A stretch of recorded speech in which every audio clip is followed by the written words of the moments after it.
information that's on your screen.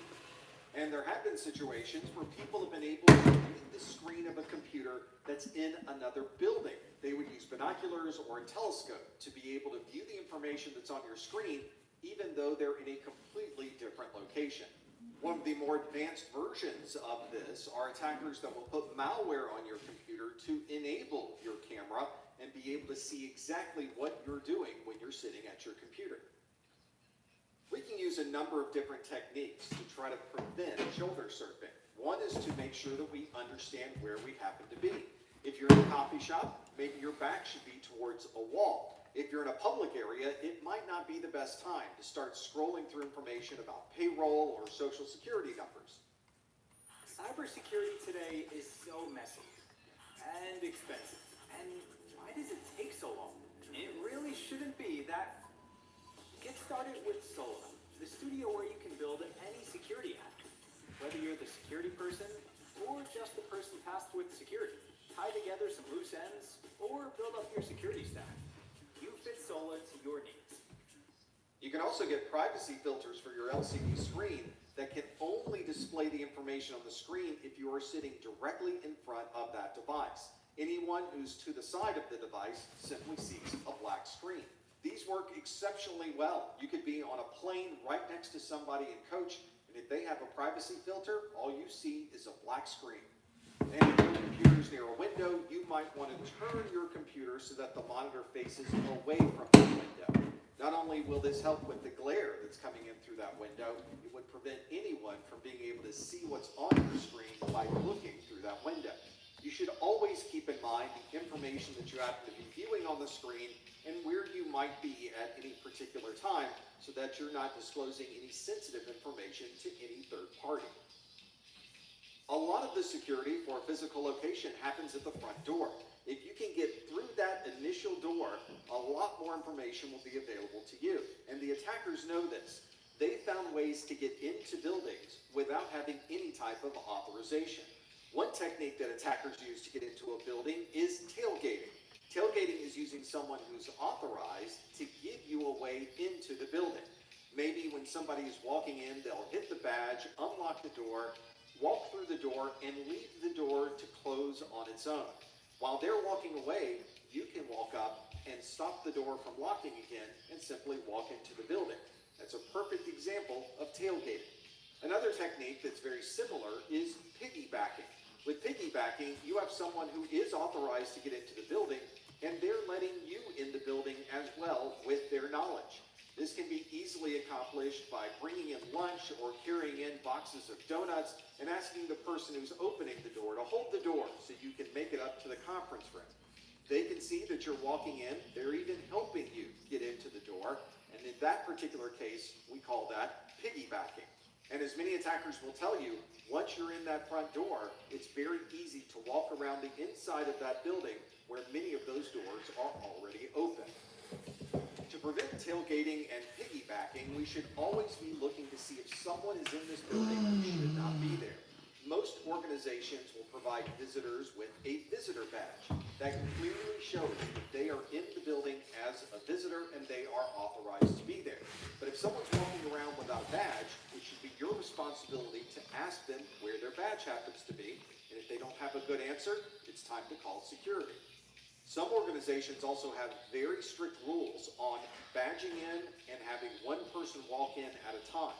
There might even be people lined up at the door, but one person will badge in, walk through the door, and physically close the door so that the second person can then badge in. Following that process would probably prevent any type of unauthorized access. You could also use an access control vestibule or an airlock that would only allow one person in the building at a time.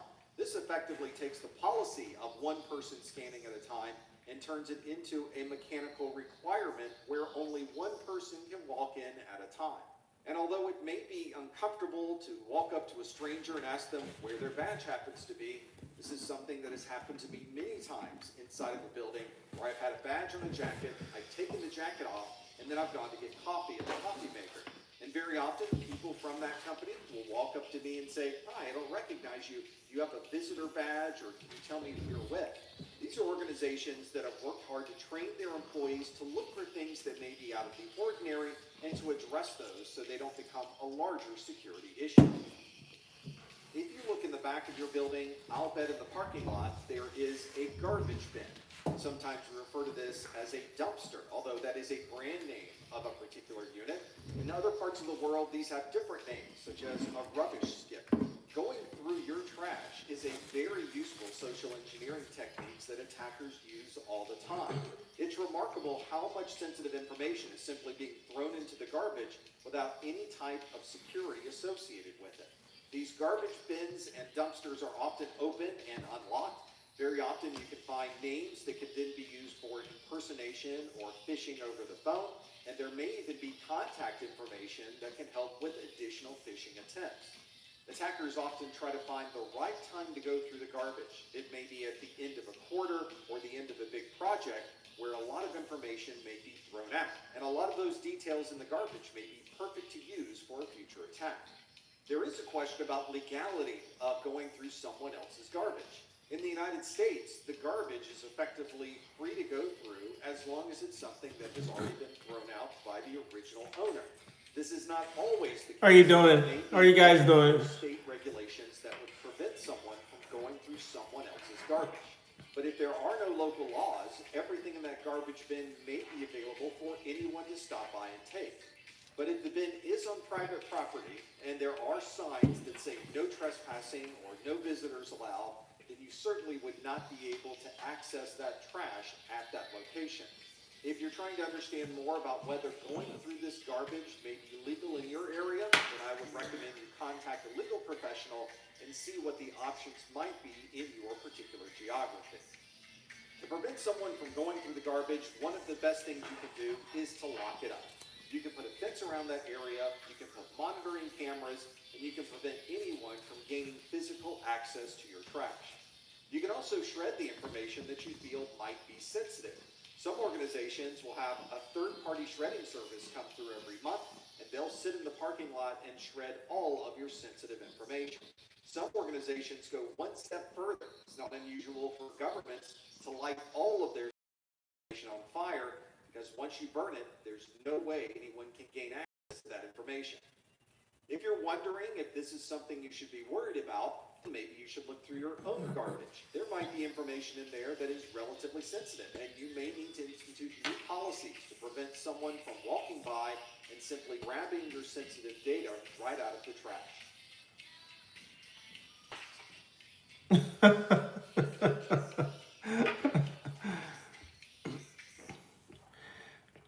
Yeah, it's one of those. It's one of those fun songs. I'm surprised you can hear it all the way through my headphones. But yeah, it's one of those songs. So when I'm studying or I'm focusing to doing some kind of school work or something, it just keeps me focused. Excuse me. You on your phone? Yeah, oh man, I'm playing this game, Royal Kingdom. Love this game. You're playing Royal Kingdom. Yeah. At my show. I'm so sorry. You do not have to apologize. Like, I love this game. I play Royal Kingdom, and let's be clear, I'm playing the game. Okay, so you're referring to the subjects pertaining to your studies. So you have been studying a lot, as I have been. Oh, Espresso is What level you on? At the moment, Espresso is a song. right, 120. It's a song by Sabrina Carpenter. I came across that song, just hear it on the radio. I have XM radio, and from time to time they'll play random songs, and so that's where I hear it from. So Espresso, not talking about the coffee, even though I love the coffee too. Yeah, that's something I drink on a regular, Espresso, but I think what he's referring to is the song that was played, Espresso. It's by Sabrina Carpenter. Sometimes these are capturing information that you're typing in or capturing images from your webcam. There might be Harley's in a Y by Katy Perry. They're all working together as one botnet. Sure, I'll check it out. Sometimes I randomly hear Money for the attacker. hear some kind of music, and it has like a nice vibe, it has a nice beat to it. Replicate the And then I'm like, okay, I think I could jam to this music. And so, and so if that's a good one, I'll check that one out as well. That uses humans to replicate and spread is called a virus. This is very And so some of the things that I have for when I'm studying is usually one of these, and this is the big can, as you can see. replicate itself from one machine to Because I tend to do long hours of study and work, so I'll have malware that's able to replicate coffee, sometimes espresso, it's able to do coffee, music, or some kind of energy drink, and considered to be much more dangerous. that helps me to stay focused just a little bit. Choose not to click Harley in a Y is that malware my can most replicate favorite itself track. without any Harley in a Y. Ransomware is a category of malware. that gets I'll check it out. I think I'll type it in and bring the and ransom part of ransomware. and take a look at it now. They will give you the decryption key. It's good? Okay. Pay for it. Very often you're sending cryptocurrency or some. Harley's in a Y. Okay. Yeah. And they're I'll providing you with a key that you can then use to unlock your system. Harley's in You're a effectively Y. having Okay. to pay the ransom to get your data back. A Trojan horse is malware that gets on your system by pretending that it's something else. You could be presented with an executable that says it's a game. That executable is installing software that does appear to be a game, but behind the scenes, there's malware that's So Red Bull is doing is yeah. The Red Bull brand is known for doing a lot of sports events, especially the eradicate. When keyloggers infect a system, they're going to sports in a whole. Yeah, they're into a bunch of stuff. important during the login process where this keylogger But I suppose this is something that your password I'm used to. that information. Red Bull Monster drink, some kind of energy drink. It's especially good at presenting you with I'll try to have one or two when I can. advertisement. That was a funny comment. Red Bull doesn't focus on the drink; they're doing a lot of badass stunts. That is true. They're also into a lot of racing sport as well. Because every now and again I drive race car. Well, in my Gran Turismo video game, you have a lot of Red Bull integrated sports car that are in that as well. So that the X Games and a lot of things Red Bull has been incorporated into that. But that is funny. Very often, multiple types of malware are working together to infect your system. Here's a very common scenario where a worm. Yes, thank you very much. I appreciate that. Oftentimes, I'm usually Once that worm studying or something when I seem not to be of a more jovial spirit, but which then allows any that's mainly what it is when I don't seem to be like often they will install more a jovial. bot on your system where they are now able to view and control your computer remotely. For any of this to work, there has to be some executable that runs on your system. With a worm, Yeah, Red Bull. but very often Red Bull, just about everywhere you can find Red Bull. It's everywhere. say is the best practice. You should never And it's something you kind of have to get used to as well, because it also see pop-ups. it kind of gives you Push you into clicking those. Those might it gives you a real nice push, so you have to get used to it, or probably just have just a little bit. upload an executable onto your system without you having to click anything on a particular web page. And as we've already mentioned, worms can move from machine to machine without you clicking anything. Oh yeah, I absolutely agree. Relatively rare, So, but it's very unusual. Red Bull is just the more commercialized, and there's more access to it. So if I can't get like to the other brands or the better brands of energy drink, then I'll just get an energy drink because of my body type, and to your system. I understand what my body can and cannot handle. So I'm able to still have it and dilute it with something else later, like water or some other kind of The malware authors want to healthy from your system, and occasionally some kind of healthy food or drink. So it balances out. But there are LTR energy drinks. Personal data is very That is for certain, and that tastes better too. encrypt all of this information, you could be enticed to provide them with the ransom to be able to get your data back. If ransomware hits a system at work, the stakes are a little. I think every now and again, if I'm like traveling somewhere and I don't have the energy drink that I need, I'll probably get like a Monster or a Red Bull or something else that is available. Public to others. Or if not, I'll just get a coffee. Number associated with the value of this information, and it's not unusual for organizations and individuals to work with the malware authors to provide them with the ransom they're looking for in exchange for your data.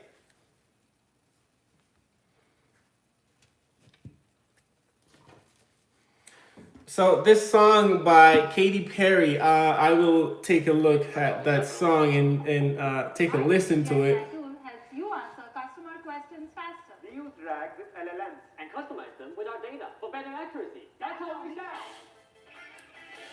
That's technology at Capital One. Ultra Rewards introduces the industry's most expansive global rewards marketplace featuring millions of unique products and experiences, all delivered seamlessly through a single powerful solution. With maximum choice and unmatched flexibility, it is designed to create personalized, dynamic experiences for any audience. This is Ultra Rewards. Schedule your demo today. There are a number of different ways to help protect our computing devices, and in this video we'll look at device security. As we've already seen in this course, port numbers are used extensively to be able to transfer information across the network. But these port numbers can also be a way into your system. Each network-based service running on your So I'm now listening to this song and it sounds like it has, so from what I'm hearing so far, it has a nice beat to it, like an upbeat. If that service is actively in use, then we need to keep that port open. But if that service is one that you're no longer using, then you should close the service and make sure. Surely something I could listen to every now and One way to again. control access to this open port would be to use a firewall. A firewall can give you control over what devices are able to connect to your computer. So you could decide whether you would like to have access to this port number, or if you'd like to open it up to a wider audience.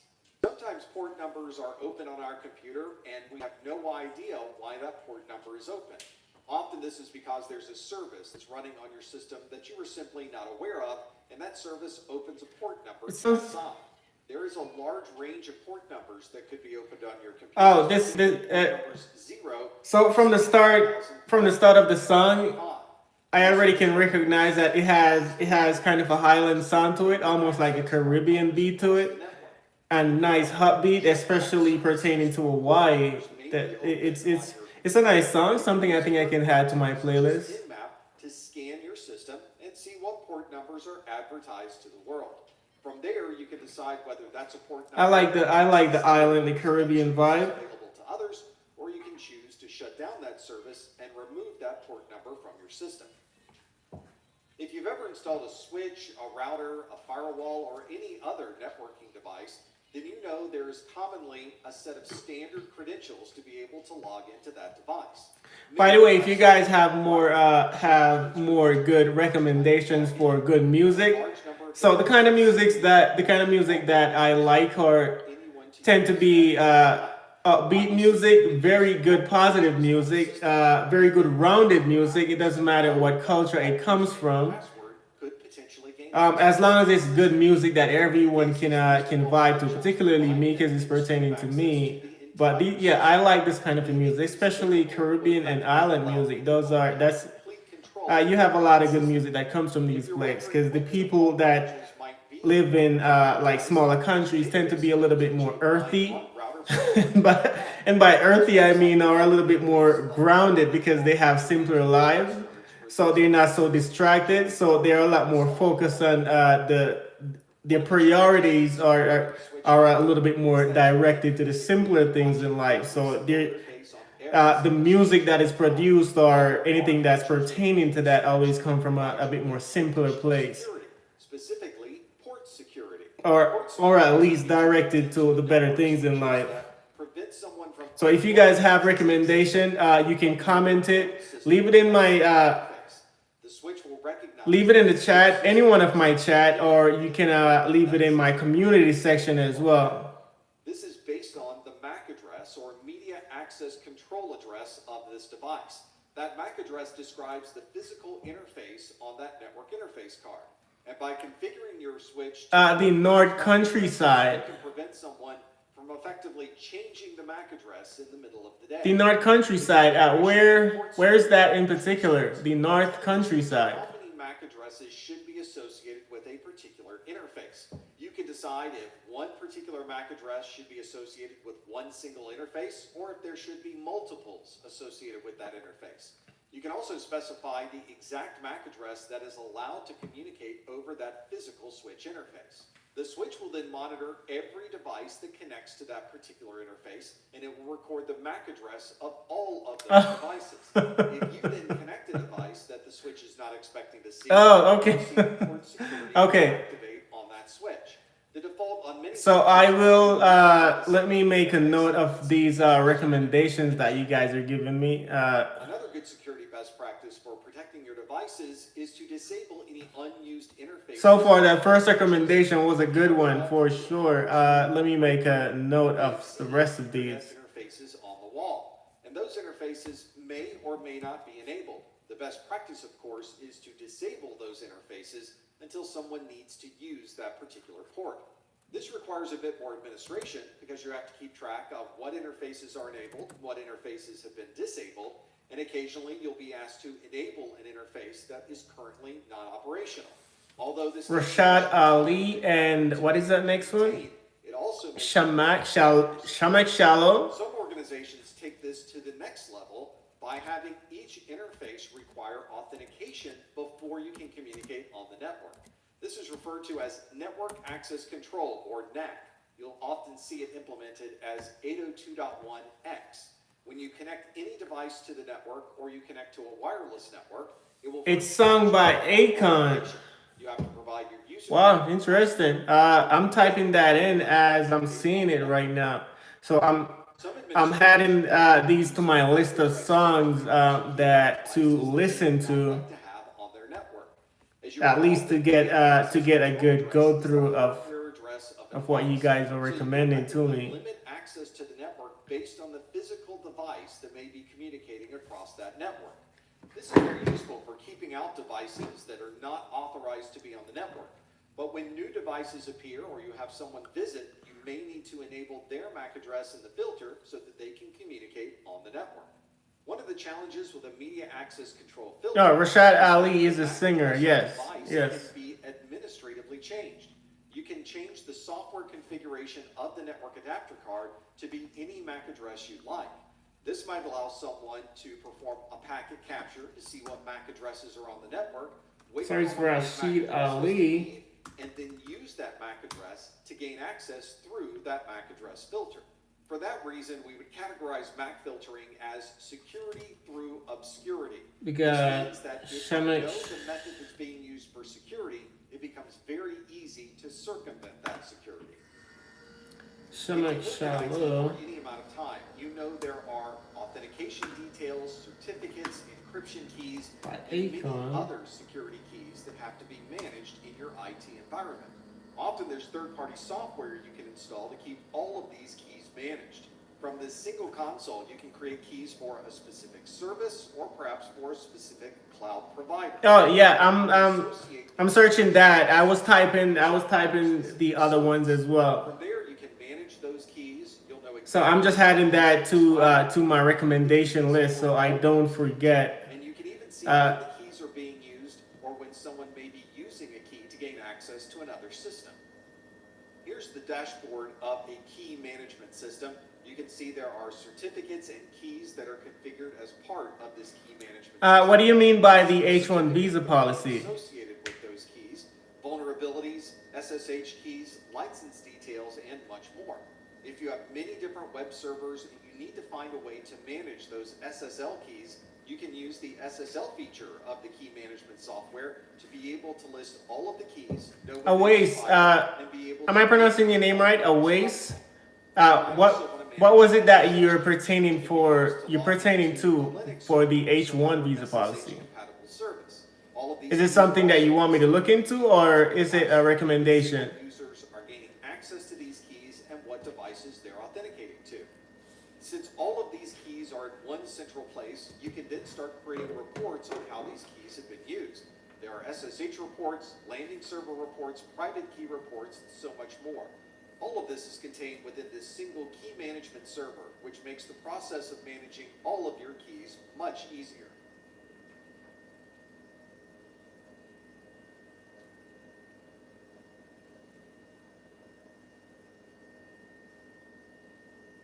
It's the final game, folks. This one wins the series. Struck out with the cheap seats. Important things aren't worth compromising. At Farmers, we offer both quality insurance and great savings. Here, take mine. We are farmers. Bum, bum, bum, bum, bum, bum. You've got a big day, and you need to smell fresh. That's why the all-new Unstoppables gives your clothes a 24-hour non-stop freshness. So no matter how long the day goes, you can't The H1 visa, I think that's where I could type it in and look it up, but that is referring to someone being able to come to the Americas to work. But I currently live in America, so I don't particularly need to get some kind of a visa. That is disallowed. It's often grouped with different categories so that you can create very complex combinations. So I'm an American. But what was that? Alice in Wonderland. What? Where are you watching? Combine all of those together to create a rule where traffic. Where are you watching that? Alice in Wonderland. Is that on Netflix or something? Netflix, Hulu, or some kind of a streaming service, or on Disney? Those IP addresses would be allowed access to the system, and another group of IP addresses. But wait, I'm not sure if I'm answering your question according to how you're asking it. Routers, firewalls, Are you asking me to check into that, or was that a recommendation or something? The security policies we often see in a firewall are a very complex form of an access control list. This access control list, or a set of security policies, includes the name of the rule, a source and destination zone, a source and destination address, a destination port, a username, and so on. As you can see from this console, you can make very fine-grained security controls using. Most firewall rules are interpreted by starting with the first rule number and working down through the list until it finds a match. This top-to-bottom approach is very common on most. Okay, wait, you said it was, but never mind. Okay, I was trying to get an understanding of what you were, what that question was referring to. Top of this list. So I want to make sure that I'm answering you according to how you're asking the question. But for the Netflix series, okay. Firewall, that data is automatically denied. We refer to this. Yeah, so if that's Although there is not I know the Alice in Wonderland, it's a popular title. I've watched a lot of the cartoons, but the new series that's on Netflix, I haven't seen that yet, so that is a good recommendation. And if it's really good, then then I'm pretty sure that it's something that I'll be looking into as well.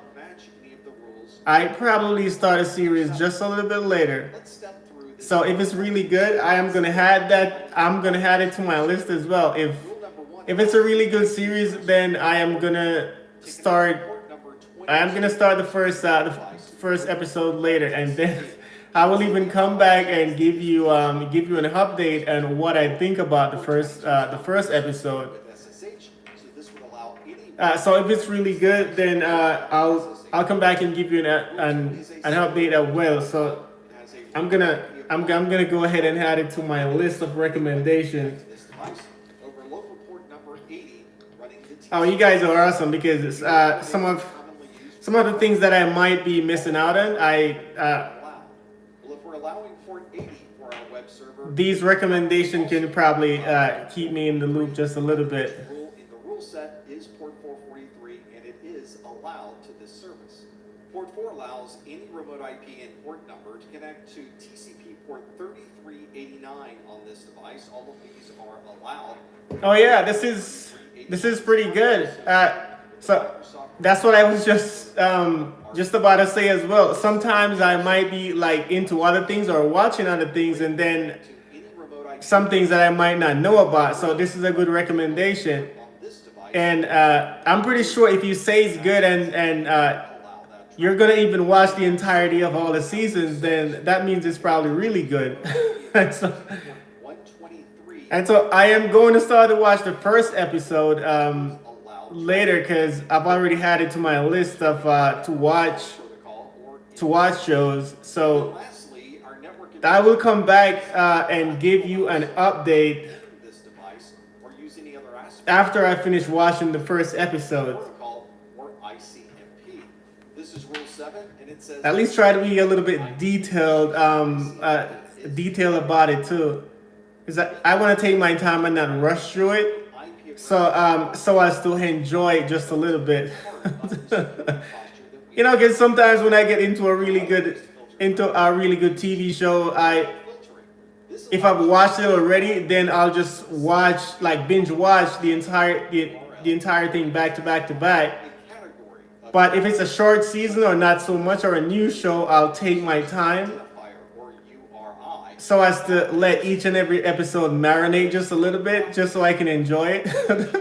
We could, of course, specify individual URLs that people are able to visit, but we might have 3 seasons in total. It has 23 to 25 episodes, so that's actually not bad. So very broad category. and it's 45 to 60 minutes long. Okay, so Might allow you to allow or disallow access to okay, so that's a real. travel sites. That is not just like a sitcom or that usually goes at least 23 to 27 minutes. So this is one of those actually good episodes then. 45 to 60 minutes.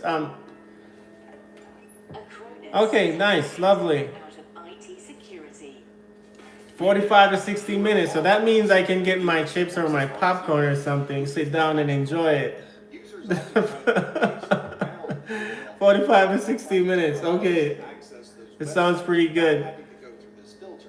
For that reason, we often combine URL filtering with a firewall rule set so that we can prevent any type of circumvention of our security rules. And most next generation firewalls have URL filtering already built into the software. So you Oh, can the theme music? or disable these categories and include them in an existing firewall rule. URL filtering is a type of content filtering. We are So I would ask for much more details, but I know you guys are probably gonna give me a lot of spoilers based on what you've watched so far. But I will ask this: how closely related is the series to what we've read or what I've read so far? Based on the history of the Alice in Wonderland. How closely related is it to it? type content being shown on the screen, or you might use it at home for your parental controls. And one of the most common types of content filtering are built into our antivirus and anti-malware software. Top 5. That means Transferred across the network.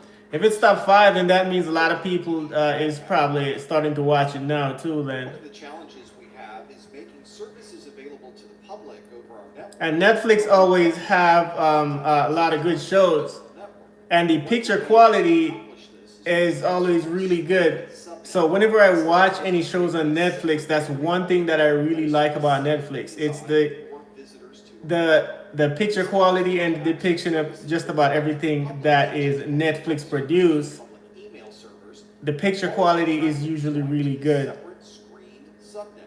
We still have our internal network, and anybody The genre is usually fantasy. Yes, certainly, because Alice in Wonderland, so there's books on it, there's cartoons on it, on the firewall console we saw earlier. there's even different kind of animations on it. Now, As part of the if the incorporation of that being put into something else on Netflix, into a fantasy instead of using version of it, range, I'm really looking forward to it. you just need to separate the network into different zones. There might be 2 zones on your network. A trusted zone So Alice in Wonderland would be like one of those things that and an external I grew up watching. Like additional I could compare that to Dragon Ball Z if side zone, an internet zone.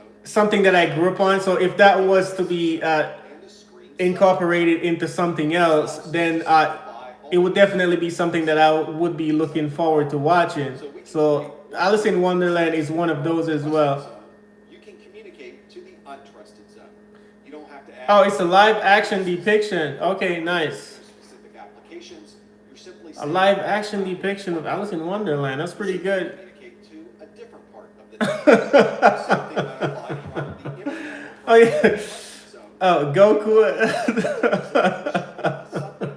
or perhaps you'd like to prevent anyone from an untrusted part of the network from being able to Goku and Vegeta doing all those signature moves.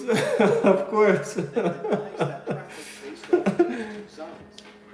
Visually, we can overlay some zones onto our existing network zone. We have an internet connection coming into a firewall. There's a router with another firewall. That firewall takes some traffic and sends it over to hundreds. Yes, of course. Dragon Ball Z is a worldwide animation. We can overlay There is different versions of it. I've been watching since Dragon Ball Z. I've even watched. I've watched all the different series that they have up until now, where you have Dragon Ball Super and Dragon Ball Heroes. that might be the untrusted zone, which is where the internet lives, and the other Oh, Pokemon, certainly. which is the I grew up in Pokemon from watching similarity with your firewall rules. You can break this Ash Ketchum, starting from Pallet Town. internet zone at the top.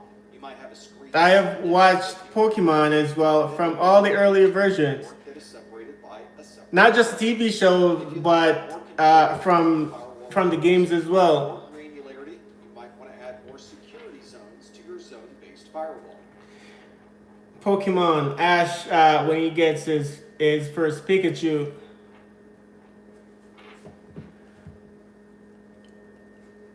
When your question is actually a bunch of questions. When's the best time this week? Ash, Misty, and Brock. And what's something impressive I can grill that I don't have to stand right next to the whole time? Just ask Google.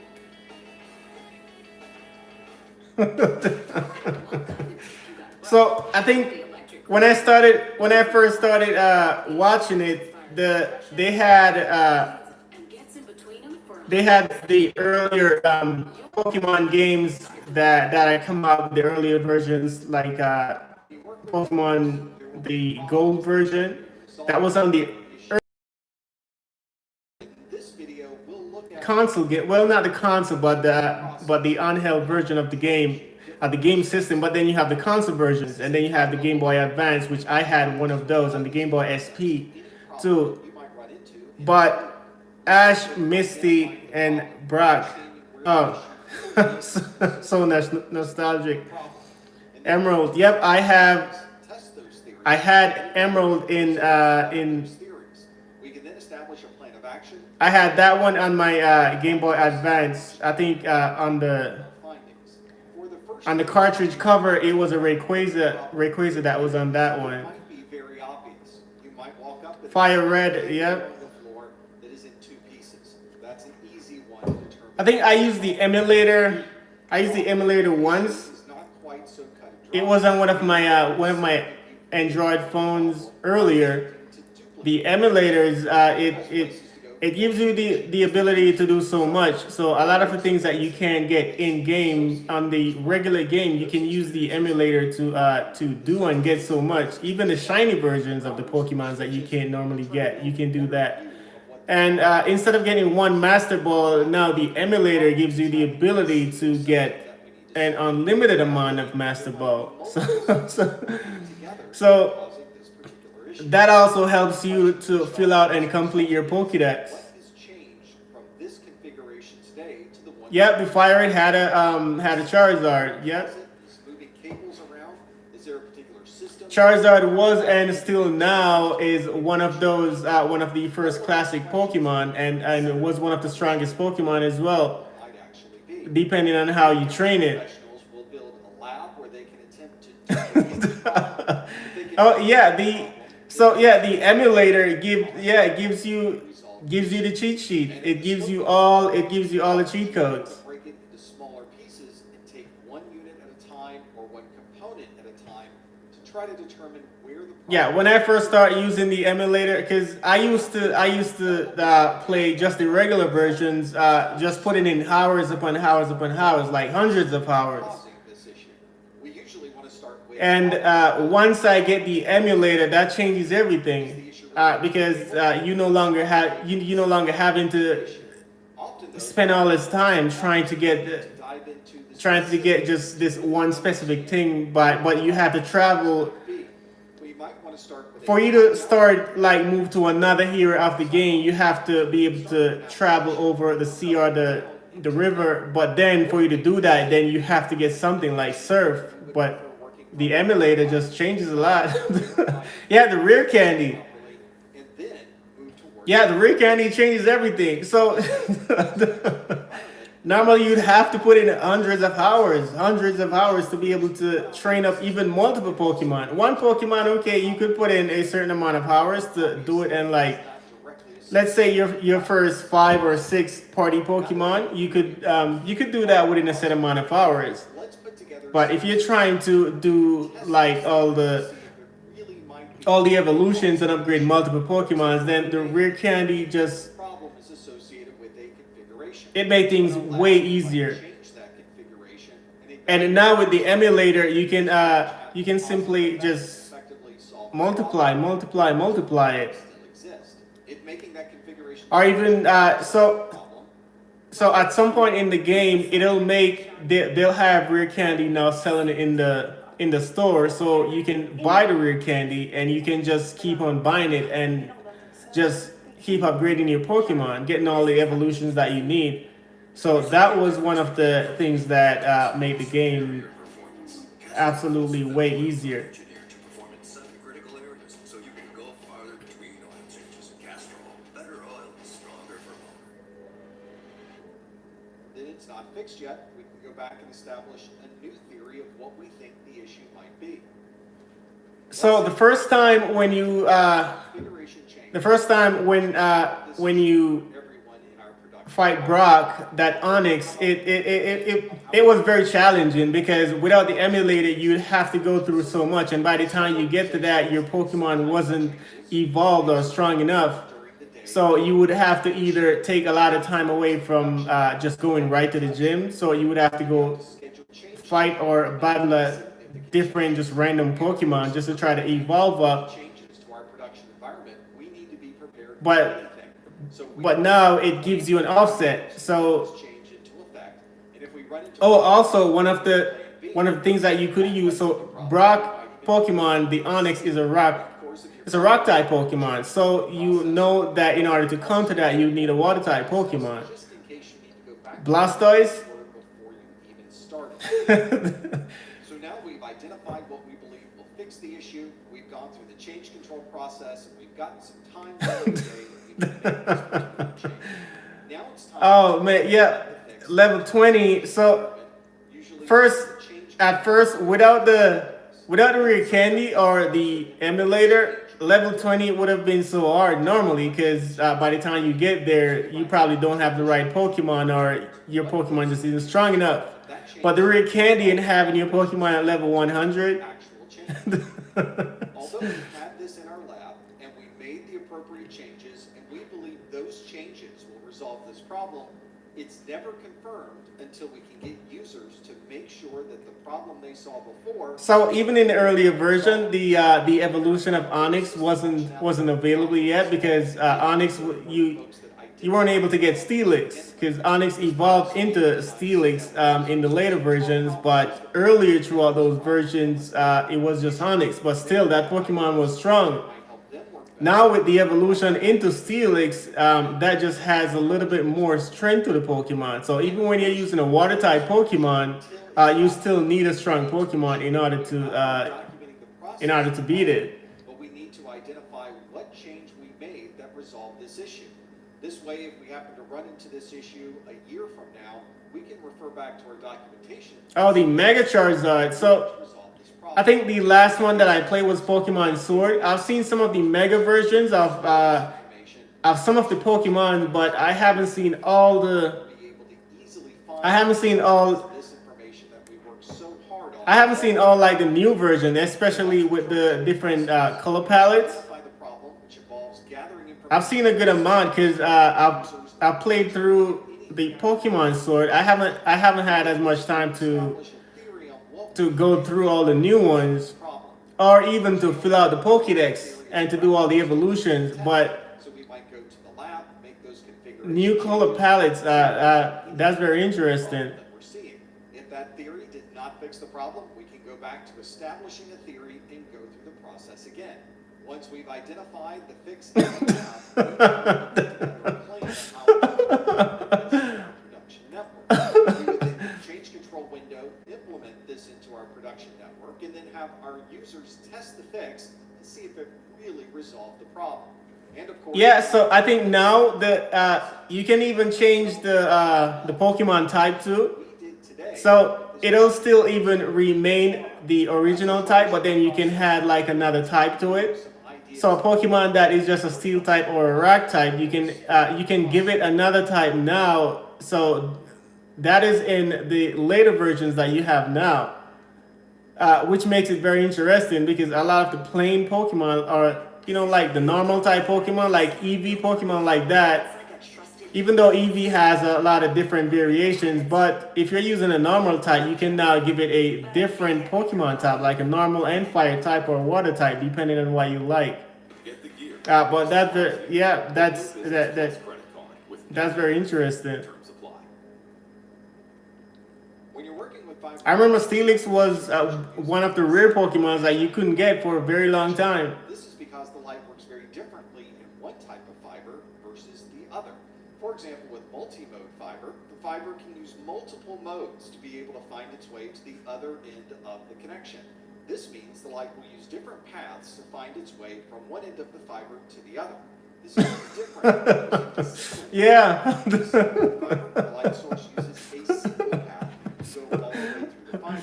And you can see with single mode fiber that it is a much smaller fiber diameter than it is. Sometimes it's funny to see the reactions of the Pokemon too. Tell the size So of the fiber core and I don't know if you've seen some of the new Pokemon series on Netflix, in multi-mode the animation, because now you're seeing the actual interaction between the Pokemon and the Pokemon trainer.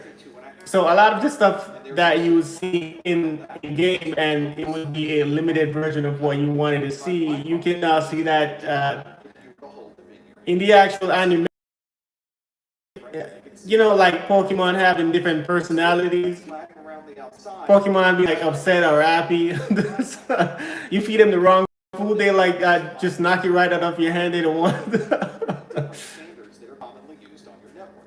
If you do mix All right, y'all, let's take a 10-minute break. When we get back, we will get into a lesson on fiber where single day 12. you should see signal errors and have a difficult time communicating across that link. Often the fiber will have different colors to help designate. I think the last one that I watched was Pokemon Journeys. That was a bit new to me, but I love the animation of it and the interaction between Pokemon and Pokemon Trainer. What type of fiber optic is inside and what sizes it happens to be.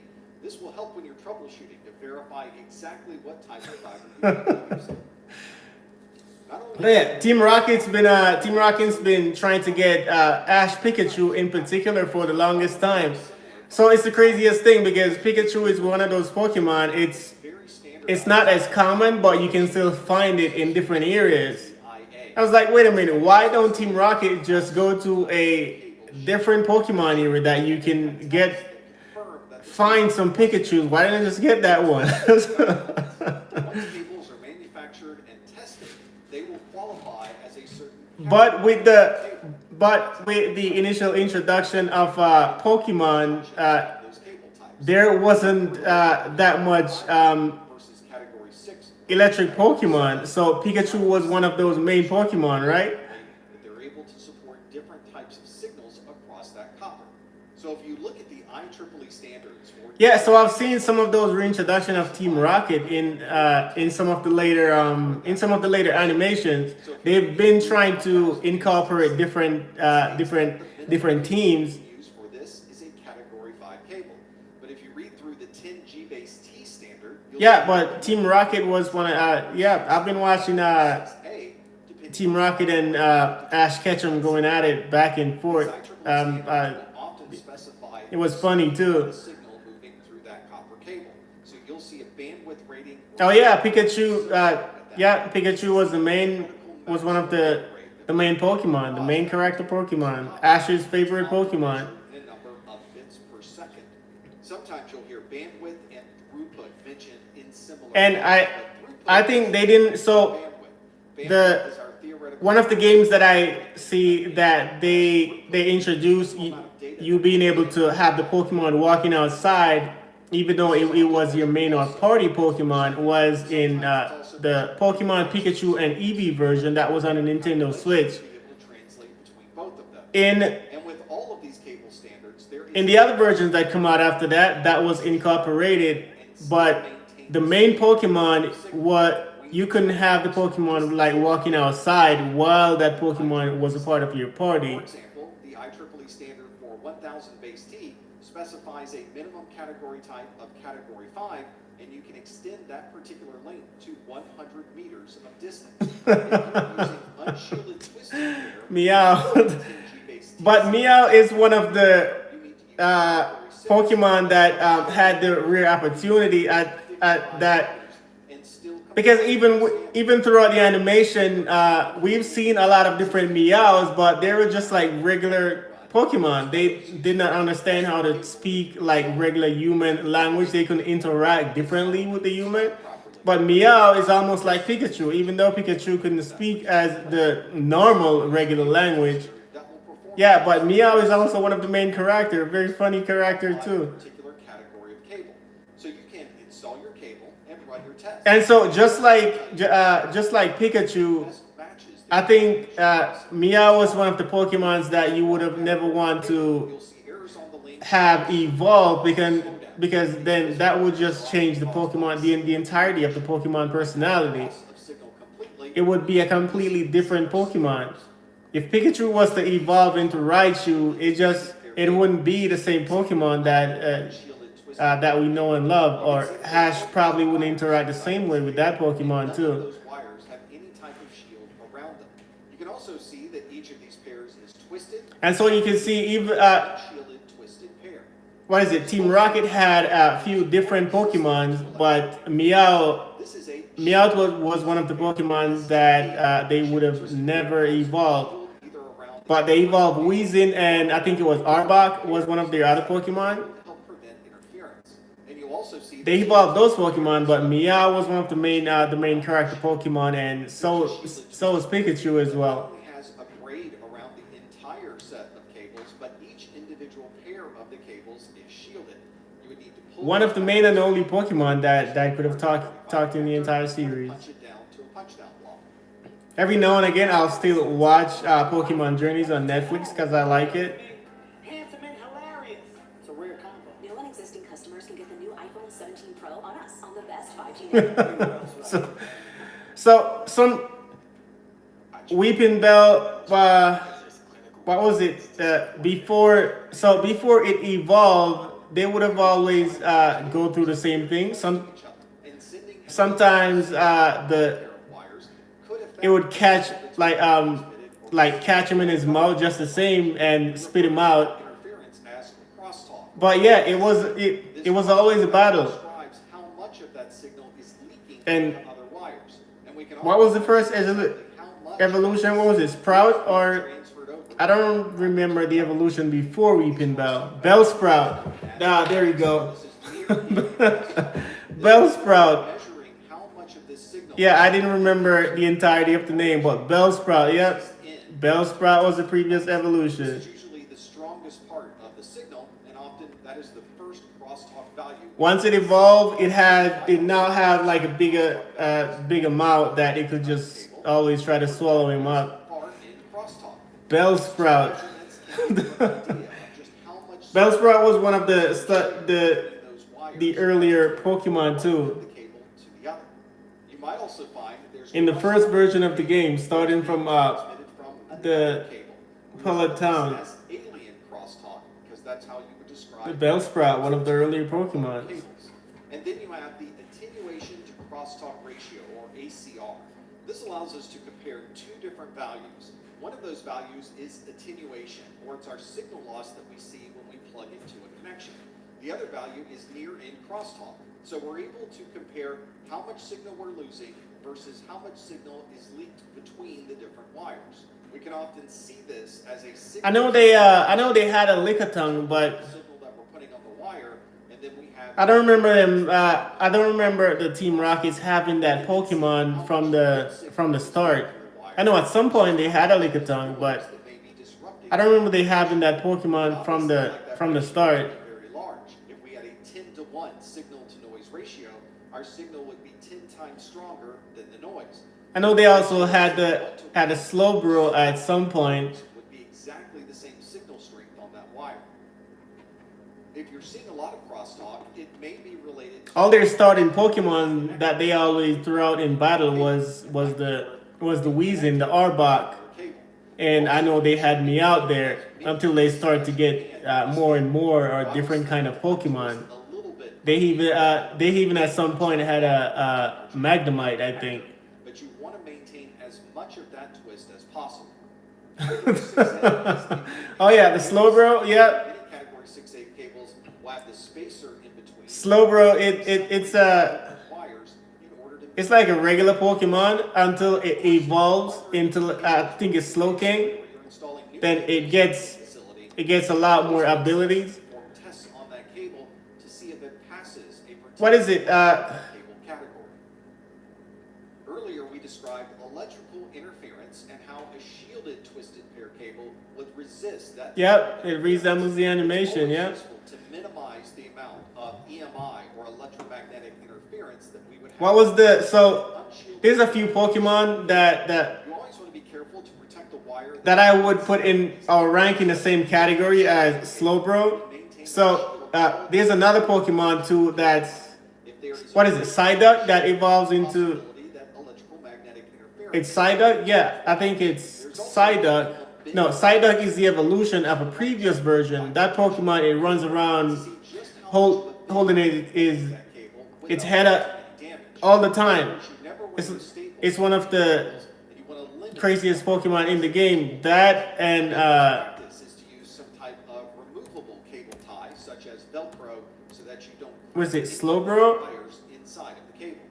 It's also useful if you avoid any of Yeah, Psyduck evolves into Golduck. power cords, fluorescent lights, any type of Those Pokemon that the first version of the evolution of it's there's not much that you can do with that Pokemon, but once it evolves, it becomes a lot more sturdy and fierce. Yeah, the basic version, Slowbro and Psyduck, attenuation. and also Loss of signal as it is sent over a particular distance. Attenuation is something you'll find. what is the other fish Pokemon that Through that copper, we are losing. what is it? The red and white fish Pokemon that evolves that can only do splash and maybe tackle. I think that Pokemon I can put in the same category. I don't. What's the name of that fish Pokemon? This is one of the reasons that we see. Let's see. I think I can find it. Okay, everybody, welcome back. I was just talking to Sean. He was in here. My boss that was on campus before. So, all right. So, what we're gonna get into today? Let's go ahead and start this. We're gonna start talking Yeah, about Magikarp. Wi-Fi. Get back into talking about the Wi-Fi. Something that we already know about. So let me bring up my Magikarp is one of Get those right to Pokemon it. that it's So I believe everybody there's can not see much this. that you can do with it Yes, apart you can. from Look but at you. once it evolves, it All right, so here we go. turns We're into starting this on day fierce 12. Pokemon.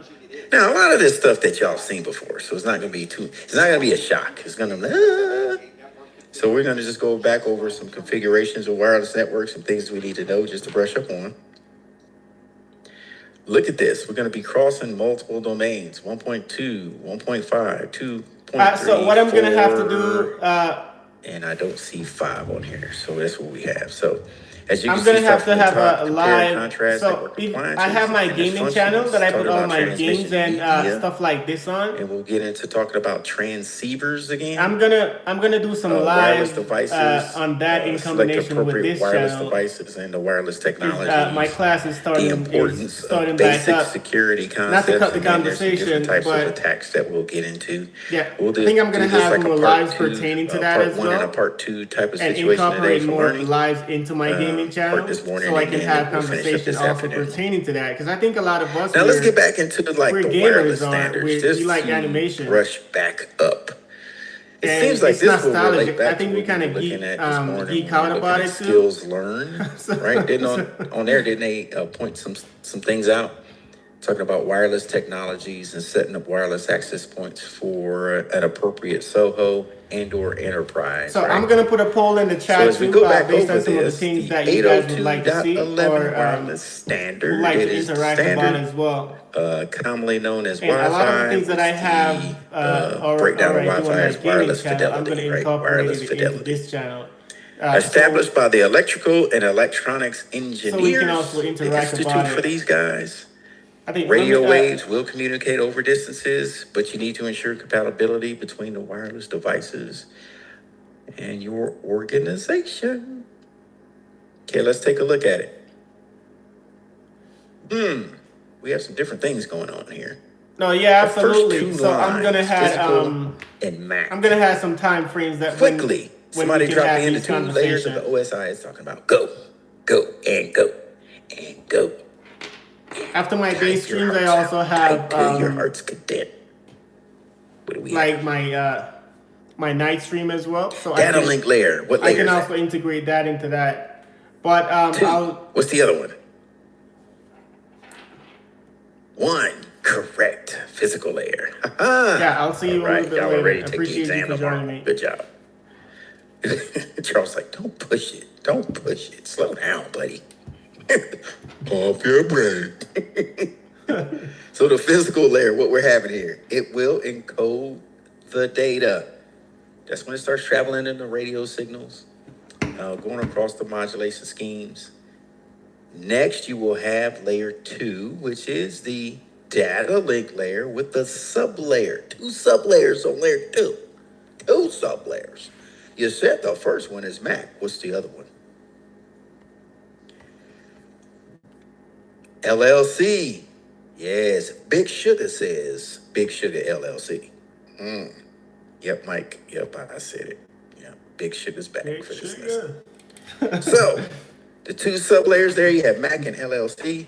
At the Mac layer, we will reintroduce C carrier sense.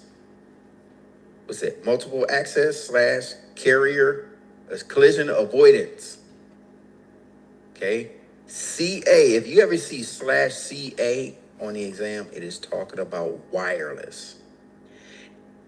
If you saw the other one that's talking about wired, what is that one? Well, it's the one talking about wired. What's the wired one?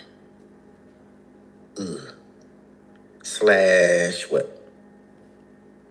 Kevin's searching. He's on a mission. Wired. Brian ain't quite figured out what he's doing yet today. I think he's playing Monopoly, but we'll see. All right. CD, she got it. Aaliyah's got it. Way to go, Miss Aaliyah. So CD, collision detection, is in full effect for wired. Yeah. If we look at the different topologies, it's primarily a logical star network. Basically, everything's going to be centered around the access point. So it's a star network. Centralized access, everybody's joining it. Depending on the wireless access point that you purchase, it will dictate how many folks can join. What you'll see, the ones you have at home can handle anywhere from, I don't know, sometimes up under 25 devices, somewhere around it, up to 25. I mean, accommodating them comfortably, because I don't think anything in your home takes up that much data outside the TV. Yeah, Is that correct? Yeah, or a cell phone. More, but But the more people you have join, now you have to expand your scope and look at more powerful wireless access points. Yeah. Sometimes more, but then kicks. Yeah, you're correct. Because now everybody, remember, they have to share that bandwidth. Yeah. They have to share that wireless signal. So Soho can accommodate up to that. Now you move into what type of wireless access point when you have a lot of people and a lot of different devices joining. You got to step up your game. What would you pick? Yeah. What type of wireless access point would you pick? I think Jesus is saying it. I don't know. Is Enterprise? 3.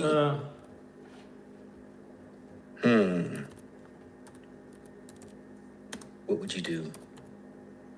What's the 3, Mike? Sir Michael. Is that the 3 AES? That is what you'll be using for security, correct. But what is the name? I don't want to give it to you. X gonna give it to you. You got a lot of people, a lot of different devices, multiple devices joining. It's got several antennas on this thing. Multiple input. I know it's right there. I gave you half of it. Multiple input. There you go. Martin came in the clutch. Kevin came in behind him. Mimo, damn. Multiple user, multi-user, multiple input, multiple output. Yes. Okay. Now, that's when you start now you got different streams, right? Now those antennae can support multiple users and streams of data. And then you start kicking out simultaneous authentication equals, WPA3 starts to get involved, all this different stuff, better security. Now you're basically ciphering and encrypting each individual stream of data instead of just the radio signal itself. It gets more elaborate. Okay? All right. The evolution, man, we started. I mean, Cat 1 was 1 megabit per second. That was, man, that cable was probably as thin as, it wasn't moving much. Woo. Now we're at a gigabit per second. And then with the Wi-Fi Alliance, certifies products for standard adherence and device compatibility. Now, if you need to, that's another organization, the Wi-Fi Alliance. They will be the ones to take a gander or take a look at what you would like to do. And we'll take a look at that website in a second. Okay, let's refresh ourselves. As we look, we see, well, the hash shadowed out in the top 802.11a. Frequency bands, data rates, technology, and we also have the pros and cons. Okay, so with A, starts out, operates in a 5 gigahertz frequency. All right, so A started out with 5. Avoids the crowded 2.4. Let's get over to the data rate, 54 Mbps per second. Megabits per second, megabits per second, excuse me. Technology uses the orthogonal, man, why does that sound like a dentist? The O word, that's all I'm gonna say. The O word, okay? Frequency division, multiplexing. May God be with you on the test on that one, all right? So it uses that one. Pros and cons. Somebody look that up for me. Tell me what it is. I know what it is. What do you know what it is? Somebody look it up. OFDM. For efficient data transmission. Frequency division multiplexing. Hook me up. Research is the best work. Ooh, I got bars. I need to write that down. Orthogonal frequency. Statistically independent. Division. Statistically independent? Multiplexing. What's that mean, Charles? Is it OFDM? Splits the channel into smaller. There you go. So both of y'all tag teamed on that one. Way to go. All right, so if you get more granular, splits the channel into smaller subchannels. That's why it's statistically independent. OFDMA. Less prone to interference. Shorter range. 5 will always give you shorter range. Involving right angles. What? Do I have to hold my phone in a right angle to access it? What's going on? All right. It's Crazy. All right.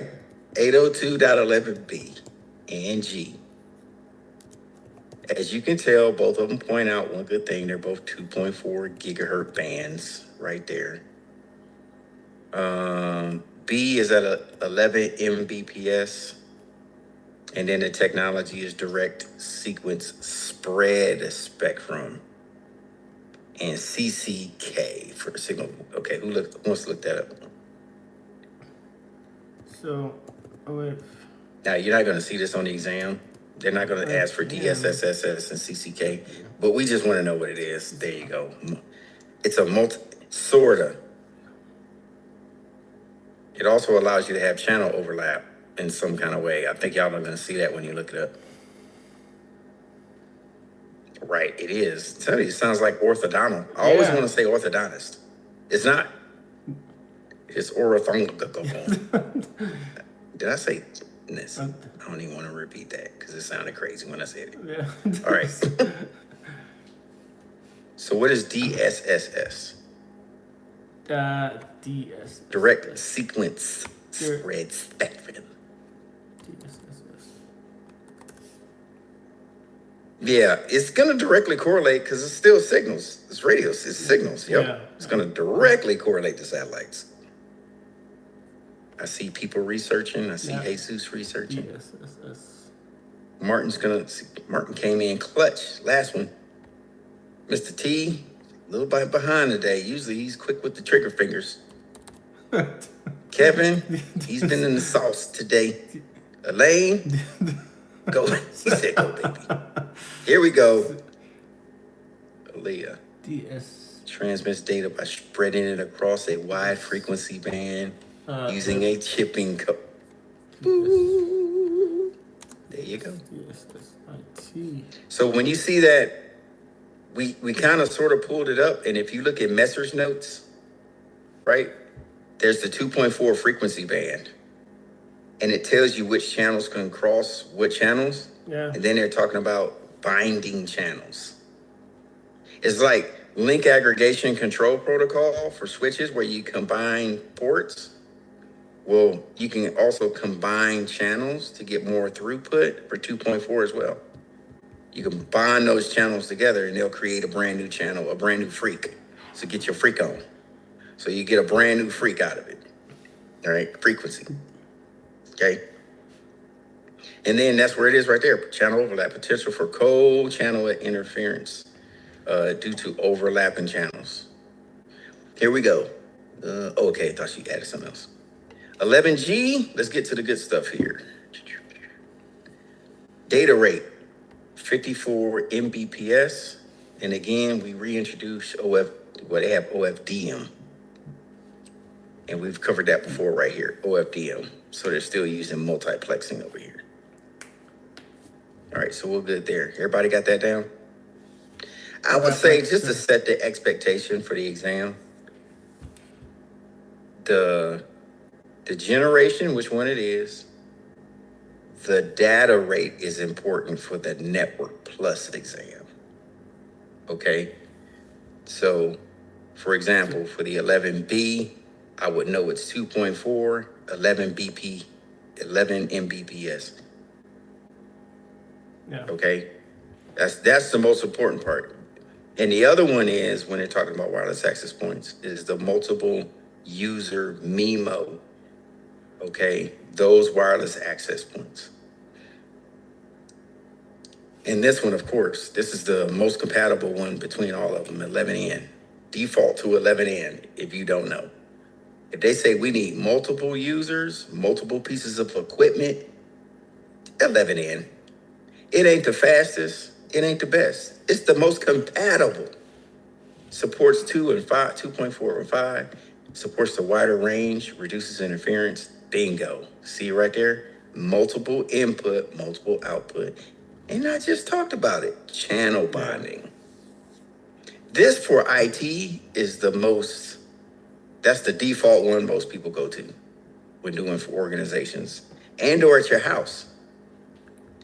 Poll question. If y'all were to search your wireless access point right now for the house, do you have a 2.4 freak and a 5? Yes. There you go. Yes. So you have 11N at the house. That's how you know. All right. So with this technology enhancements, multiple antennae can receive up to 4 separate data streams.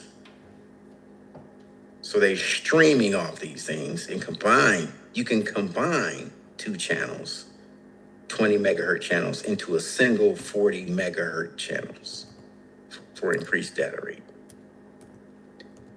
We said it before, you can achieve 72 Mbps, but the potential rate or optimum is 600 Mbps. You gotta be flying, you gotta be doing something.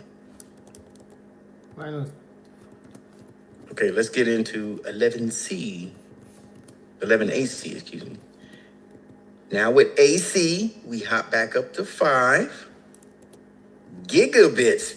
Now we crossed that threshold at 80 gigabit, 160 megahertz channel bonding. It gives you, Elaine says mine was defaulted to 2.4, but I changed it to 5. Yeah. Can you do both at the same time too, though? Yeah. Can you broadcast both? Or, okay, cool. Yeah. All right, cool. Now you get into AC. They do spatial streams. Charles says he's rocking GNAX. So they all have 5 in common and 6. And then you have spatial streams, uses denser modulation at close ranges for higher data throughput. All right. And you'll see marketing on AC. So it'll be on the side of the box so you know the difference. We've already discussed multiple user, multiple input output. Is multiple user access without just one kind of signal just been broadcasted. Everybody grabs onto that signal. They share that signal. That's the older technology. Okay? That's the older technology. When wireless access point putting out 2.4, we got 80 people trying to use it. Well, okay. Yeah, it's going to get depleted real fast. Yeah. Now they're going into multiple streams and spatial streams in order to accommodate more people. The DL, MIMO, multiple antennae. The access point sends data to multiple stations at once. Okay, somebody look up DL for me. DL, MIMO. See what we come up with. Gotta know the difference if you see this stuff on the exam. DL.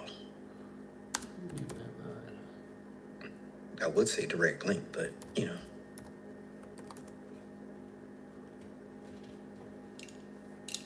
What y'all say? It's got to be real if it's on the internet. Yeah. Downlink. Okay, I said direct link. Multiple user. Okay. What's one good thing about... Is that B? B chimed in on that one? Oh, my God. All right, B, give us a fun fact about downlink. Drop some other knowledge in there. What should we know about it?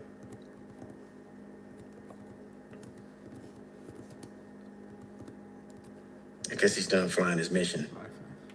He's back.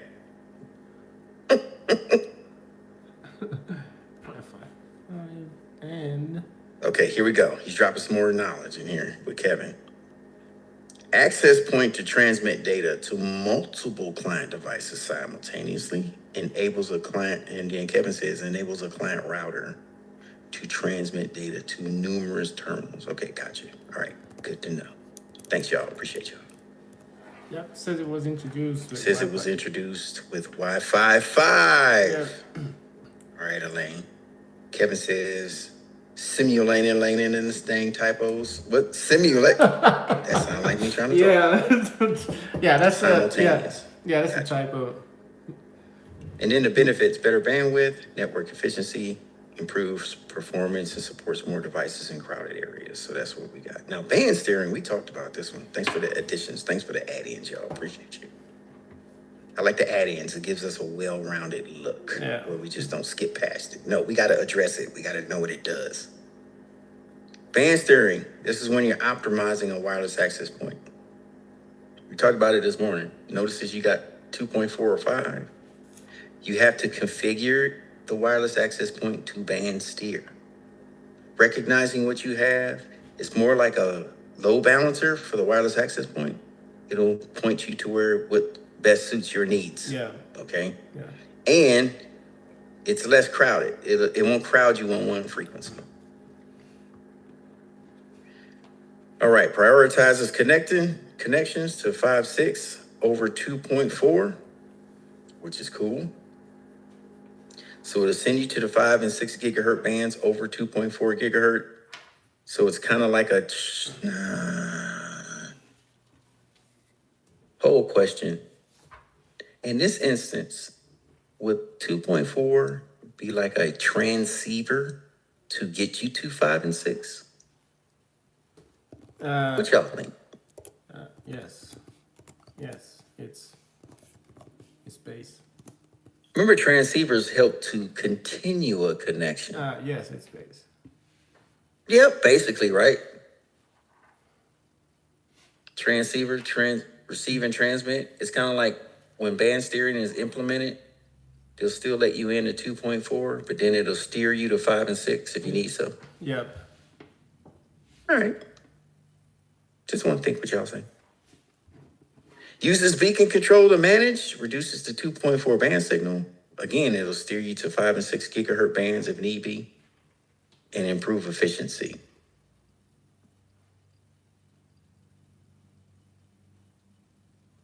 All right, let's hop over back into wireless, which is going to talk about cell.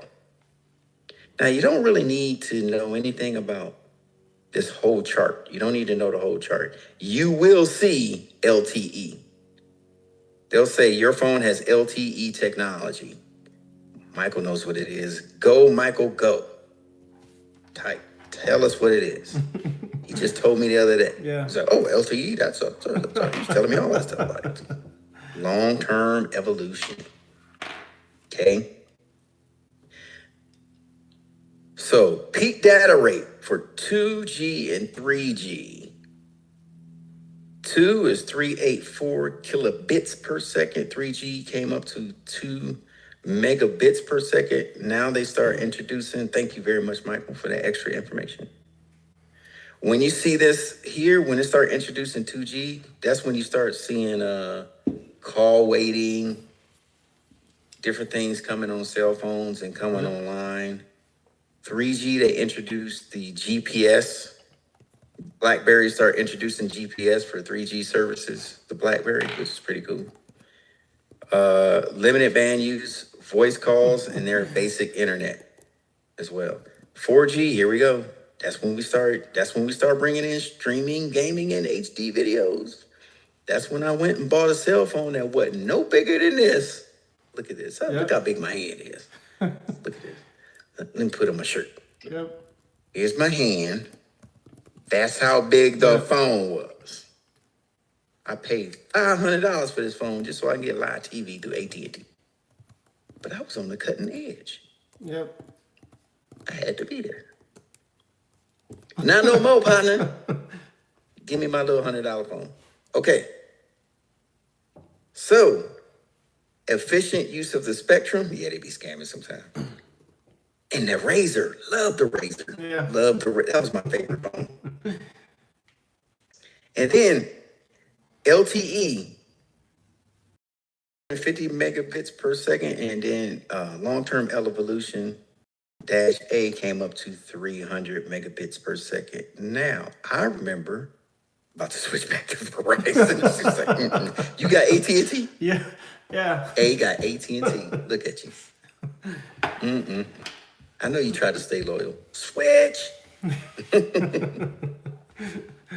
I even remember where, don't try, they offer more military. Yeah. What? Don't. T-Mobile actually gives a lot of military discounts. I get a lot off my bill with T-Mobile. Yeah. Checking it out. They got that military family thing locked up right now. Yeah. Just peek into it. Tell me what you think about it. So when they say efficient use of the spectrum, I remember when cell phone companies, at least as a consumer, I noticed depending on which technology you have, before, not now, they charged you more. Right? You remember that? Because they were like, if you had 2G, your phone bill probably was $10 less than mine a month. But because I had 3G and I took more data, they charged me more. I'm like, what? Now, not so much. Okay. They're more concerned about how many users they have on the network as opposed to the data, because the data is data now. I remember nights and weekends too. There's a funny video about nights and weekends about this one guy on Instagram. He gets his whole monologue. Then we move up to 5G, up to 20 gigabits per second, ultra high speed. Then they introduced the IoT, health monitoring devices. Everything's on cellular now. If you want to pop up a camera somewhere, you can do it, and it's over cellular. It's a massive MIMO. And the broadband spectrum, sub that. Now, this is a question. I have seen this, believe it or not, right there. This right here, related to 5. Please know that. Yep, the bands. Use a. And it streams 4K, 8K. Augmented reality versus virtual reality. You'll see 5G, they're pushing 5G. The whole initiative too was for the smart cars, Tesla. They use the cellular networks are used to, if not satellite, they'll get back on your cellular network to update your vehicle's firmware and stuff like that. To download updates. Yep. So who knows the difference? Just in case you see it on the exam, because it might be presented, who knows the difference between AR and VR? Or who has never heard that before? Oh. Okay, haven't heard it before? Okay, I'll just go into it and explain it. Augmented reality is virtual reality is when you actually are immersed in a world being presented to you.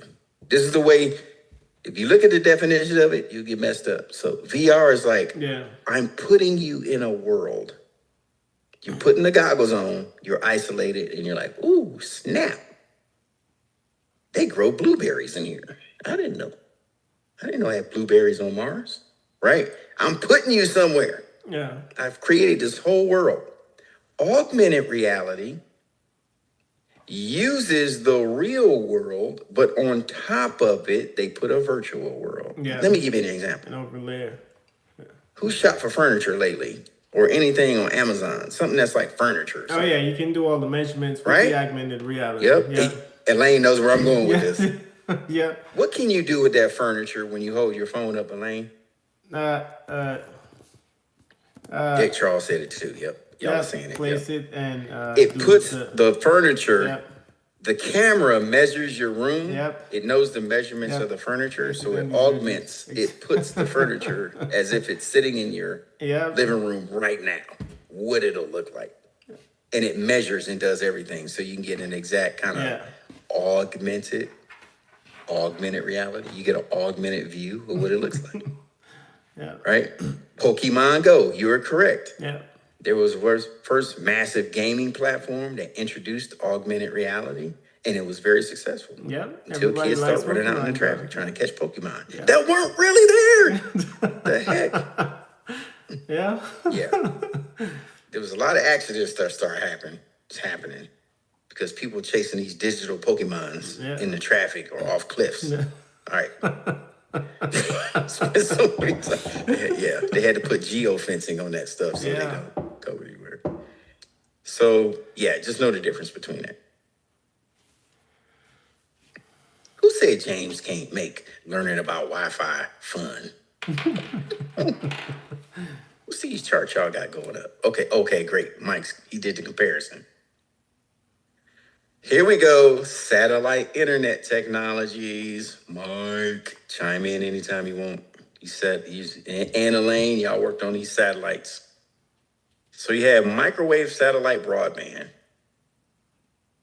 Direct or relay via microwave dishes or orbiting satellites. Yeah, that's kind of like a relay station that you have on the ground between stationary cell phone towers or internet exchanges, right? Sort of same thing, gotta have it.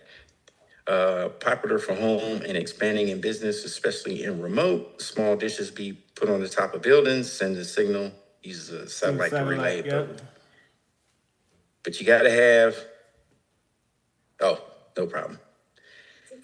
So what you'll have is, you have the relay stations on the ground. But one thing about satellite, what do you have to have? What do you have to have for it to be?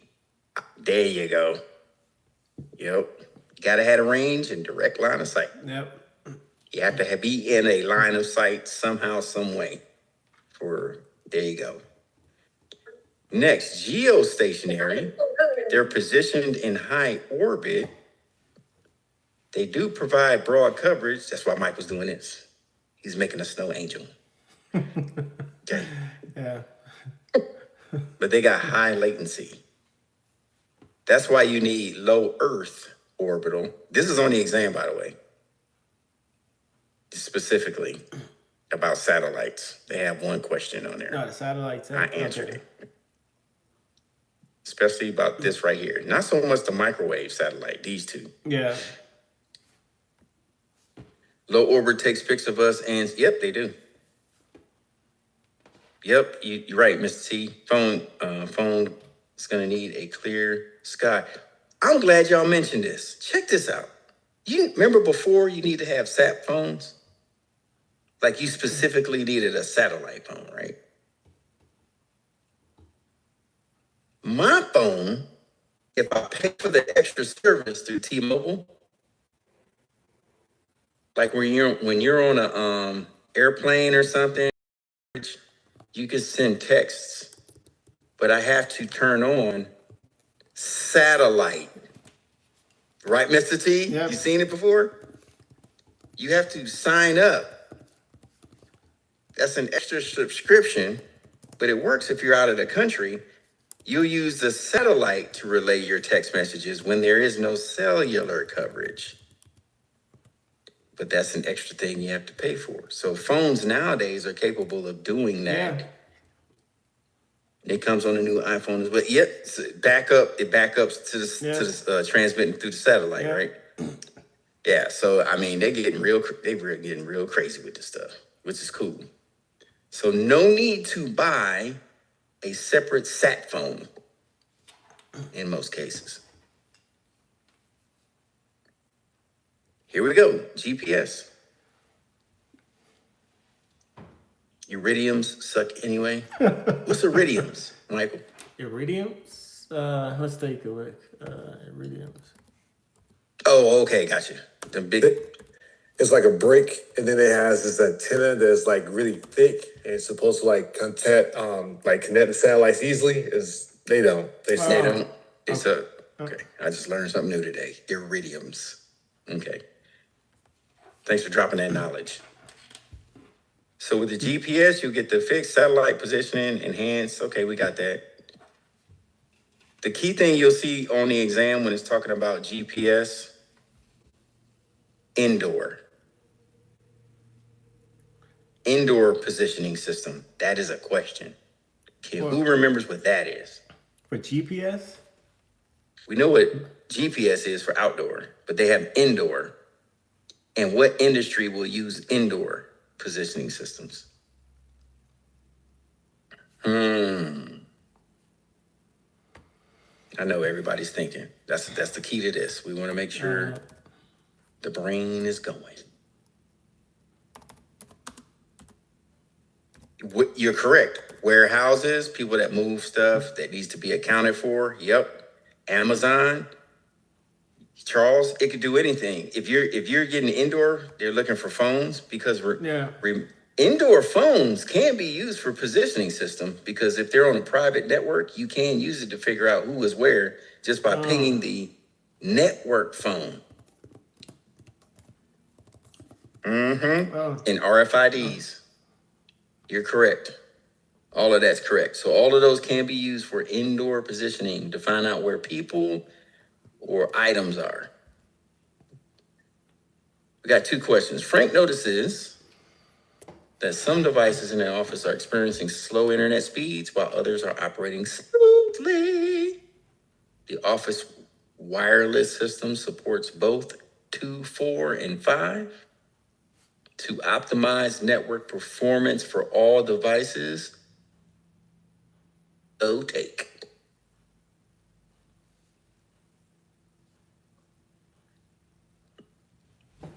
Yeah, oh yeah. Man, I've seen that in the horror movies. I just wanted one because it looked cool. Ghost Rider, check 1. We're at the access point. Proceed to evac.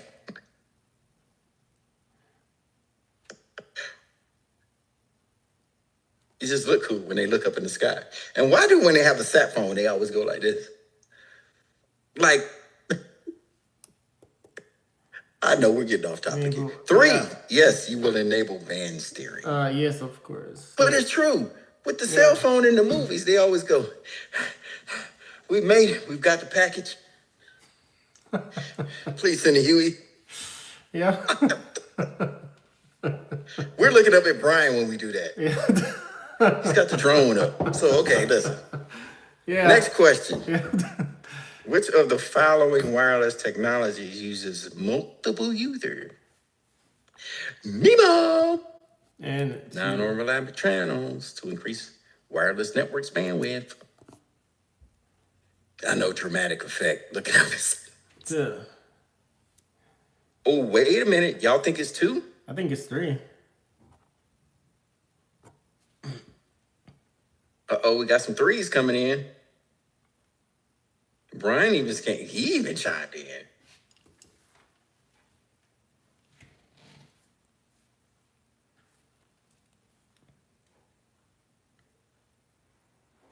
Watch this. Yeah, it's multiple input. You don't think it's this one? It's 802.11. Yeah, I think it's But it doesn't say anything about non-overlapping.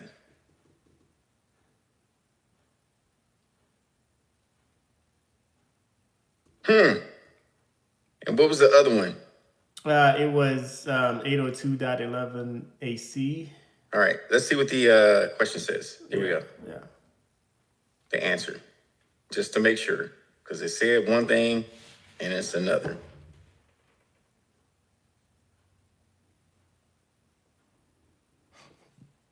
Give me 1 second, y'all. Oh my God. Guess what? Y'all were right. What is the it? ones that picked AC, y'all were correct. What got me was when it said non-overlapping, but when I went to N, I didn't see non-overlapping. I was gonna go with I was going with N, but I didn't see non-overlapping. I was like, okay, it might not be that. Yeah. So y'all were correct right there. AC. Multiple user wireless access point. Yep. So good job, y'all. Good job on catching that.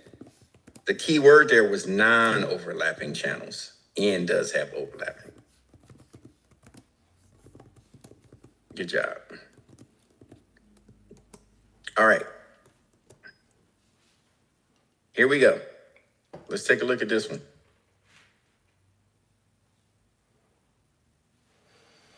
If you see this, wireless network users recently began experiencing speed and performance issues on your network after. Now, you have the slide up, don't you? Y'all have the slide deck, just in case you can't see this. Yeah. Okay, let me turn it into a slideshow. And I want to make sure y'all can still see this. Okay, good. Let me change the screen to.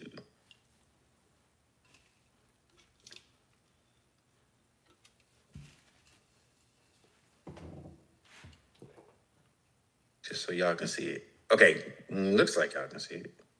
Yeah, it's good. Where's it at? Okay, that's as good as it's gonna get right now. Okay, so wireless network users recently began experiencing speed and performance issues on the network after access point 2 was replaced last night due to a failure. The original wireless network was installed according to a wireless consultant's specification and has always worked properly without any past issues. Now that you are at the client's office, you log into each of the devices and saw the following configurations.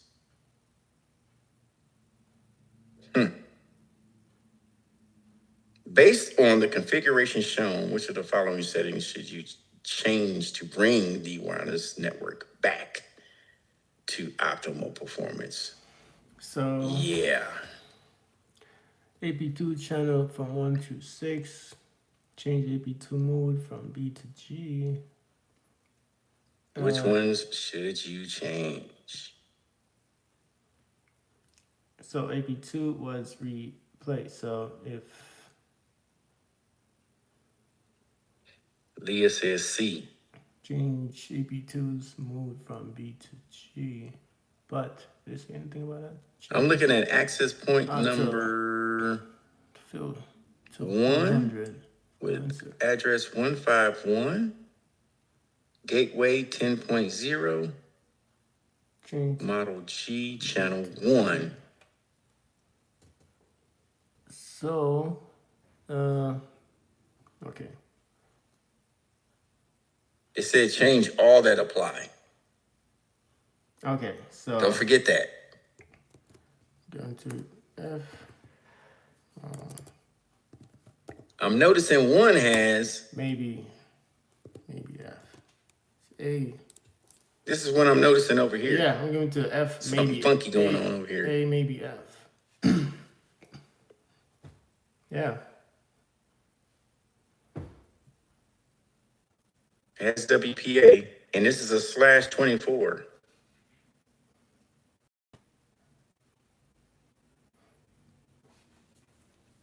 SSID broadcast. Then y'all looking at the second one? 152, gateway, basic configuration, model B, channel 1, channels, auto, WPA. And then the last one,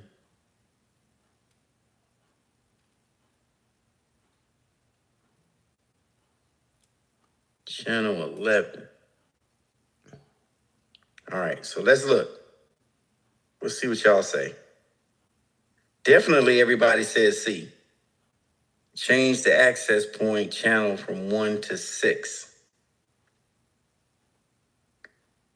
Then, I know it does. We're walking through it. Because A, C, and F is the answer. Yeah. But we're walking through it to see what. So we got that one. So we did the first one. A, change right there. Change the access point to auto. AP1, yep, that's what we saw over there. Yeah. So we said channel and channel, so we got 2 out of 2. And then the other one, AP mode from B to G. Yeah. They said that's another one. Yeah, because right there. Yeah. Change it from B to G. Why? Because that's G. And the answer is the other one. And that's as well. G. Yeah. They have to match. Yep. Has to be synchronized. Yeah. Okay, I got a question for y'all.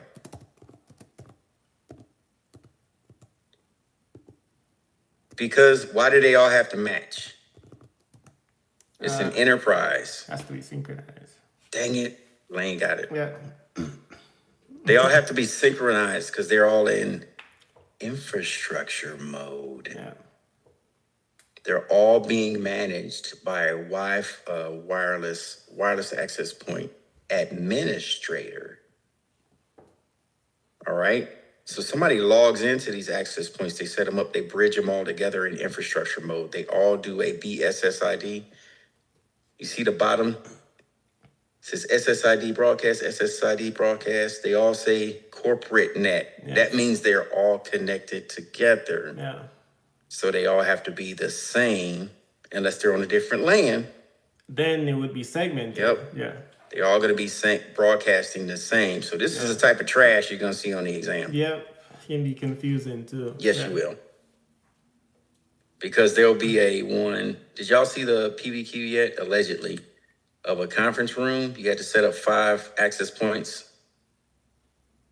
One was a conference room. Did y'all get that one yet? I don't think I have. A hallway. No, I Right? haven't. Leah, y'all see that yet? Setting up wireless access points. One's in the conference room. One is in the break room. Okay, dang it. I guess I'm telling y'all the answers. The answer to that PBQ is on this slide. Pretty much. You'll know what to do. All right. Nice. You have to set them up, and then there's a part 2 to it. So don't walk away from it. Yeah. The other part is you have to actually click on the wireless access point and set it up. You just don't slide it into place. You got to actually click on it Yeah. Yeah.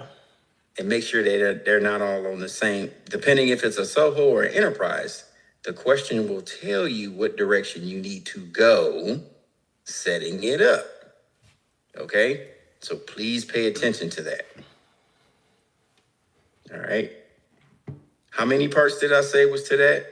Setting up wireless access points to make sure everybody can connect and you have to configure? Yes, it is a 2-parter. Know it. All right. Let me give you a little bit more. Sometimes you'll see, watch my little cursor up here. When it brings it up, you won't know it's there because there'll be a little tiny box that's transparent and it'll have a little X on it. It'll be so freaking small. You won't notice it. It'll be right here or it'll be right here, but it'll be so little. If you're looking real fast, you'll miss it. Okay? Usually that's when you close it, the other part's behind it about what else they want you to do. Okay? If you click on the wireless access point, you will get the API that comes up, and usually it's only drop downs. You have to select the right one. Okay? Yeah.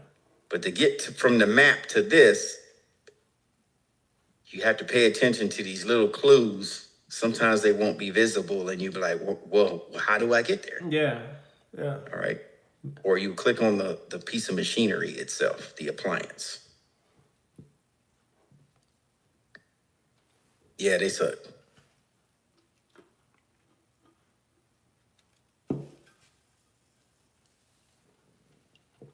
All right. That's it for now, though. So I'm glad we went back over it. Glad we went over the standards. I'm trying to get y'all mentally prepared so you know what direction to go on how to take this exam. You've already learned about wireless access points and frequencies and all that different stuff. Okay, cool. What they present to you in this is not like how they did it in the hardware section. They want to present, okay, here's the hardware that you already know about, but here's the scenario I need you to use it in. Does that make sense? Yeah. So they take the knowledge, but they step up the game by saying, I know you know about it, but I'm in a totally different ballgame. I'm either setting up a Soho or an enterprise. Tell me how to set this thing up. Which one should I use? So now they're picking your brain. Okay. That's how you have to approach it. All right. So hopefully that kind of point you in the right direction on how to go in there. Any questions? All right, cool. Thanks for the info, Mike. I'm gonna go back and look at it during break. But let's go ahead and take a break and see you in, let's say, 10 after. See you when you get back.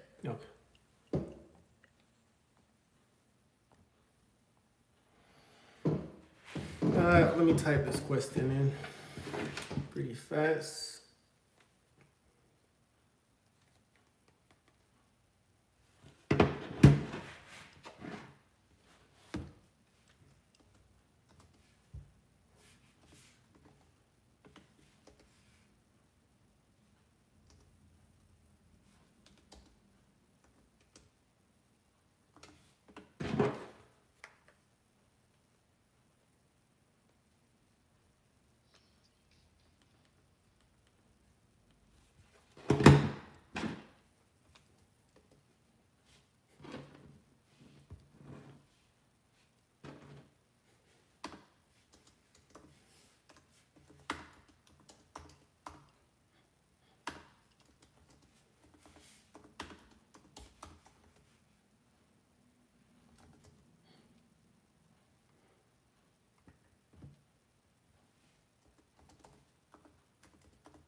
Also, the survey is open.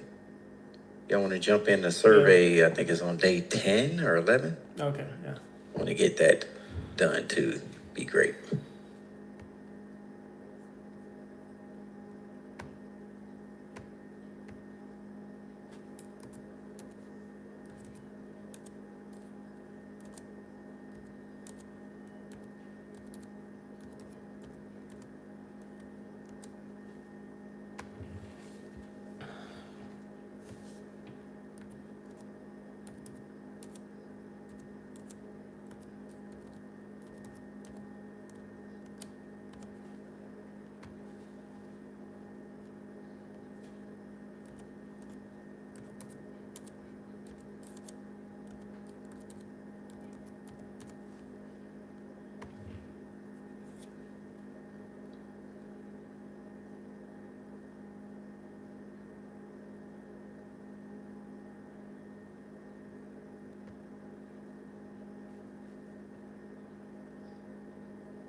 P-R-I-E-T-T.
not want to use a port mirror, you may instead want to use a physical tap.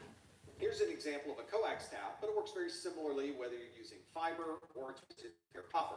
You would be connecting two devices, one of the network. You can see there are a transmit and a receive pair on each side, and those will go into the in and out connection. So you would complete a circuit on one connection and complete the circuit on the other connection.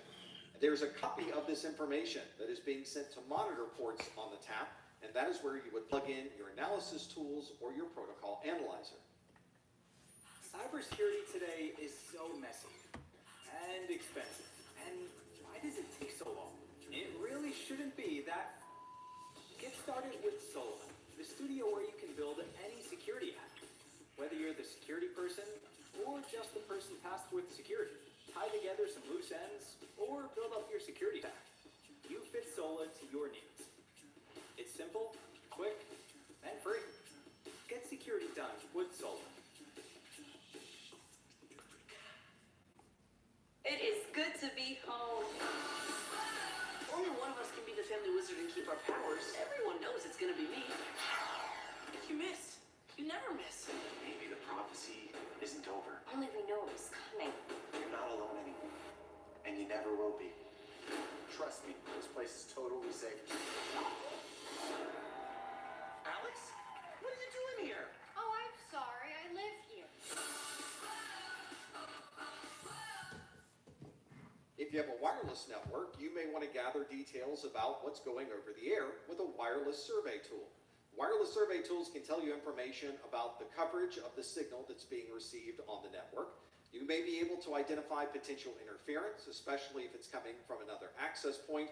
This might be a tool that's built into your operating system or a wireless access point, or it might be a third-party tool like this one that you can install into your operating system and be able to gather these wireless statistics. If you need detailed wireless information, it may require specialized hardware, and you can use a Wi-Fi analyzer to provide that level of detail.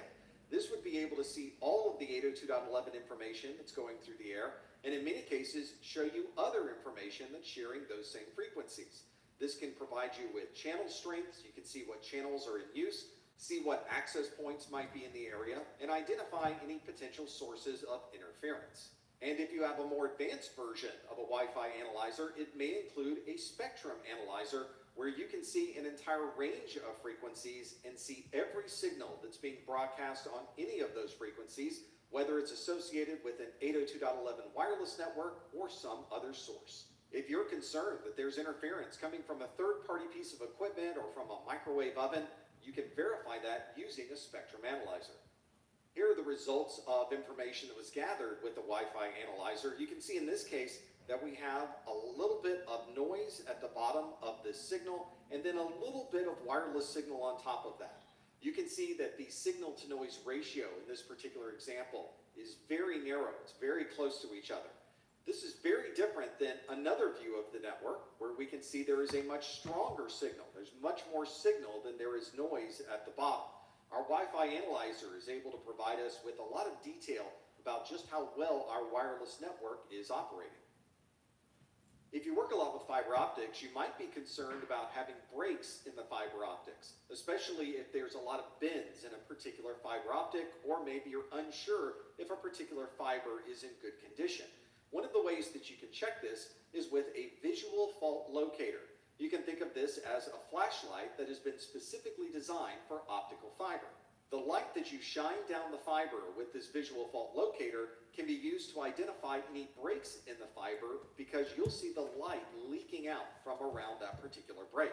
You may need to turn the lights off in the room to see this a little bit better, but it will be very obvious once you turn on your visual fault locator.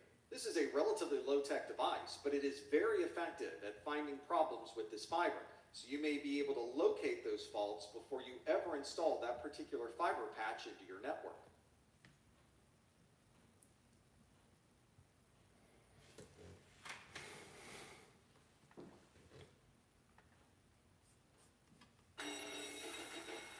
People can go crazy trying to stop a cyber attack.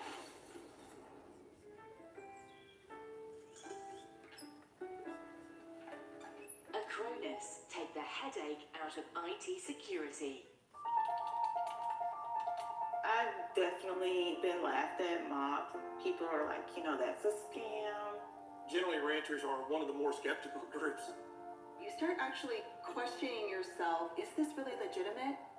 I was cautiously pessimistic about it at first. But then you start reading and you start educating yourself with trusted sources. With crypto, you can have instantaneous transactions. You can transact 24 hours a day. It gives me so much more autonomy over my own finances. Less fees, more transparency. It's sustainable, it is equitable, and it's fast. You can interact directly on the blockchain, exchange items of value much more easily.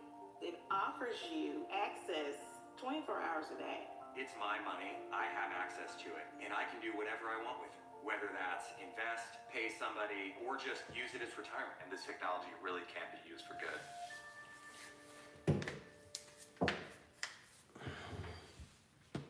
In your first job working with networks, you'll probably work with one of the major providers of network equipment, and you'll become very accustomed to using the command line for that particular equipment. But your company might purchase equipment from many different manufacturers. Fortunately, the commands at the command line are very similar between these manufacturers. So if you learn the basics of how to use one manufacturer's switch, you can often use that knowledge to also manage another manufacturer's switch. This doesn't mean that the syntax at the command line is exactly the same between all of these different manufacturers, but it does come very close to each other.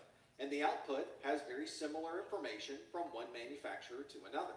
Once you learn the technology behind the commands, it becomes relatively easy to move back and forth from one manufacturer to another.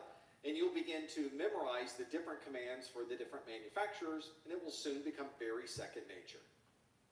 In our videos where we talk about the switching process, we talk a lot about the MAC address table.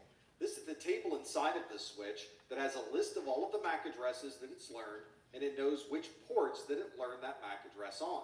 Now when the switch needs to make a decision about where certain traffic should be sent, it can reference that MAC address in the table, identify the port, and send that traffic directly out that port. On many manufacturers' equipment, there is a show command that provides this view. This is a Cisco switch, and I use the show MAC address table command to list out all of the MAC addresses in the MAC address table. So if you're troubleshooting a switch and you're wondering why certain traffic may be sent out every interface, or you're wondering if you've hit the maximum number of entries in your MAC address table, you can use the show MAC address table to get more details. We've also talked a lot about routing in this course, and if you'd like to see a list of the routes inside of the routing table, you can use the show route command. This is a very useful command to be able to see exactly where the routes are for a particular router. And you can use this command on each router to be able to build the path that it should take to get traffic from one end of the network to the other. It's very common to use the show route command, have a look at the routes in the table, find the route that would apply to the traffic that you're looking at, and then follow that traffic out the specific interface. You can then use that process on every route throughout the path to track it from one end of the network to the other. Here's an example of the show route command from a Cisco router. At the top of the show route command is a list of all of the abbreviations that are used in the routing table itself. On the left side, you can see these abbreviations. There are only two that are used in this particular routing table. One is the R abbreviation that correlates back to a RIP protocol that was used to build that route. And then we also have a C, which is a connected route. This means that this particular network is directly connected to an interface of this router. You can then step through each one of these routes to see which might apply towards the traffic that you're looking at. This first line of the routing table is for all traffic that would need to go to 1.0.0.0/8. It would get to that route through 20.20.0.2, and you would reach that next hop by leaving serial 3/0 as the interface. There may be a more specific route inside of this routing table, so you would need to evaluate each one of these routes to see if you have a more specific route that could apply to your traffic. Maybe our problem is not with switching or routing, but instead we're more concerned with the speed and duplex of a particular interface. Or we may want to know if there's any errors associated with a particular interface, and you would view that by using the show interface command. The show interface command will show you if an interface is up, if it's down, if it's connected, or if you've administratively disabled that interface. You can also view information about the speed, MTU, and any encapsulation types for that interface.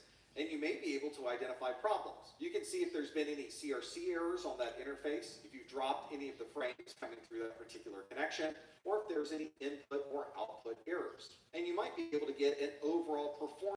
You might want to see the total number of frames or the total number of broadcasts that have gone through of the show interface command. This is an interface that is a fast Ethernet 0/0.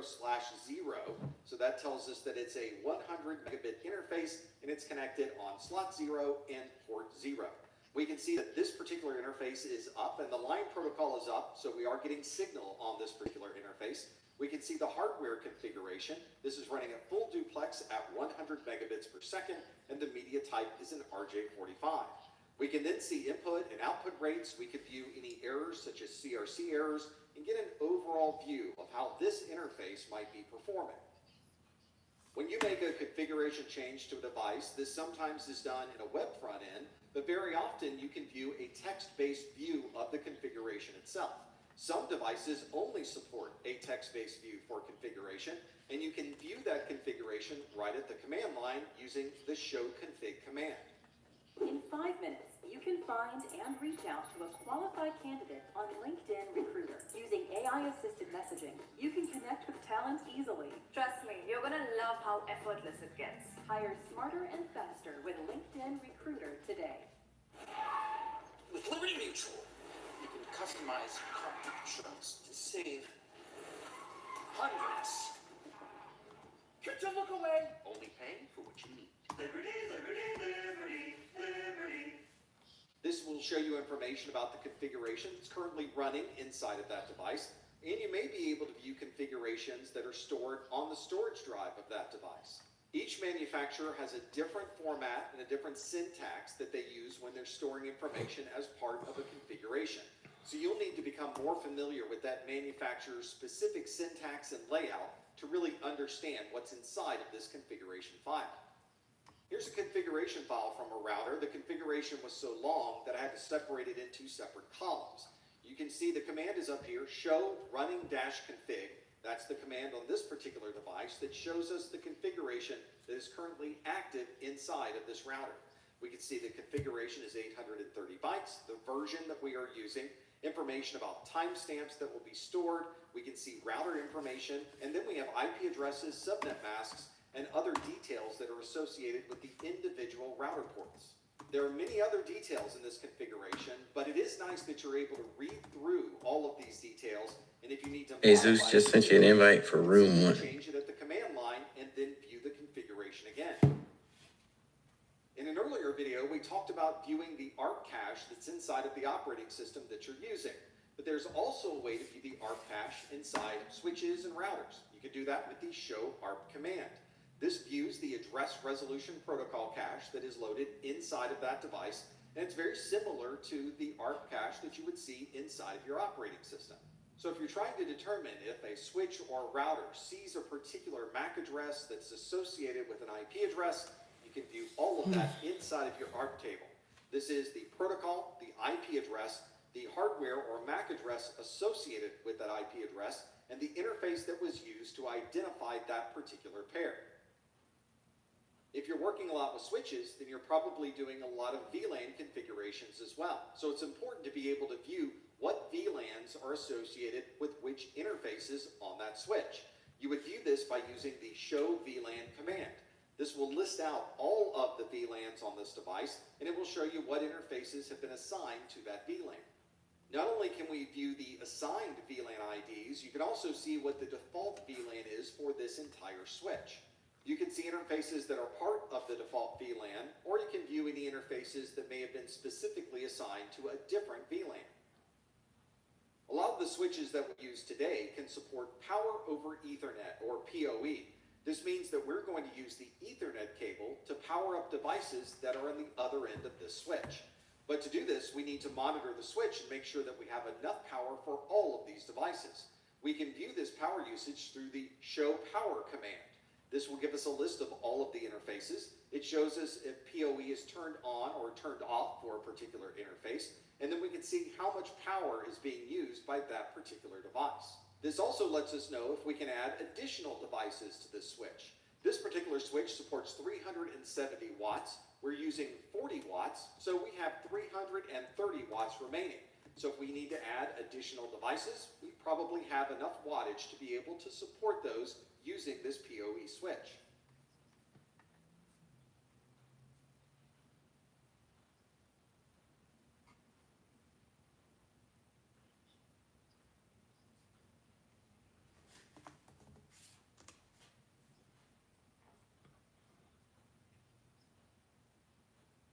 CompTIA Rewards introduces the industry's most expansive global rewards marketplace featuring millions of unique products and experiences, all delivered seamlessly through a single powerful solution.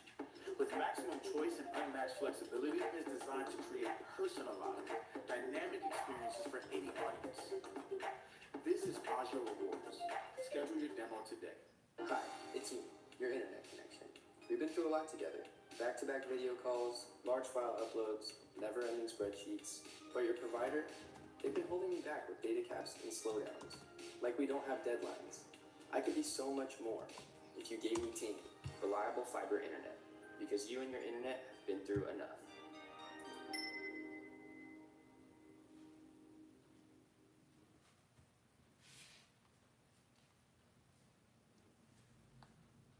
And look at that, we are live. We are in our pre-show of today's N10009 Network Plus Study Group. Thanks for joining us. We will get started at the top of the hour. You can see by the big clock on the tablet that we have about 8.5 minutes left before we get to that point. I am in the process of setting up the studio, making sure that everything is working somewhat the way that it should be. Yes, everything is working the way that it should be. Hello, chat room. Hello, everyone. Thanks for joining us. We have all new questions for Network Plus in this first hour. And of course, we have questions for our second hour for you to submit. I don't think we have any that have been submitted yet. Let's look over my shoulder while I look at the Q&A.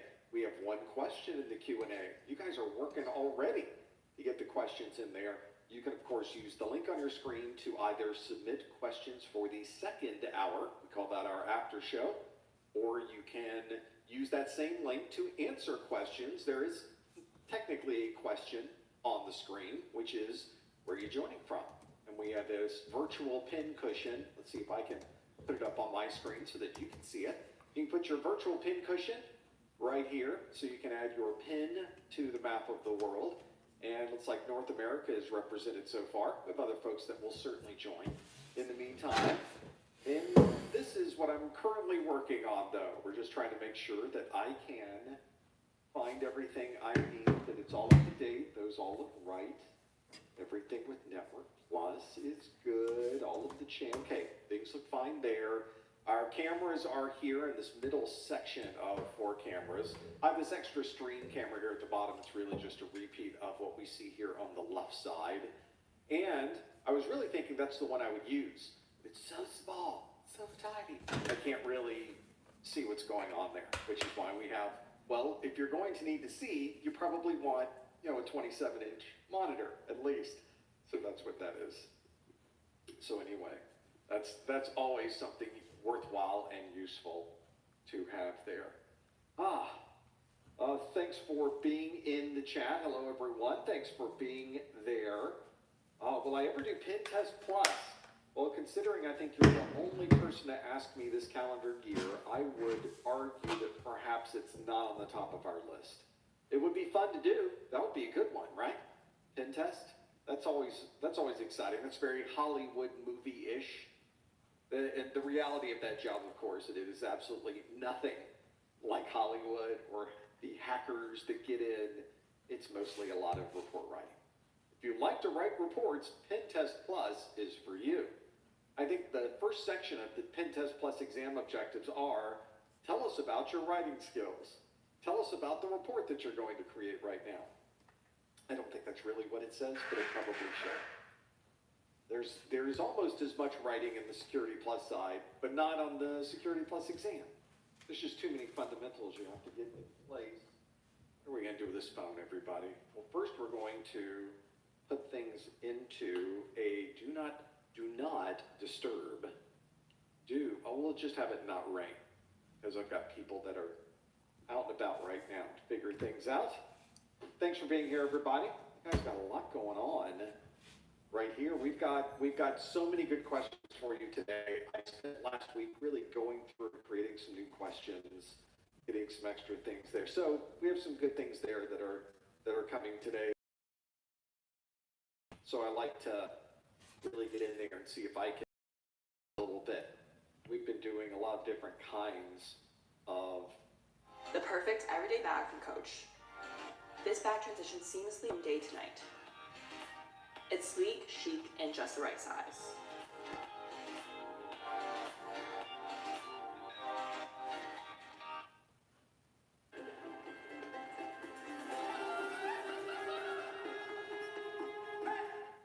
So we'll figure out what you like on this live stream. We'll be getting started in about 4 minutes and 45 seconds as my big clock on the desk, on the wall. Should have a clock on the wall.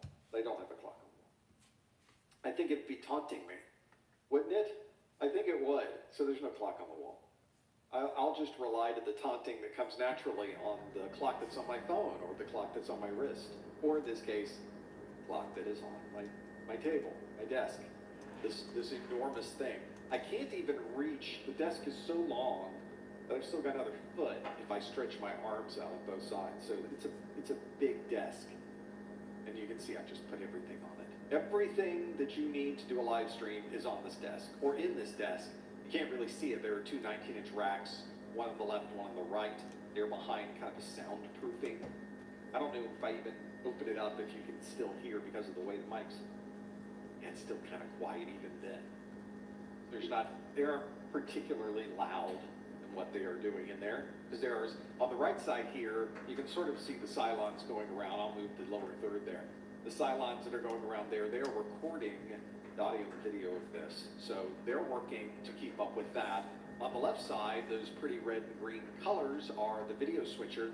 It's kind of loud. That's probably louder on the left side, right? Find out. See, you can't really hear any of this. Yeah, I have a filter that keeps all of the noises that happen in the background away. So when I stop talking, it goes to nothing. So I'll just stop talking here now, and then it just goes to nothing. Even though there's air conditioning running, there's a fan above me.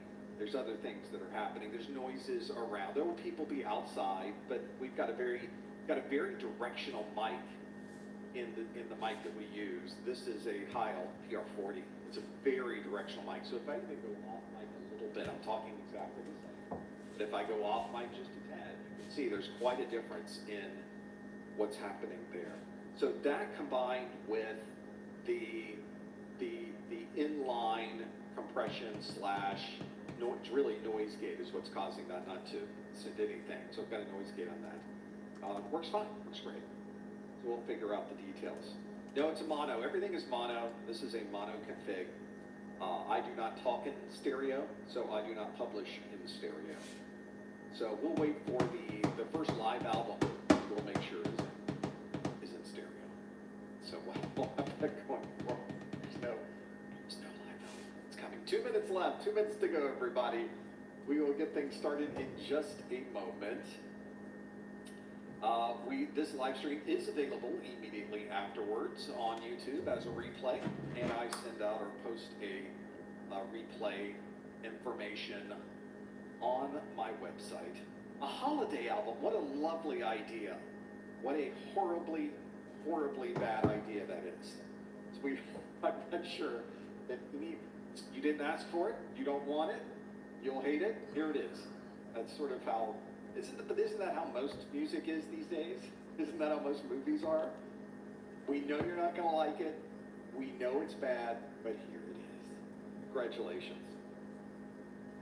Are we expected to memorize the different Wi-Fi generations and their speeds? You're expected to know everything that is listed in the... How are you doing? I did not see your comments. I can give you, because that really does spell it out. I'll talk about it more during this live stream, especially in the after show. No one wants to hear me singing Jingle Bells. That's not true. negative people want to see me. I mean, they will show up and say, before you start, could you not? We've got a list of people that have requested that you never do this. So it's actually negatives. There's a negative number of people that would like to hear me singing jingle bells. It's not just zero. I feel like there's a groundswell of support for me not doing that. Like most of the things. All right, enjoy your lunch, everybody.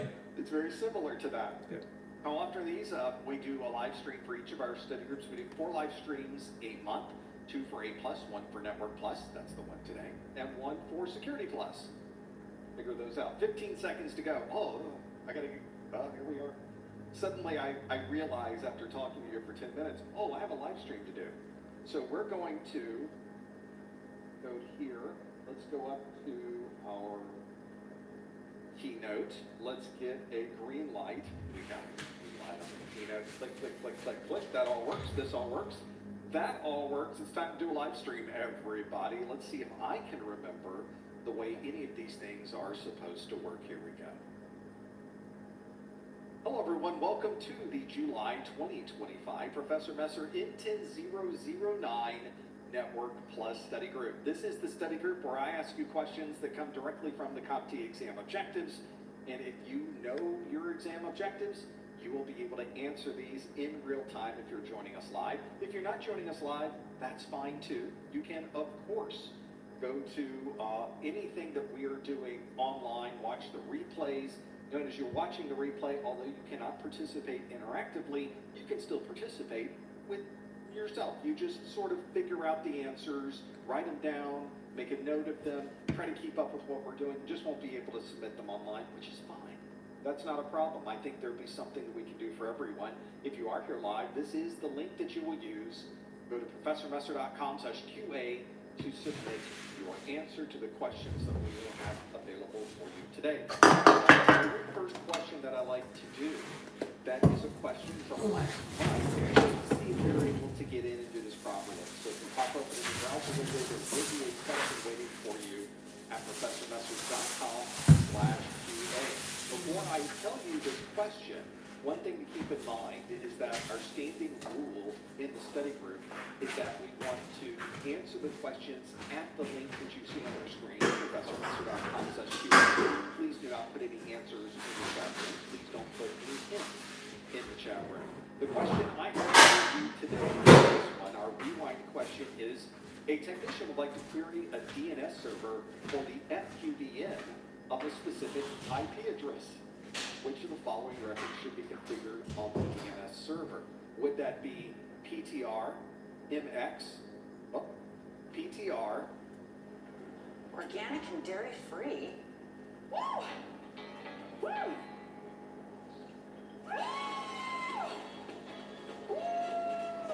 Here we go. Third time today.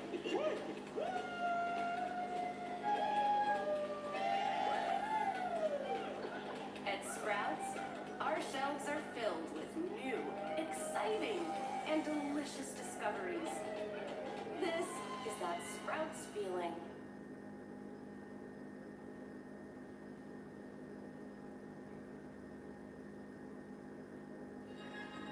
Fleur, the wonder of you. Blue, the balance of you. Red, the rush of you. Glossy labia, rosy skin, true to you. MX, CNAME, A, or TXT? You got a few to choose from. Now we're going to come back to this question in just a moment. There's the question. We will come back to this one in just a moment because I would like to give you a little bit more information about this live stream right now, but this will just stay there so you can submit the question anytime by going to professormesser.com/QA. Well, we do one of these study groups every month for Network Plus. Of course, we do 2 A+ study groups, a Network Plus, and a Security Plus study group every month. If you're into Security Plus, our Security Plus study group is next week at this time. So if you just show up again a week from today, you'll be watching our Security Plus study group. We do all new questions every time, so there's always something new that we can talk about. Of course, when we're not doing our study groups, you can find out more at professormesser.com/YouTube. That's where our entire Network Plus course is. You can watch every minute of every video on our YouTube channel or on our website. We, of course, post a weekly Network Plus pop quiz question to ProfessorMesser.com/Twitter and ProfessorMesser.com/X. They're the same thing. I don't know if you've heard. The news is out. And also, we have the same question posted as a pretty picture over on Instagram, ProfessorMesser.com/Instagram. Of course, if you'd like to find us on any social media, just type in ProfessorMesser.com/LinkedIn/Discord. Facebook, you get the idea. That's a good way to do it. The topics that we're going to cover today are topics that CompTIA has already provided to us and everyone else. They are contained within the CompTIA official CompTIA exam objectives document, and we will talk more about that objectives document as we go through this list. There's also documentation about the Intent 009 that you should be aware of. This is the current version of the Network Plus exam. It's the only available version of the Network Plus exam. It was released in June the 20th of 2024, which means that we are about 1 year into the life of this particular version of the Network Plus certification exam, which means this will probably still be around for another 2.5 years, which means that we estimate the retirement date for this version of the exam to be Q4, calendar year Q4 of 2027. The exam itself is a single exam that you need to pass. It's 90 minutes in length, and you can get a maximum of 90 questions. It is available and scored on a scale of 100 to 900. It's an unusual scale, and the score that you need to earn is a 720. The exam itself consists of multiple choice questions and performance-based questions, both of which we will cover in today's live stream. Also let you know that I have downloadable versions of all of these videos, audio versions. We have course notes and more study information available on our website. If you want to learn more about it, you can find it at ProfessorMesser.com/netsuccess. I'll also let you know this video replay will be available on YouTube immediately afterwards. I hit a stop button, takes a couple of minutes to process, and then you can watch the replay. I also have an audio-only version replay that I post in podcast format. If you'd like to add that to your favorite podcast listening program, you can find that at ProfessorMesser.com/podcast. If you're on a streaming media service, the podcast is probably already there. So if you're on Spotify, for example, just simply go to the search there, look for Professor Messer, and you'll see that all of those podcasts will show up automatically. It's an easy way to start listening when you're in your car, when you're working out, or somewhere else where you can't watch the screen as it's going by.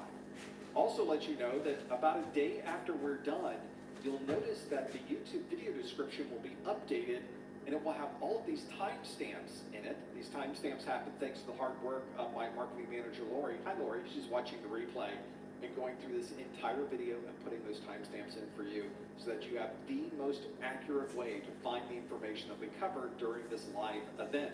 And since we tend to go for about 2 hours, it's a great way to find it very, very, very quickly. Thank you, Lori, for doing that. If those of you in the chat room appreciate it, make sure you give a wave and a hello and a thank you to Lori. She's watching that replay go by also, as she probably watches this at 2x speed. I hope she does anyway. For something like that, and that will appear in the YouTube video description in about a day or so. We also, when we are not here live, you can go to ProfessorMesser.com/Discord and join us on our 24/7 chat rooms. I've also got rooms set up that you can open yourself and manage your own study group in the Discord itself, where you manage it, you're in control of it, you can lock it, you can open it, you can allow people in, you can kick people out. It's completely up to you. It's your study space. And you can do that right there on our Discord, ProfessorMesser.com/Discord. Join thousands of other people that are studying for the A+, Network Plus, Security Plus, and other certifications by visiting ProfessorMesser.com/Discord. Eventually, you will need to take your exam, and if you are in the U.S., Canada, or a U.S. territory, we would love it if you would join us on our website at ProfessorMesser.com/vouchers. I have discounted vouchers that are there for you. So you can, of course, go to the CompTIA website, pay full price, but why would you do that when the same vouchers are available at ProfessorMesser.com/vouchers? You don't need a special coupon code. You don't need to add any extensions into your browser. All you have to do is visit ProfessorMesser.com/vouchers, and they are available at a discounted rate automatically. Not only do you get the voucher, I'll even give you something extra. You get a free copy of my Exam Hacks ebook. This is an ebook I wrote with a number of tips and tricks that can help you with your studies and some strategies you can use during the exam itself to perhaps get you a few extra points. These are compiled list of tips and tricks that I've accumulated through the years. Maybe it's something that can help you as well. You get all of that with the purchase of a voucher. We do not sell the exam hacks ebook by themselves. You can only get them with the purchase of a voucher or a success bundle. You can find all of this at professormesser.com/vouchers. Let's look at the question we had earlier, which is, a technician would like to query a DNS server for the FQDN of specific IP addresses. Which of the following records should be configured on the DNS server? Is it PTR, MX, CNAME? When you want to compare brewing methods to make a good cup of coffee at home, you can just ask Google to compare them all for you. French press? Oui, oui, monsieur. Ooh, a little strong. We see you, how you hold your world together, how you're the glue. We see how much you care, how you're a force in everything you do. Even if you can't see the finish line or picture the follow through, we do. We see how the caring part of you lifts everyone up, an example others look to. You can't help but care, and that care can become your career. Visit ultimatemedical.eu. A or TXT? Let's close our poll and see how we did. Well, we're a little mixed. In fact, this is very similar to the results we got last month. 41% of you was the plurality. The highest number of you answered PTR as the record that should be configured in this case. But 26% of you said A and 24% of you said CNAME. So the second and third place actually combined to more than the first place option. So I think we have a good choice here out of these three. We have single digits, however, for MX or TXT, so none of you really felt, or very few of you felt, that was really the right answer. It would not be an MX record, it would not be a TXT record. Very specific to what we're trying to do here is that we want to query the DNS server for the FQDN of an IP address. Normally, it's the reverse, isn't it? Normally, we're typing in a fully qualified domain name in our browser screen or somewhere else. We're typing in www.professormesser.com.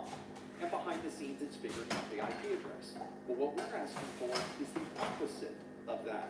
We're asking to query the DNS server for the FQDN of a specific IP address. So we're going to give the DNS server an IP address and then tell us what fully qualified domain name is that associated with. What's important to know, however, is that the DNS server will only tell you that information if a record has been added to the DNS detailing what fully qualified domain name is associated with that IP address, and that record is a pointer record, a PTR. That's what PTR stands for. It is, think of it as the reverse of an A, an address record for IPv4, or a quad A, which is the IP address record for IP version 6. This is the opposite of that. I'm giving and putting into this particular record an IP address, and I'm associating a name with that IP address, specifically a fully qualified domain name.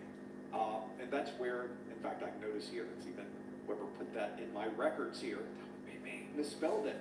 All right, so I'm gonna give you guys a quick behind the scenes. That is a good For example. those who are wondering what my entire book together looks like. Well, this is not the entirety of it, but at least I want to give you a view of what part of what I use on a daily basis looks like.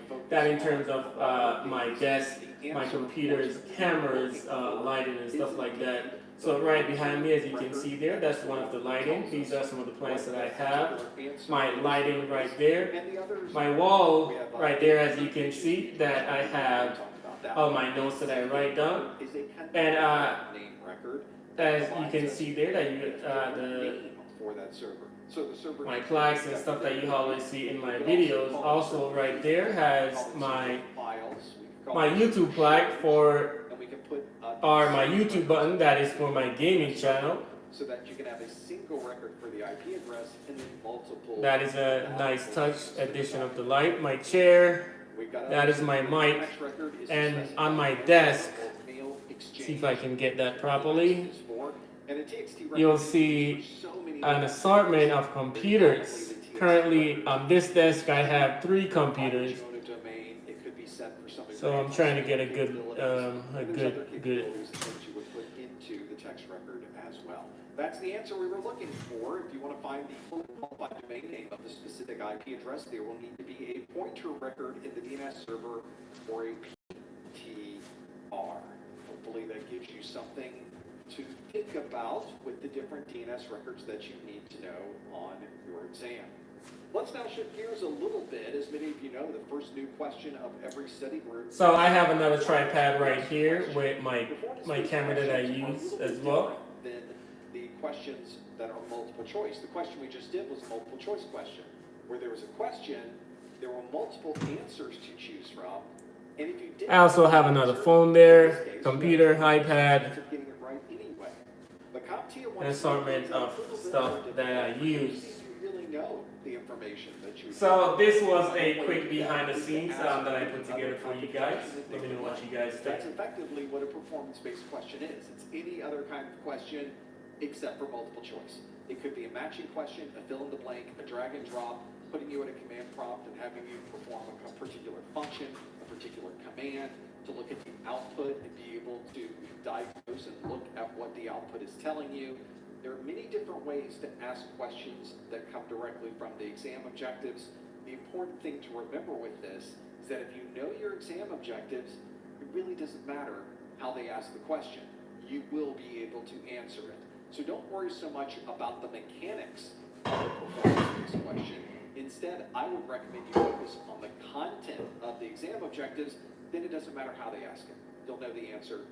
Febreze. When you host, your bathroom can feel like a revolving door. Keep things fresh with Febreze. It's an outlet-free air freshener that flies overs for 45 days. So even after every flush, you know your bathroom smells amazing.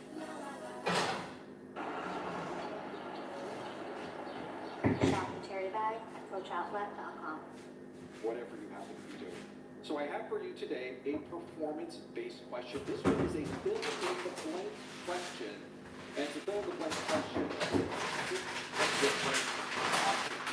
The question asks, associate an OSI label to each description. So I have 6 descriptions on the screen, and I want you to tell me for each one of those what each associated OSI label happens to be. So that's what I would recommend. This is also, if you are in a case where you're trying to remember things about the performance-based question, this is the thing where you can go back to your exam objectives and see what were they trying to do.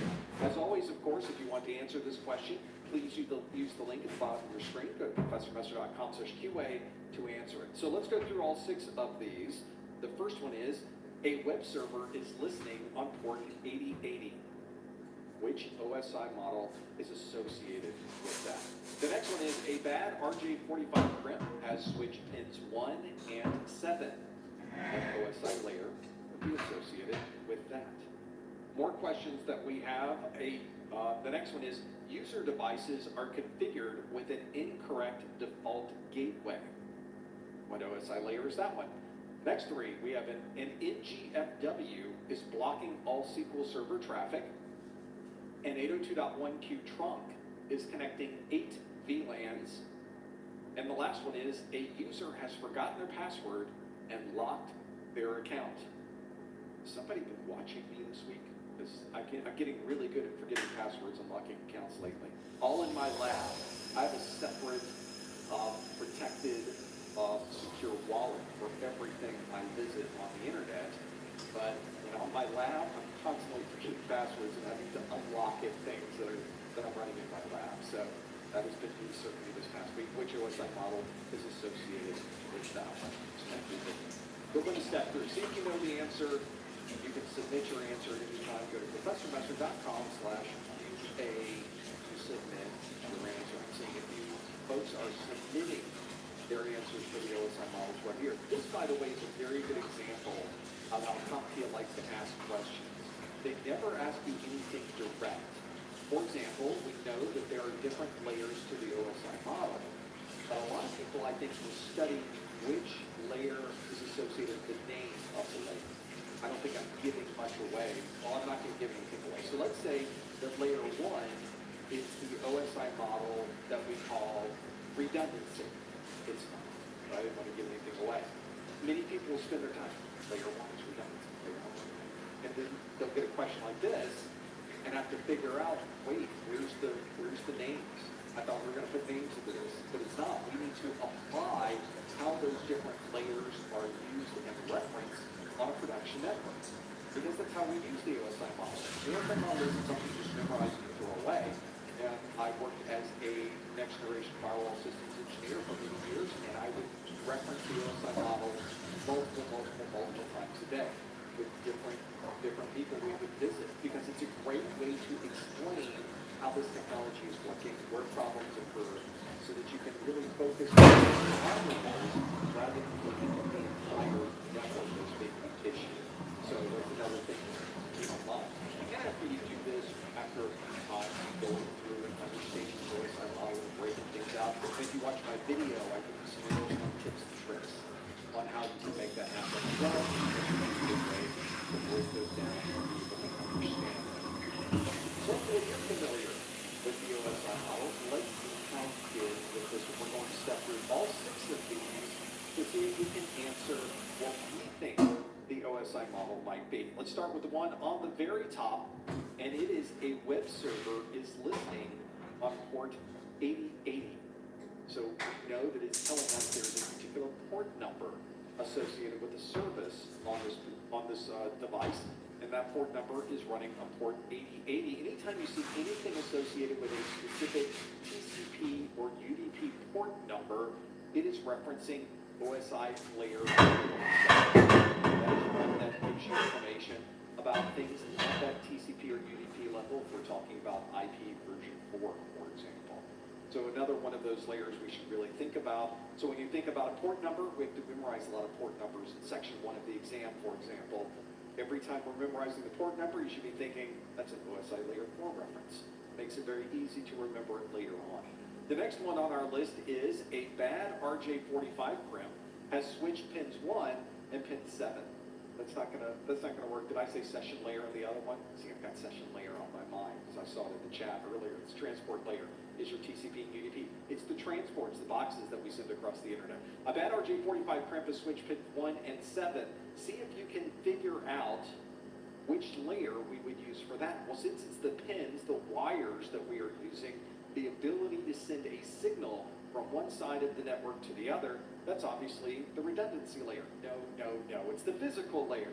The physical layer is the one we're looking at, layer 1. Anytime we're talking about the physical layer, we often think about it as a physical thing, like as a cable or fiber, which is not a bad way to think about it, by the way. But we're really talking about the ability to get the signal from one device on the network to another device on the network. So that's what we would focus on, that layer. Layer 1, the physical layer, has everything to do with crimping, wires, or anything related to signal, because sometimes we're dealing with wireless. There is no wire.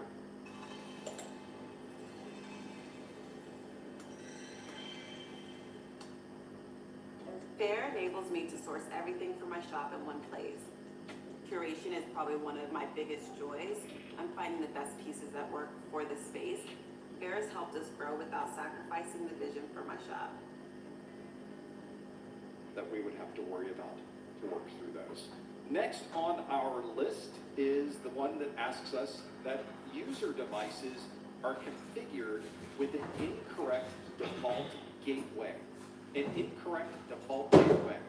So which layer is the default gateway layer? Well, since we're talking about a default gateway, you should naturally keep in mind that's something associated with the TCP/IP configuration, specifically an IP address, because you know when you're configuring IP addresses on your device, you add a piece that has an IP address, obviously, is the important part of it. There might be a subnet mask associated with it.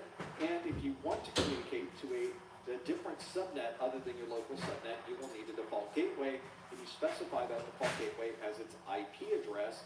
Since we are working at that level of the network, that is our network layer, or layer 3. Layer 3, anytime we're talking about an IP address, anytime we refer to a default gateway, anytime we refer to the DNS server's IP address, anytime we talk about the IP address of the device, it's always going to be OSI layer 3.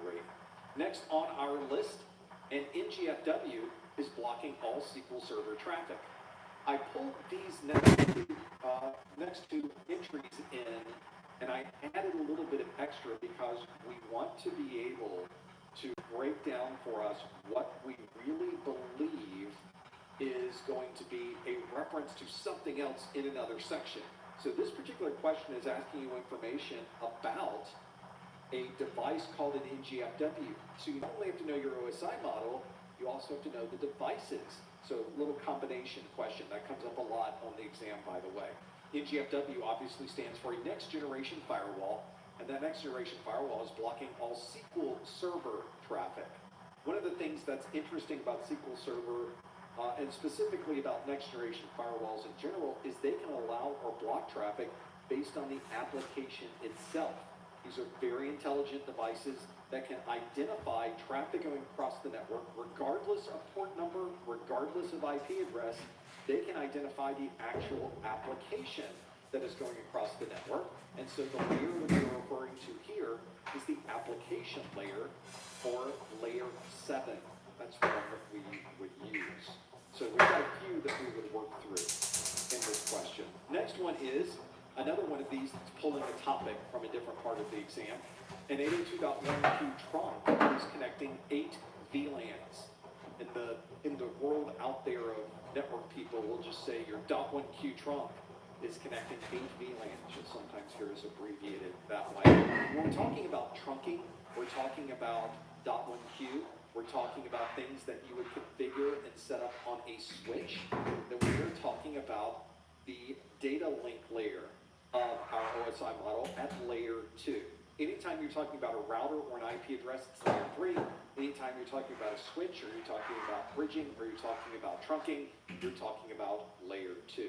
So you've got a few things that you can always reference, always hold on to those that will help you decipher how you describe that particular problem. It's a routing problem, layer 3. It's a switching problem, layer 2. And the last OSI layer description that we have is a user has forgotten their password, that would be me, and locked their account. So in that case, it's one where we're sitting there at our screen, we type in our username, we type in allegedly our password, we hit enter, doesn't, well, let's try again, put in our username, put in our password. All of this integration, this interaction that we're doing with the application is all happening at that application layer. So it also is a layer 7 application layer description. So those are the layers that we were looking for. Transport layer, layer 4 is a web server listening on port 8080.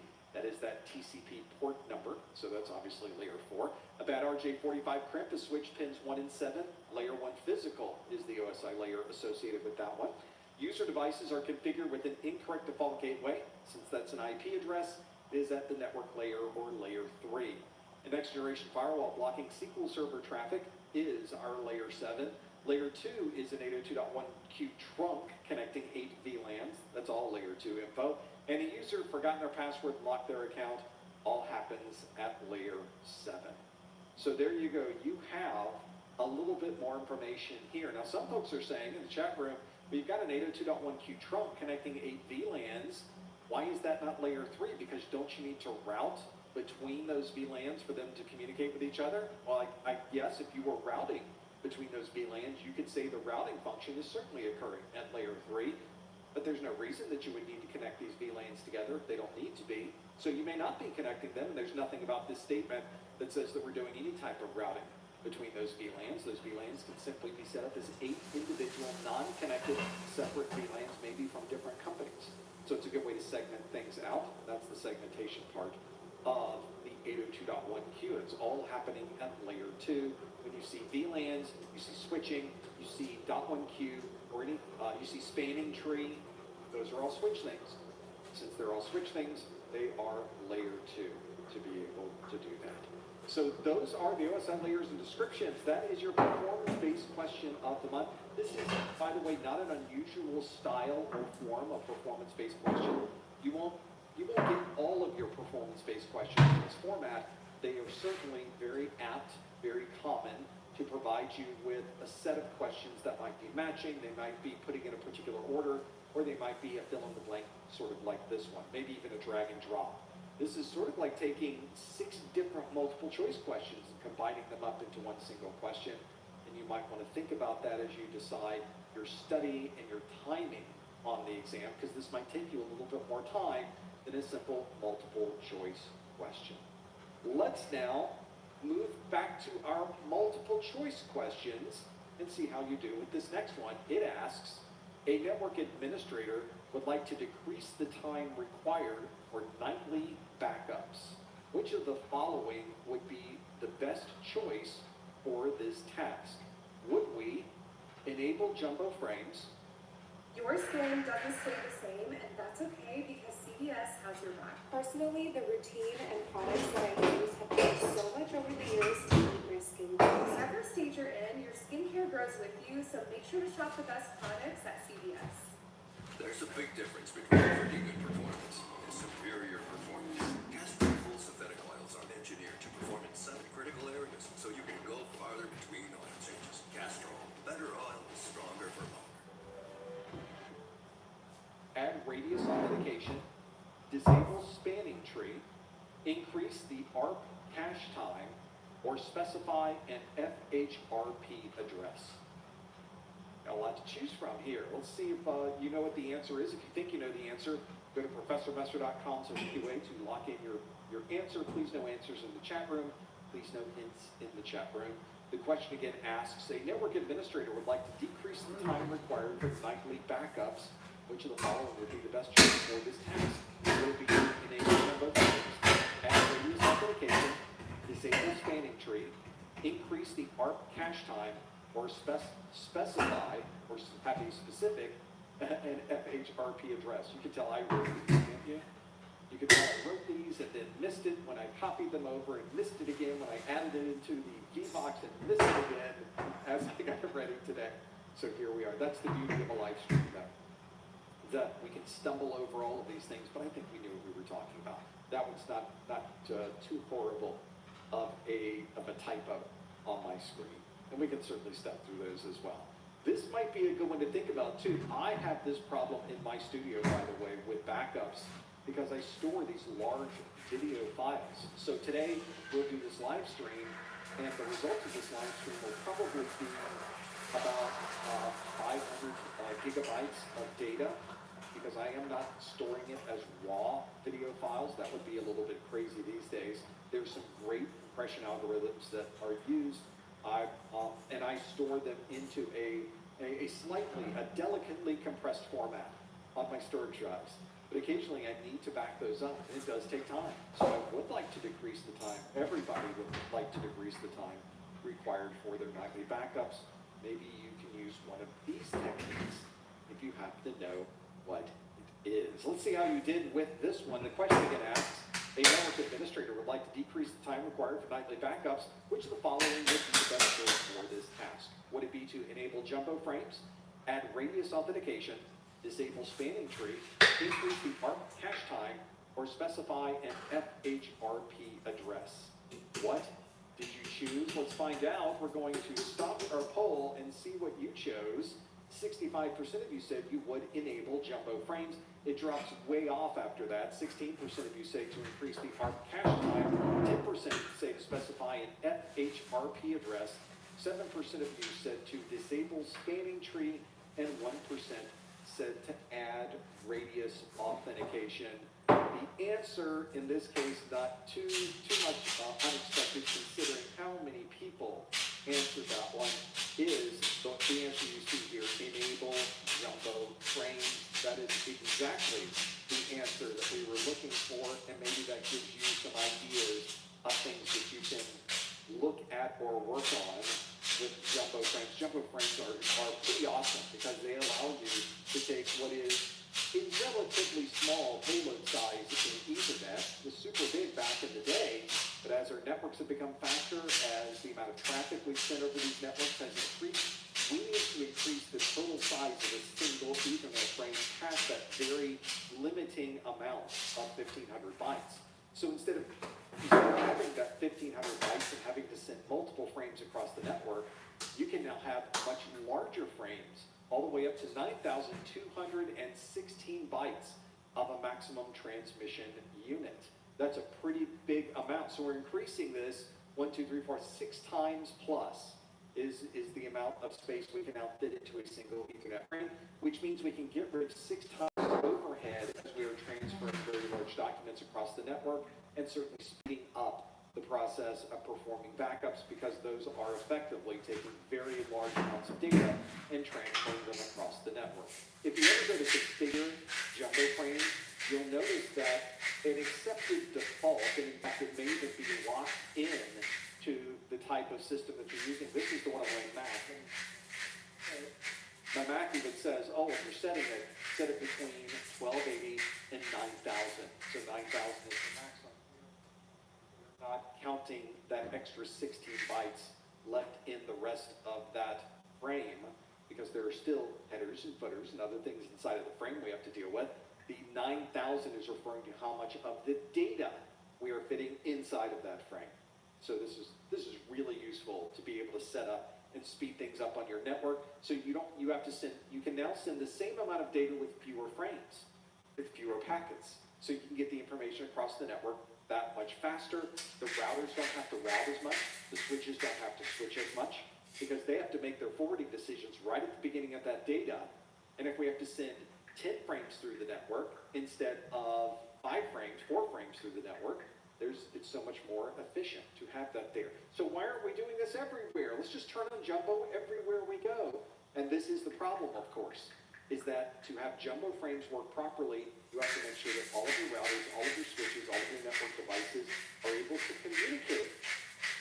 Well, would you look at that? A phone that can tell you what you're looking at. Those are cirrus clouds. They often appear before a change in the weather.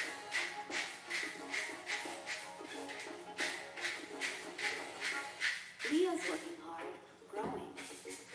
Pampers is working hard, keeping him dry. Only Pampers Swaddlers has a Keep Dry liner to keep him comfortably dry.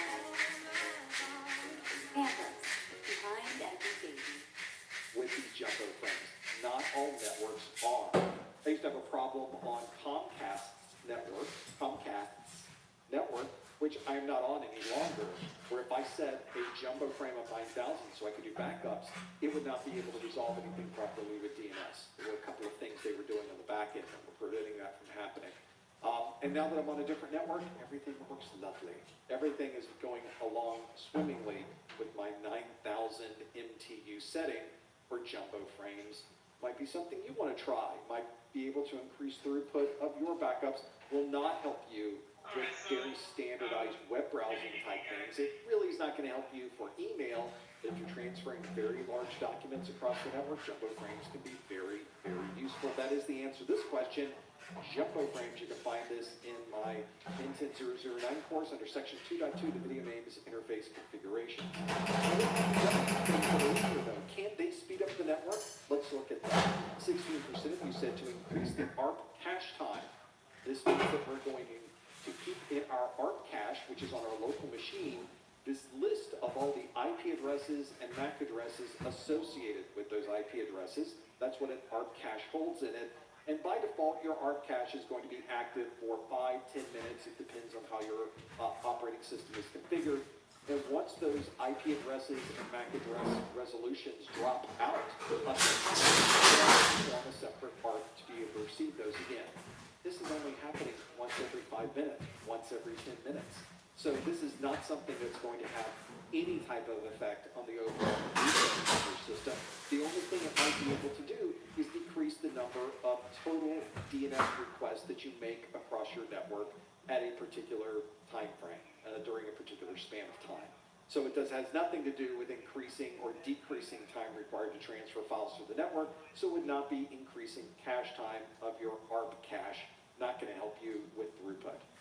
Having an FHRP address, so if you're doing any type of redundancy on your network, you're working through any of the details of having multiple routers and keeping those routers always working, and if one router fails, can we use the other router as a redundant? First hop routing protocol is one of the types of protocols that provide some of that functionality, but having a redundant set of routers on your network does not increase the overall throughput of the traffic going over your network. It simply makes it more resilient. So if you happen to lose a router, if that router fails, the power supply fails, there's a bug in the software, it glitches out and it drops off the network, we have a redundant router right there and able to go, but it doesn't increase throughput. So it would not be specifying an FHRP address. 7% of you said disable spanning tree. Do not disable your spanning tree.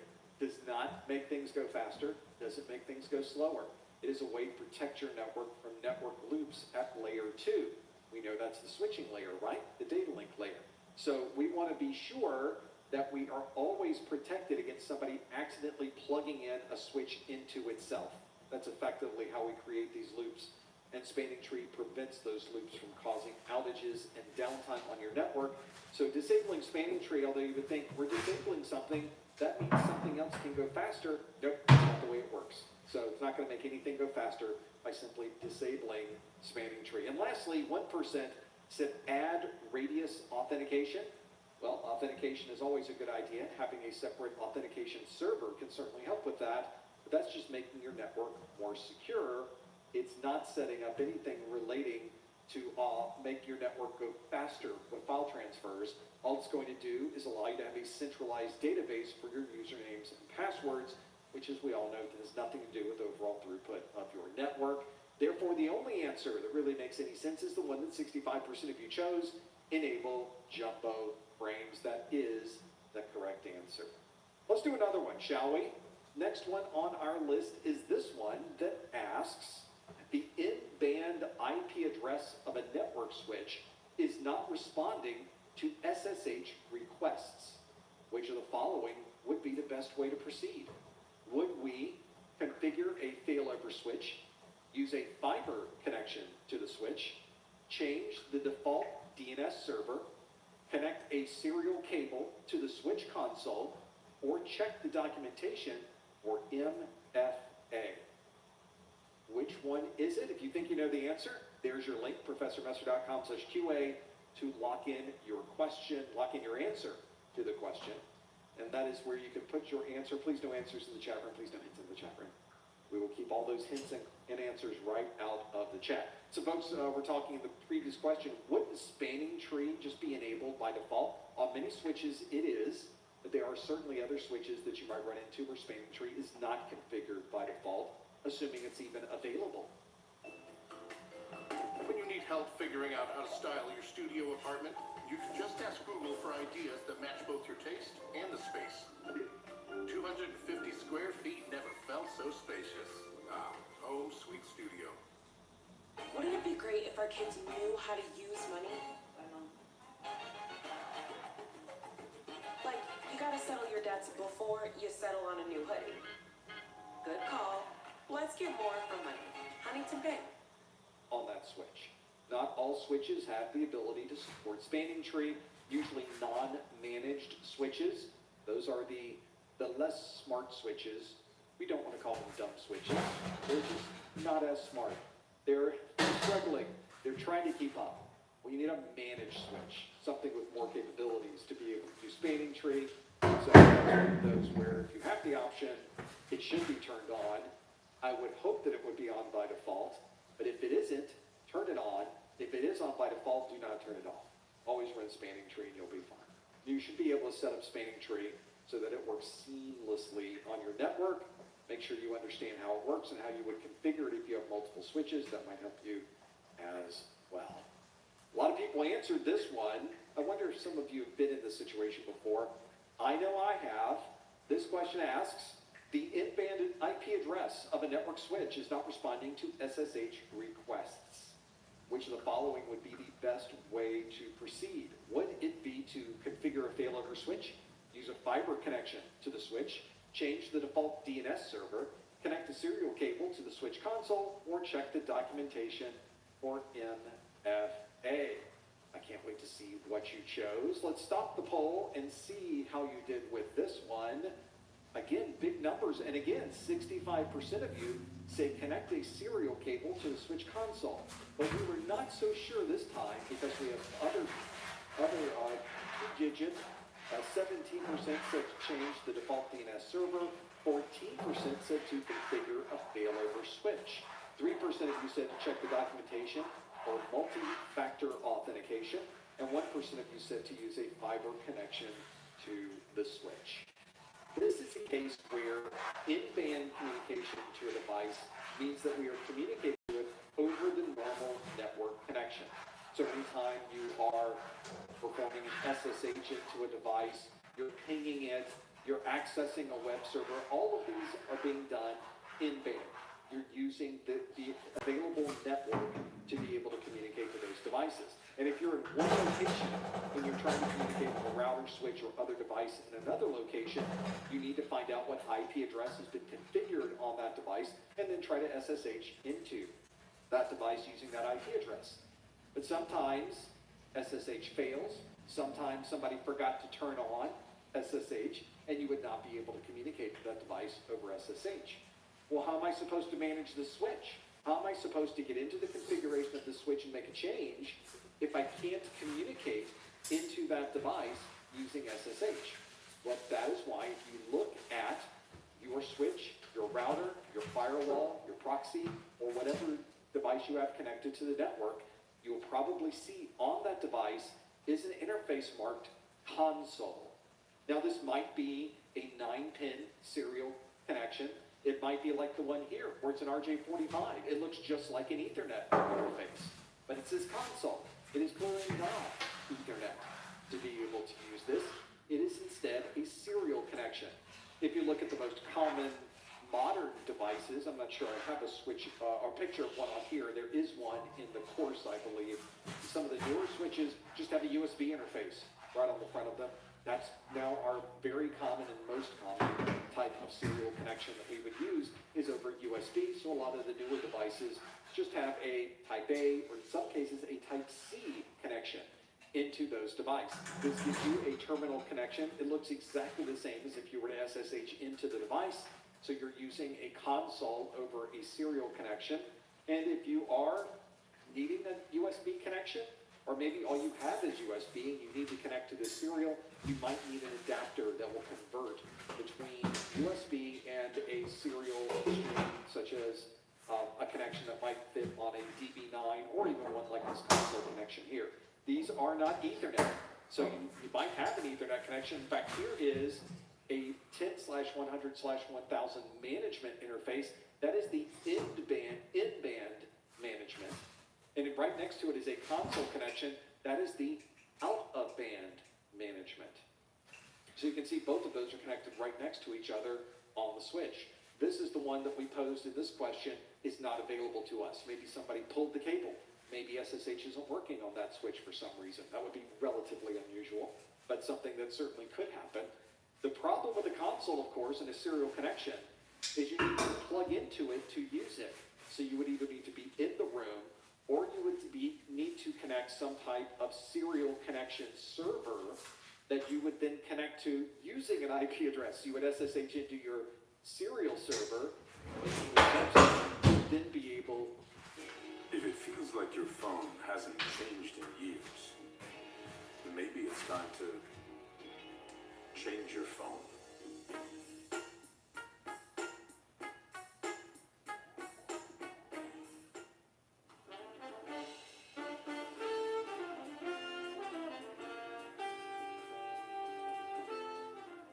To connect to the serial connection on the switch.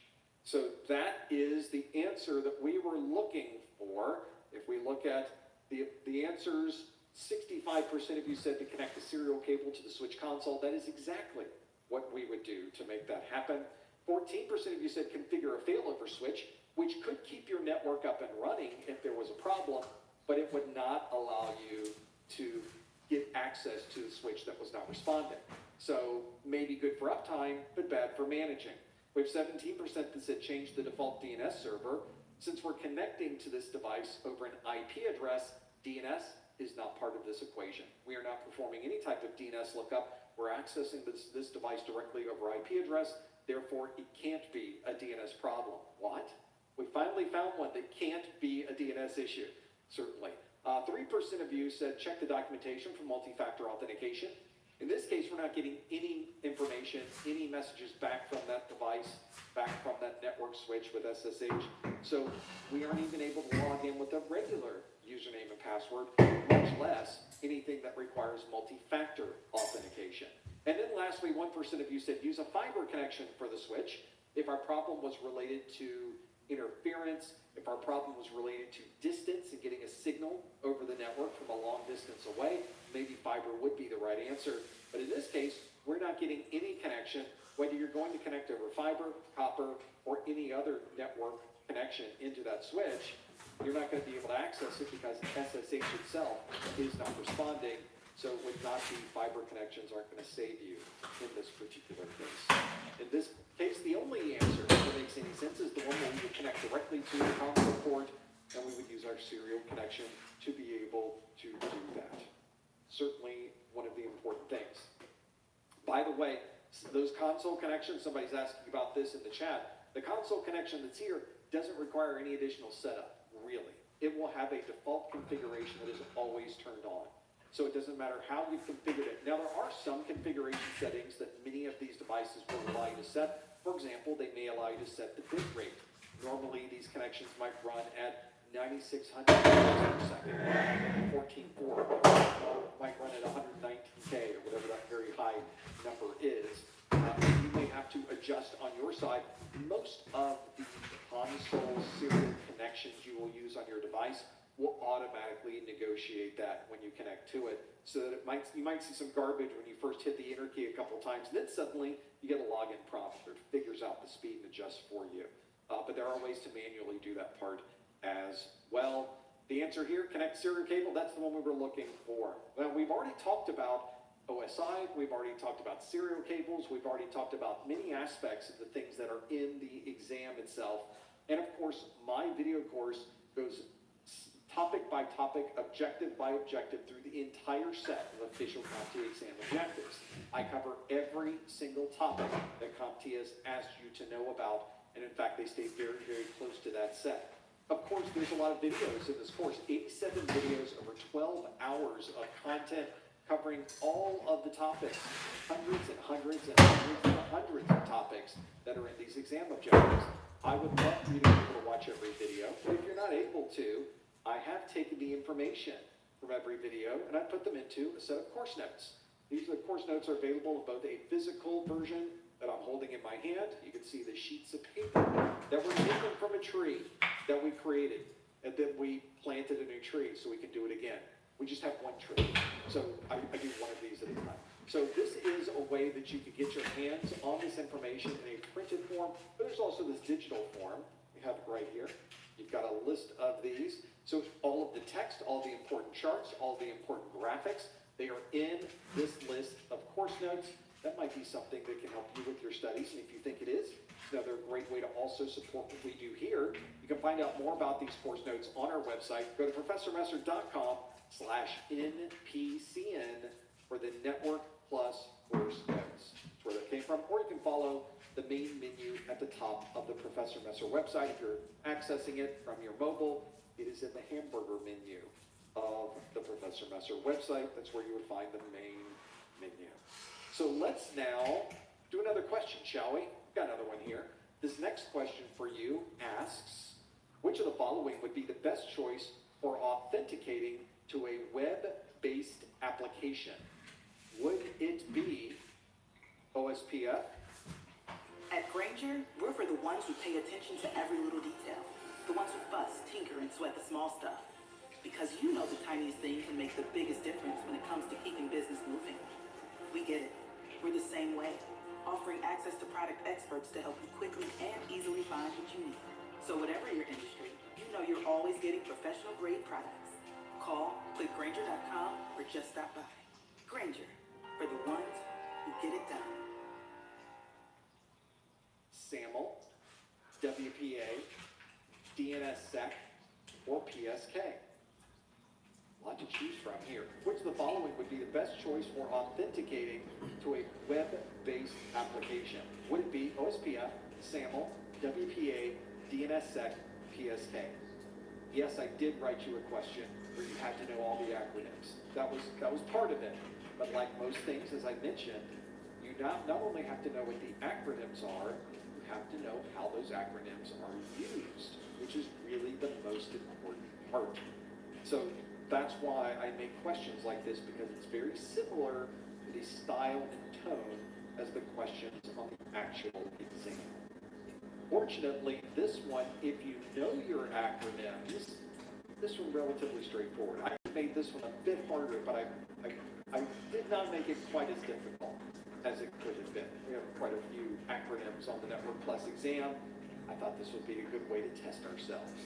How these acronyms are working, how they're doing for us. See how you do with this one. A lot of people putting in their answers quickly on this one. So I'm wondering if we really do know the answer to this one pretty well. Lock in, got a few extra seconds, lock in your answer, go to professormesser.com/QA, pick one of these, lock it in, and let's see how we did. The question again asks, which of the following would be the best choice for authenticating to a web-based application? Would it be OSPF, SAML, WPA, DNSSEC, or PSK? What did you answer? I can't wait to see. We're going to close the poll, and we'll see that 61%, a very big number, say the answer is SAML, S-A-M-L. We have 18% say the answer is DNSSEC. We also have 9% that say WPA, 6% that say PSK, and 7% that say OSPF. What's interesting about this question is I really tried to focus on the security part of this. So 4 of these 5 questions do have a security component associated with them. Only one of these doesn't, and that was OSPF, the open shortest path first. But let's talk about this very large number, the 61% of you that say SAML. Yeah, you got that one right. That is the answer that we were looking for. The security assertion, markup, language. All right, don't forget to clock in from lunch. Standardized way to provide authentication and authorization for an application. It is one that we started doing with web-based apps. It works very, very well with those web-based apps. The problem is when you start using multiple devices simultaneously, like a mobile app, and then you want to use the web app at the same time, it doesn't work very seamlessly across both of those. It wasn't designed to work seamlessly across both of those. But that is one thing that people keep in mind. There are other ways. All right, good to see y'all. Good to see y'all. Now, oh, the baby. Look at the baby. All right, so we're going to continue where we left off at for at least the next hour. We're talking about wireless. Let's jump back in. Don't forget to clock back in from Lencho. I want to make sure y'all have your time. Okay. So if we jump back into class, we're going to talk about the enterprise wireless network design, just to go back over that. This morning we went over, several things. Configuring a wireless access point, making sure it has the proper security put on there, either WPA2, TKIP, or AES. Then you have WPA3, SAE, simultaneous authentication of equals, where they authenticate each other. Multi-user, multiple input, multiple output. Yes, that's a lot.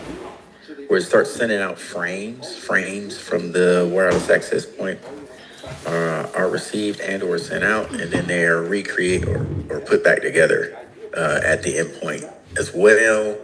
So yeah, a lot of good stuff we talked about. If we move on to our next slide, talking about the WLAN, the wireless local area network. Now, so you won't get confused. In organizations, you will see several different types of administrators. You'll see a wireless administrator. All they do is take care of the wireless access points. That's their job. You have the system administrator who takes care of the laptops and desktops, printers, anything tangible that they have, either in the cloud and or on-prem, that keeps the organization going. You could have the network administrator, the one who takes care of the switching and routing, switching and routing, switching and routing, and cabling. They take care of all that. For mobile devices, you'll have the mobile device administrator, MDM, mobile device management. They work with just the cell phones and tablets. Okay, so you might have that luxury of having everybody divided into those different areas. And let's not leave off the basic ones, the network analyst. As we saw from Wireshark, Mr. Jason Greer explained, hey, Wireshark, we use that to watch traffic, put net flow, right? Make sure everything's good to go. Traffic is shaped, traffic shaping, to make sure it meets the needs of the organization as it comes and goes. So you have those different type of jobs that are inside of an enterprise environment. Or you could be the one doing it all. You never know what you're going to accept when you do. So ask the good questions. So when we're talking about WLAN, devices communicate over the wireless signal, we know that. Uses a network name of called Service Set Identifier, SSID, right? For the connection. Key things that we talked about before, these access points will be in infrastructure mode. Infrastructure mode means they're going to mediate the communications. We already said that it's a star topology that they're using because you have one connecting to many, one-to-many, right? And the access point supports multiple broadcast service set IDs on different bands with unique shared SSIDs. Oh my God, the words just keep blending, don't they? Let's read that again for effect. AP supports multiple BSSs on different bands with unique shared SSIDs. Yeah. I think that sounded a little bit more educated. So basically what we're saying, access point has to be in infrastructure mode in order to join it with other access points. Oh. Are we good there? From there, you may have a WLAN that has SSID and it strictly says for them HR.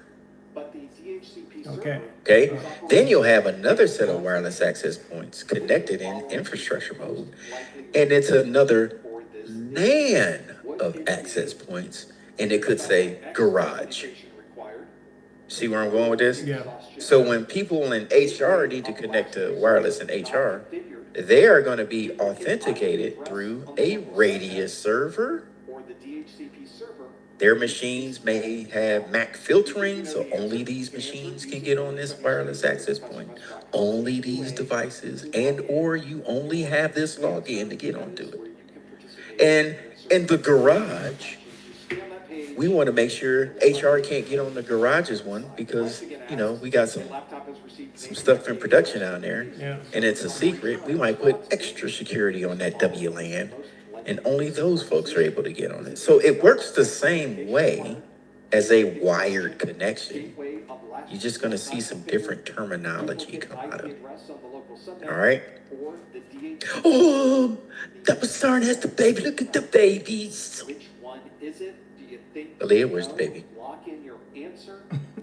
Gotta get the baby. Look at that. All right. Daycare. Oh, man. She got a break. All right. So this all forms the star topology. Are we good so far with that? Does that make sense to everybody? Yeah. That's good. Doesn't it make sense to you? Yep. Everybody look at Kevin. He had to bring his baby to class too. Yeah. Look at this. He got a big baby. And it's fur baby. But we'll take him. Now we can get him. All right. So as we look at the example, again, that's the little one. Just look bigger than you. That's the little one. Yeah. You can see the big one. No problem, Charles. You're good. So Look at the diagram. You're going to see the same kind of configuration coming into the network. It really doesn't change. I just want to know how to fix it. So another good We're example. always going to have a Let's see situation how we did where you have the border firewall. APIPA address, but the DHCP server is As y'all said before, and it responds to pings. all networks are made up the same way. This is public facing. For this issue. Is it Yeah. You have the border firewall, which is inside the router. Key point, remember that. Then you have private facing. On the local subnet or the DHCP What's important server out here, you need to refer to your class full chart. Let's find out. Click the close poll button. Somebody give me the prefix first octet of a Because we did have a majority of you public address, class A. First octet, public address. exhaustion. Then we Just have throw it out there. 21% say What is it, the 16 duplicate IP 168? address is on the local subnet. 10% say the Okay, cool. DHCP 10. server needs a Bam. static route. We have All right. 9% And that's say public. gateway last resort is 10.0. Is it 10.0? 7% say Cool. an All right. 82.1x authentication is You might see 10.50 or something like that, right? Summer days in Santorini or a dream Know your prefixes. What's the prefix for a public address class B? stroll through stunning cherry blossoms in Kyoto or Class a B? winter ski trip to the snowy slopes of Jackson Hole. With What? the protection of an annual 172. travel insurance, you can be ready to go. This is how you recognize it. You can kind of whittle this down on the exam. That's why I'm doing this. Class A public, Class B public. You might get a drop down to say, which one of these? I was wrong. It's one for the Class A public. I knew that's fine. I knew you would have fixed it. I knew you would have found it. I just went with it. That's why I said that's public. See, I knew you was gonna go back. Everybody give a Leah a round of applause. Everybody go ahead. Let's go. Way to go, Leah. Way to go. See, I just gave you time to recover. All right. So 1.0. not across any other subnets. 0, right? Okay, Class C, what is the public? First octet. Class C. And when you're studying, what'd you say, Mr. T? Say it again. I read your lips. 192. You got it. An APIPA or not received a non-APIPA address from your DHCP. That's public. What's the second octet? DHCP server should be assigning IP addresses. The DHCP server is up and running. 168. 16 for public? So what's going on? If we have a DHCP server, why didn't it give me an IP address? Okay, Why is it leaving me out? 192, Why 168. why am I left out? Why am I feeling self-conscious about myself? Well, let's go through our list. 52% of you said the pool. So for a public address is 192.168. Exhausting. So you Who's looking at the chart? APIPA address and I'm your pulling it up DHCP right now. server is up and One running. It's very octet. possible Y'all wouldn't steer me down the wrong road, would you? No, I'm that are put looking at it. inside of your, No problem, Mike. your DHCP server. We refer to this as C. a pool of addresses. Public. It's Is out of addresses. Class It has C, no more to give public. out. Let's see. Let's say the pool had 100 addresses in it. All right. You were the 100 Boom. There you go. Where is my What did he chart? just put for the second octet? She just put 0. Bam. Okay, so yeah, here we go. 192, 168. One thing that might help is Usually anything on the inside of a network for private is 192.168. You'll see that all the time. a little bit quicker if somebody happens to All right, so targeted learning we're doing here. that process very well. Public addresses, Class A, start with 1. Public addresses generally, Class B, 172. IP addresses in the pool, but there's 50 people. in the Something, office. something, something, We something. need some more IP Yeah. addresses. Class C, 1920. Given the scenario It's gonna be here, something. Here's what it gets tricky. private IP address, we got a link local For address. private, you start seeing for Class C, 172 dot With the function of the what? DHCP server, our problem is with the configuration of the DHCP server. That's where the issue might be. So our pool of There you go. IP Starts with addresses dot 16. no longer exists. It And the is second just octet goes to 31. That is the 52% of you. That's as far as you can go. 172, 16 to 16 to 31.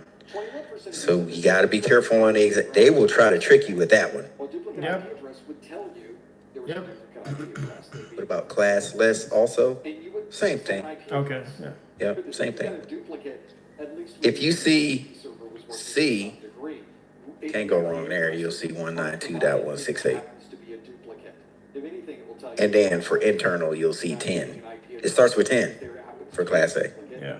Yeah. So just know those little tricks so you can quickly decipher. Targeted learning, what we're doing here. Targeted learning.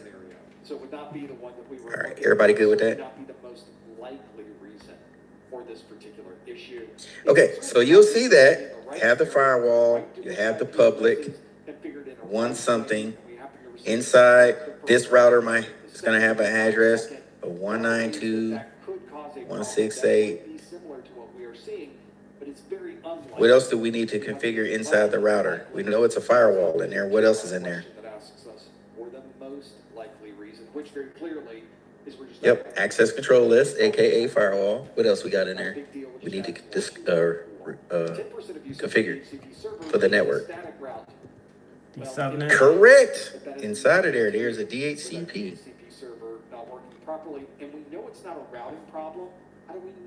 You notice how we're doing a review as we're doing this, right? Who did caught that? Who caught that? Okay. So with DHCP on the inside, what are the two things you need to look at? Subnet and so that's another thing that I think we sometimes miss. We are troubleshooting routing problems on our network. Subnet and IP. Off the topic of this question. Well, if you are in a position where you okay, I know clearly I'm not going to do that. So let's just make it easy. Okay, subnet and IP. All right. You also need to check to see if the DHCP has a check mark in it to automatically give out IP addresses to your network. Yeah. Okay, so that's another thing. Okay. One more question for you for inside of a router. Let's go down. The router's going to have a public address because we cut it in half. Router has a public address and a private, correct? Yeah. We already talked about the firewall, aka access control list needs to be configured, right? Open and close ports, application, blah, blah, blah, blah. DHCP, need to make sure that the DHCP to give out addresses is checked if we are using a router to give out addresses. If we do not want to give out addresses and we want to create our own, what must we put in there? You already got two of them, subnet, pool of IP addresses. Static. Yep. Static, you're on the right road, Lane. Reserved addresses will be the static addresses you're about to give out. So you have to have enough reserved addresses in order to give out those addresses. So those addresses will never change. Wireless camera, printer, of course, the router, that's a reserved address. Can't get that out. Server, stuff that can't change. Switch, which brings us to the switch. Switch will have a reserved address. We don't want that address to change. All right. All right. One more question about DHCP, because you'll see this on the exam. What must I set up inside the router for DHCP if my DHCP server is not on-prem?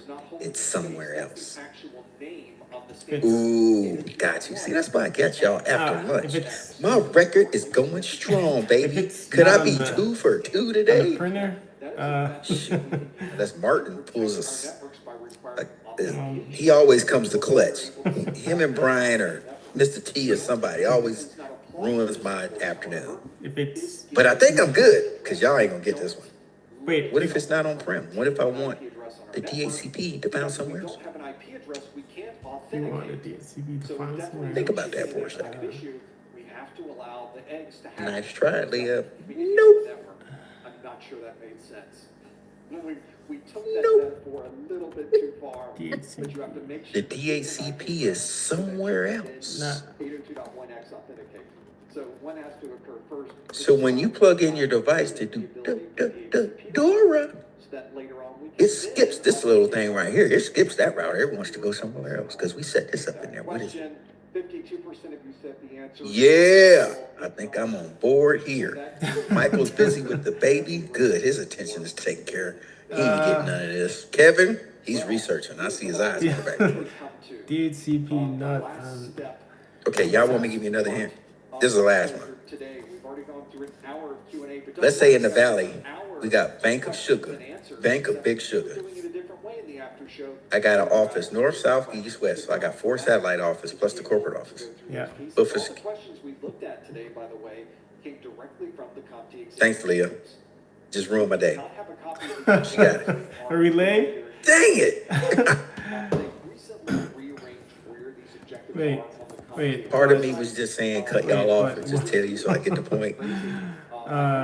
What would That just blew up in my face. these? She is correct. Wait, It's what- the what- ACP relay. Wait, The website looks very different when you go to CompTIA.org. But if You understand it now, Elaine? yeah. It's the DHCP relay. Yeah. So if you don't want that router to give out addresses and you want somewhere else to give out the addresses, there's a server somewhere else. Yeah. You will select DHCP relay forward to that address. So that hello packet, that discover packet Yeah. that a device sends out, skips that router. It goes somewhere where you want it to go Okay, for security. okay. And it'll give out IP addresses for everybody. Man! All right. Okay. Yeah. Let me lick my wounds. Okay, moving on. Nothing to see here, people. So as we keep going, now we're to the switch, layer 2. Well, that's a layer 3 switch. So yeah, layer 3. This is a great checklist. We will hook up a port on the back of this router, right? As that traffic is coming in on that port, we'll connect it to this switch. Router? Yeah. And now from this switch, we need to get inside the command line interface because it looks like what is that? Okay, just imagine I wrote CLI. Come in. Because I'm an epic fail today. So you got to get into the CLI. Dang it, I'm not going to give up. I tell y'all not to give up, so I ain't give it up. CLI. Once you get to the command line interface, switch is turned on. Okay? Yeah. And you get to the command line interface. What do we... August 13th as being when we will do our next network plus study group. It's probably going to get... First of all, let me back up here because I don't want to confuse you. Last week of the month. Let's get to the hookup part of it, the initial hookup. What am I using to connect to this switch And sometimes change. One of the best in ways order to to know when our next configure it? event is The router. is to go to professormesser.com/calendar. I know, right? Very broad question. You're using It's the- only 2 things you're going to use to connect to here. Yeah, Well, using the actually router. 3. What is it? What are they? So either one Using of the those router. gives you the Using- latest set of exam objectives, Straight tip. the latest set of live stream And then- events. Straight tip connector? Well, if it's fiber, yeah. If it's a fiber. But generally, these are hooked up through RJ45 first, not fiber. You got to use the RJ45 connection to get into it. So, what is that cord called? You're wondering when's the next live event going to be? ProfessorMesser.com. I know, right? What is that? Best way to do it. Best way to find I give you a out hint. what we are doing, when God, we're doing. Leah got it again. She got it out for me today. Yeah. This. But, Brian, you were close. You were close, Pete. But there's more to come in the after show stage. All right? Because Brian says straight through, you connect non-similar devices. So you are correct, sir, Brian. Yes. Type T568 Alpha straight through connection. Boop, boop. You'll connect it to a laptop through the console. You'll use the console port to log in. All right? Generally with the console port, in order to connect it, your laptop to the switch, what terminals do you use? What protocol are you using to connect to here to configure it? Let's start there. Term port. Boy, don't y'all don't like me right now. Yeah. Ports. Look at B. He's like, I'm gonna get him. Are doing and a great way to get our daily and weekly pop quiz questions. See, you can never read Martin's face because he's just like, bam, then he hits you with the answer. He's got a good poker face. Jesus, yeah, he's got the Indiana Jones kind of face, like researching, right? He's looking at the hieroglyphs, and he adjusts his glasses so you really can't tell. Michael, he's just gonna straight get you because he gonna drop it into the chat like boom. Okay, so we're back at what am I using to connect properly configure when I connect my switch using the console port to my laptop. What must I have in order to communicate? We got that? Yep, you're right, Michael. Yep, straight through. But it's this little application interface. It's your chance to ask me the questions. This is the part and we use this protocol. We can't use this protocol because it's unsecure, 23. We have to use this. Provide you with a way to submit any questions at any time. Can't use port 23. Up on the screen. We have to use this port to securely configure the switch. Correct, port 22. So by using port 22, we need to use this little application that we download that's like 38 megabytes. Behind the scenes, all by myself. So or you can use the one built in the Windows. It may not appear immediately. It will not appear immediately.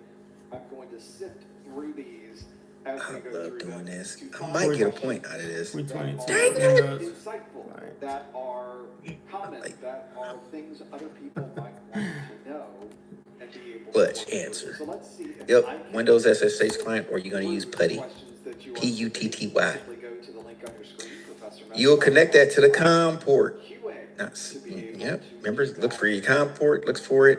You log in, boom, boom, boom, you're in. Yeah. Then you get to the command line interface.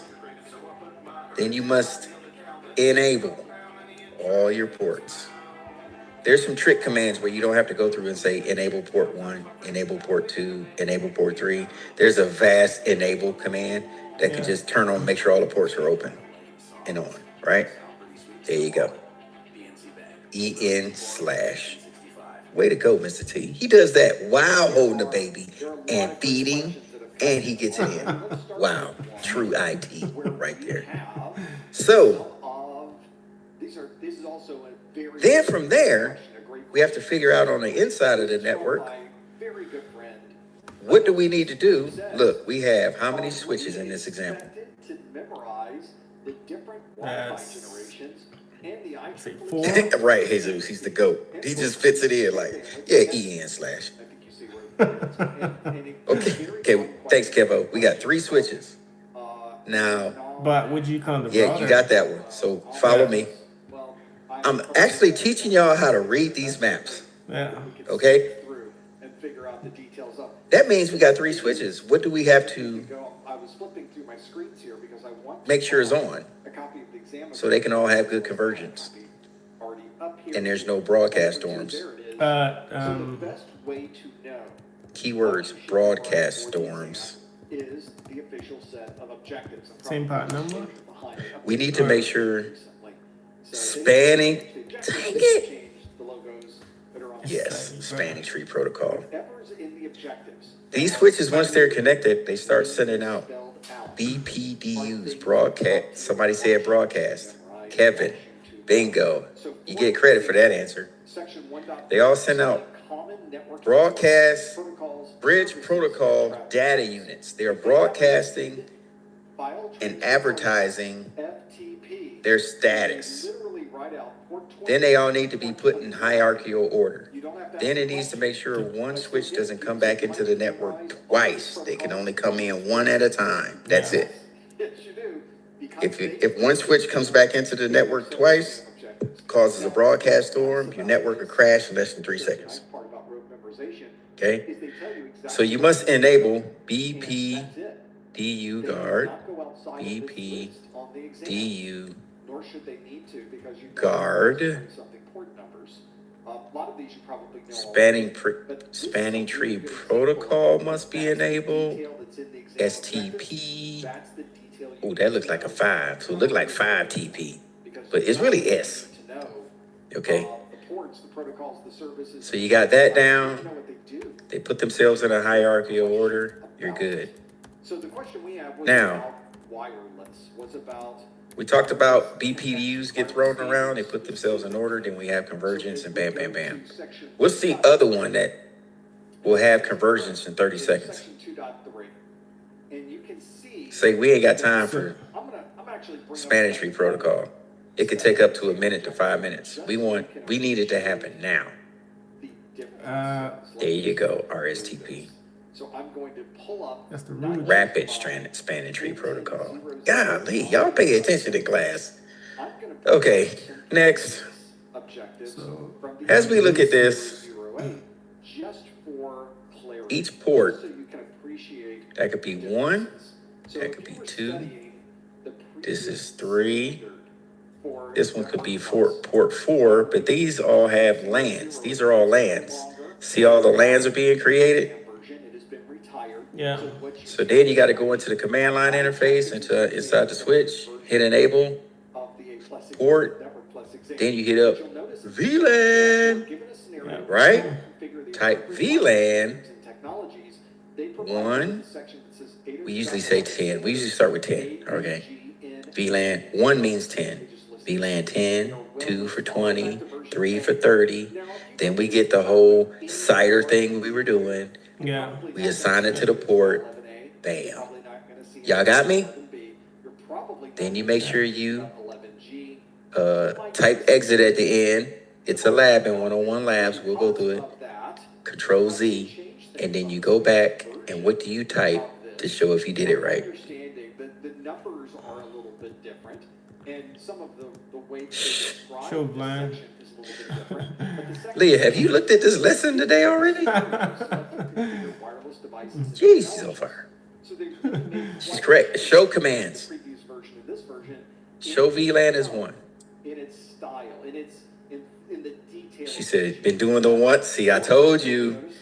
That's why I said do the 101 labs, because the proof is in the pudding. You will recognize what it looks like come the test, because you've done it. Yeah. Into a lot of detail about Okay.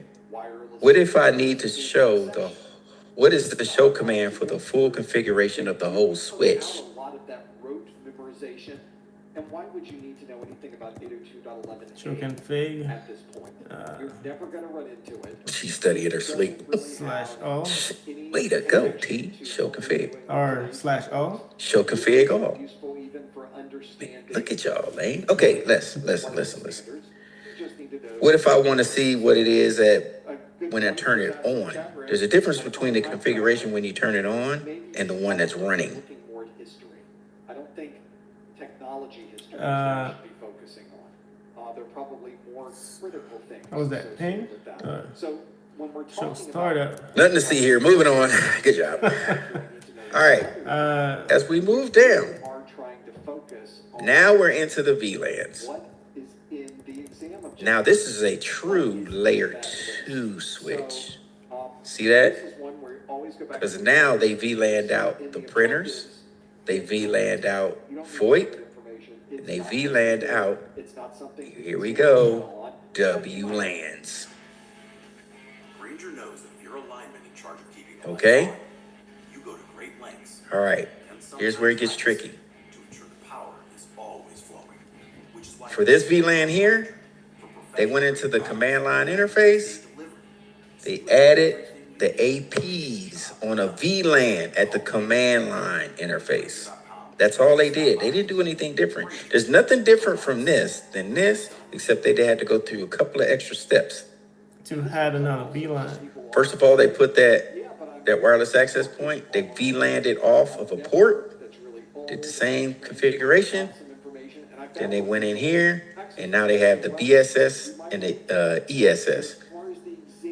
So let's look at it. That's not a problem. Service set identifier Usual to run into that. that it broadcasts. So the answer is no. Lord, let me just type this. Okay, To that question is no. You don't need SSID, belongs to the WAP. To know what is listed in the When you put that WAP make sure they in match infrastructure mode, and it's being managed. Will be released in 2 years, and you might be watching this video 2 years from now. Make sure you download the version of the exam objectives that match the version Managed by a console. because there are differences. You need to have now Versions, and that's just a one BSS ID. I keep a very detailed set of spreadsheets with a bullet by bullet breakdown that tells me, is this something new? You need a BSS ID to marry to the SSID. So you need a broadcast service set identifier.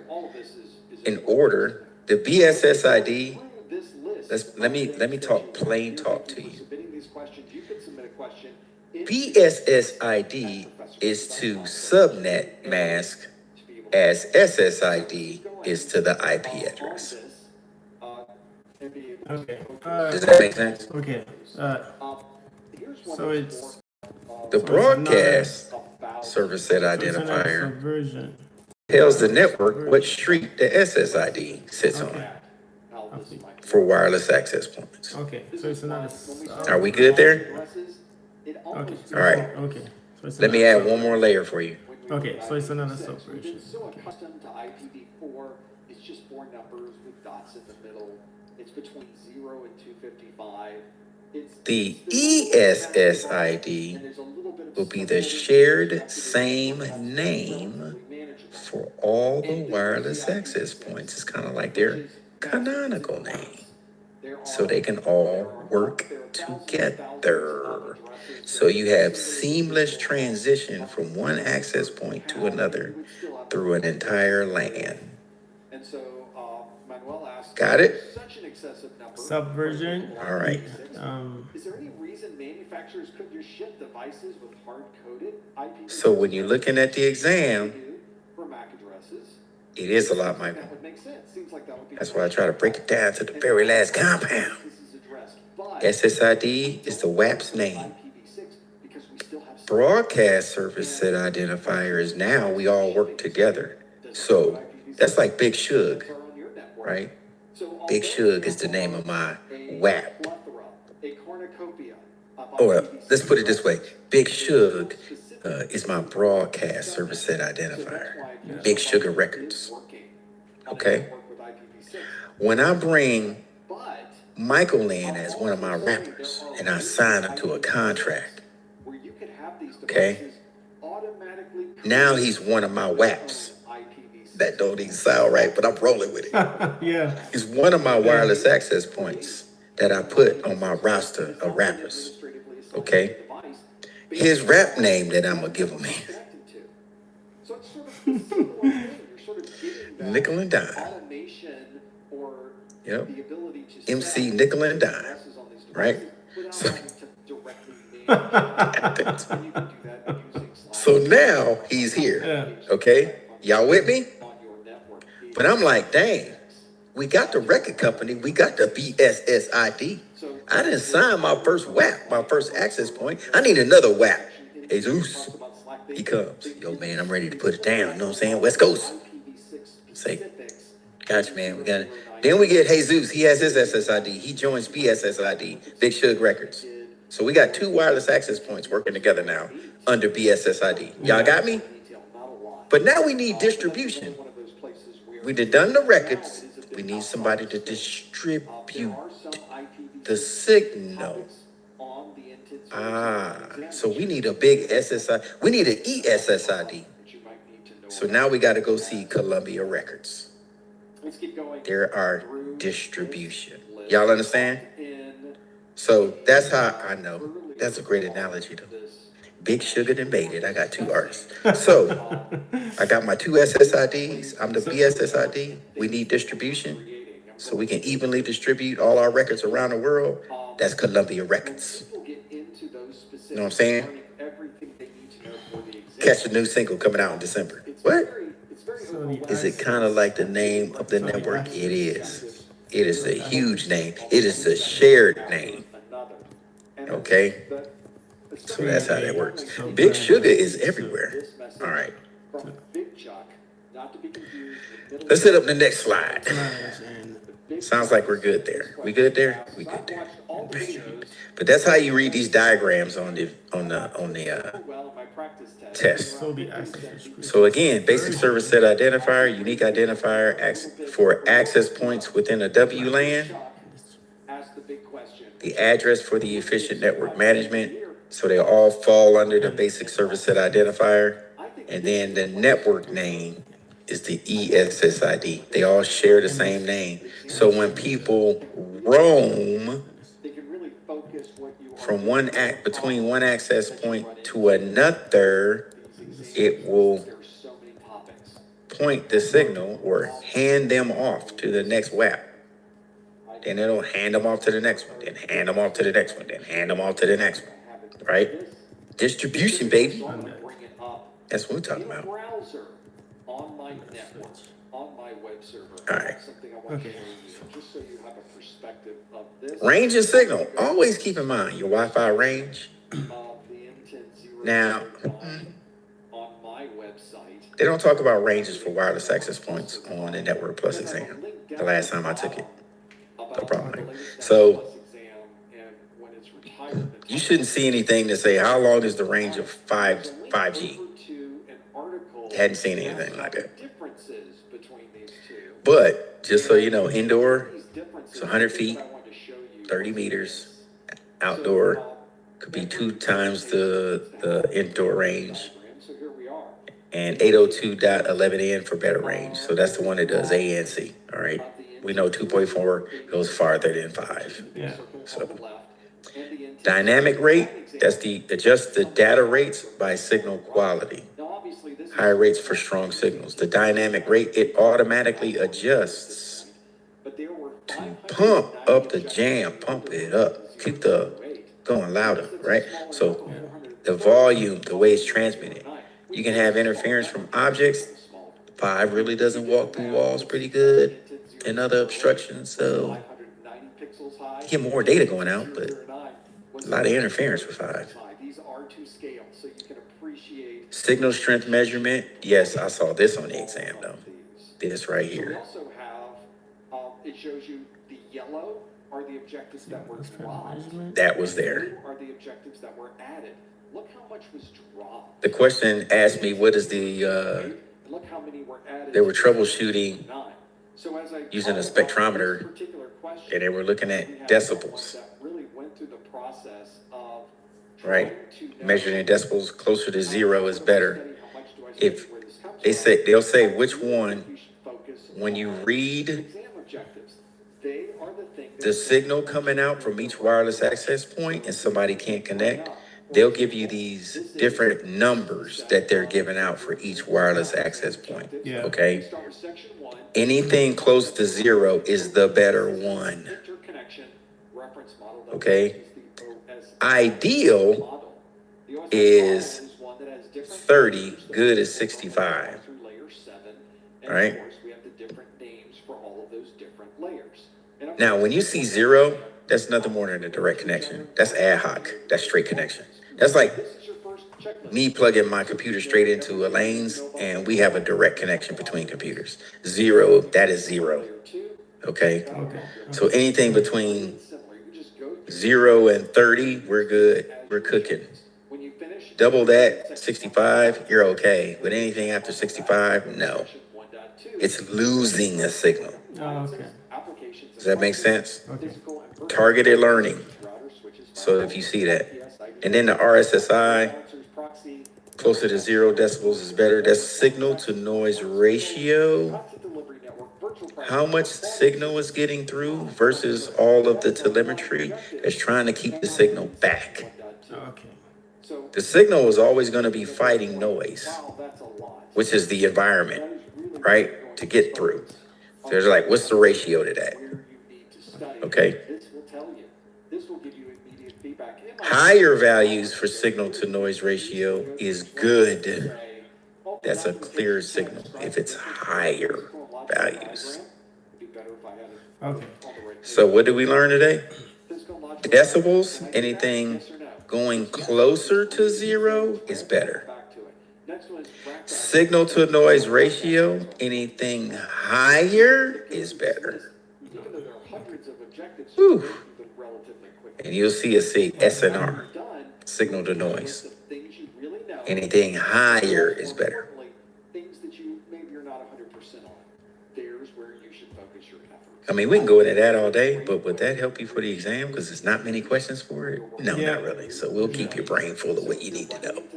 How about that? You have a lot of topics. There are a lot All of right. things you still need to memorize, but you're not really sure where you're missing. That Heat maps are used the objectives will tell you. in IT. It will help you see where a large amount of people may be congregating. Usually that might be the water cooler or the break room, How you get that percentage up. but it gets a lot of heat. I mean, it gets a lot of use right there, Unless you've gone through those. right? And you really understand what they're trying to tell you. Let's see. Visual representation of data, value depicts color showing the intensity of signal strength in an area. .com/QA, and you will be able to. Wireless roaming, you can get that, the extended service set identifier. We talked about that. Remember, yep, you got it. With roaming, all access points will work together without being disconnected. The extended service set identifier, they all share one name, so they can pass the signal on to the other one when you're roaming. You want seamless transmission, but you have some challenges. You have to make sure every wireless access point is balanced correctly with transmission signal, channel, space in between, edge, overlapping, all of that stuff. Okay? You can have all of them be on different channels. Use a load balancer, but that's what's going to be on the inside of the wireless access point to do that. Yeah. The higher quality ones you buy usually have some type of load balancing on the inside or band switching.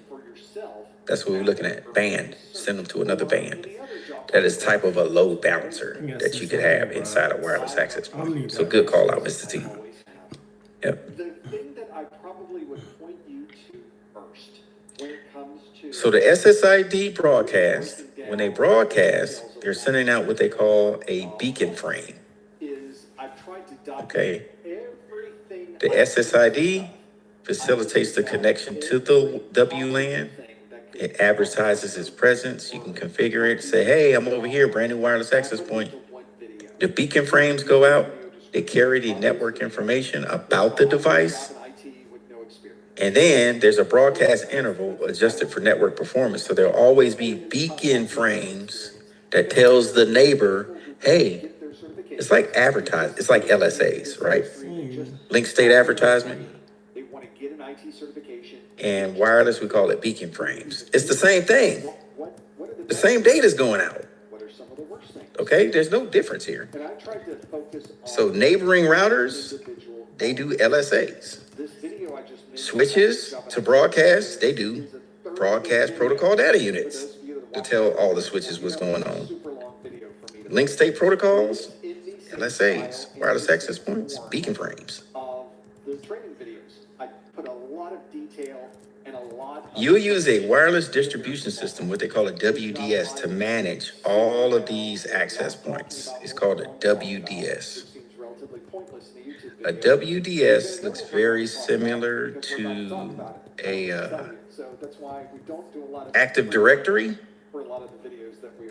or LDAP. You're still managing devices. You put them in by MAC address, you put them in by serial number, they join the network, right? They're approved to be there. They get configured. You can go to the dashboard and see if it's online, offline, troubleshoot the device if you need to, set up the connections. Elaine says, I've seen a lab that lets you configure the switches based on areas using omnidirectional antennas. Yep, so the antenna, Yagi antennas and different types of stuff too. So you're correct.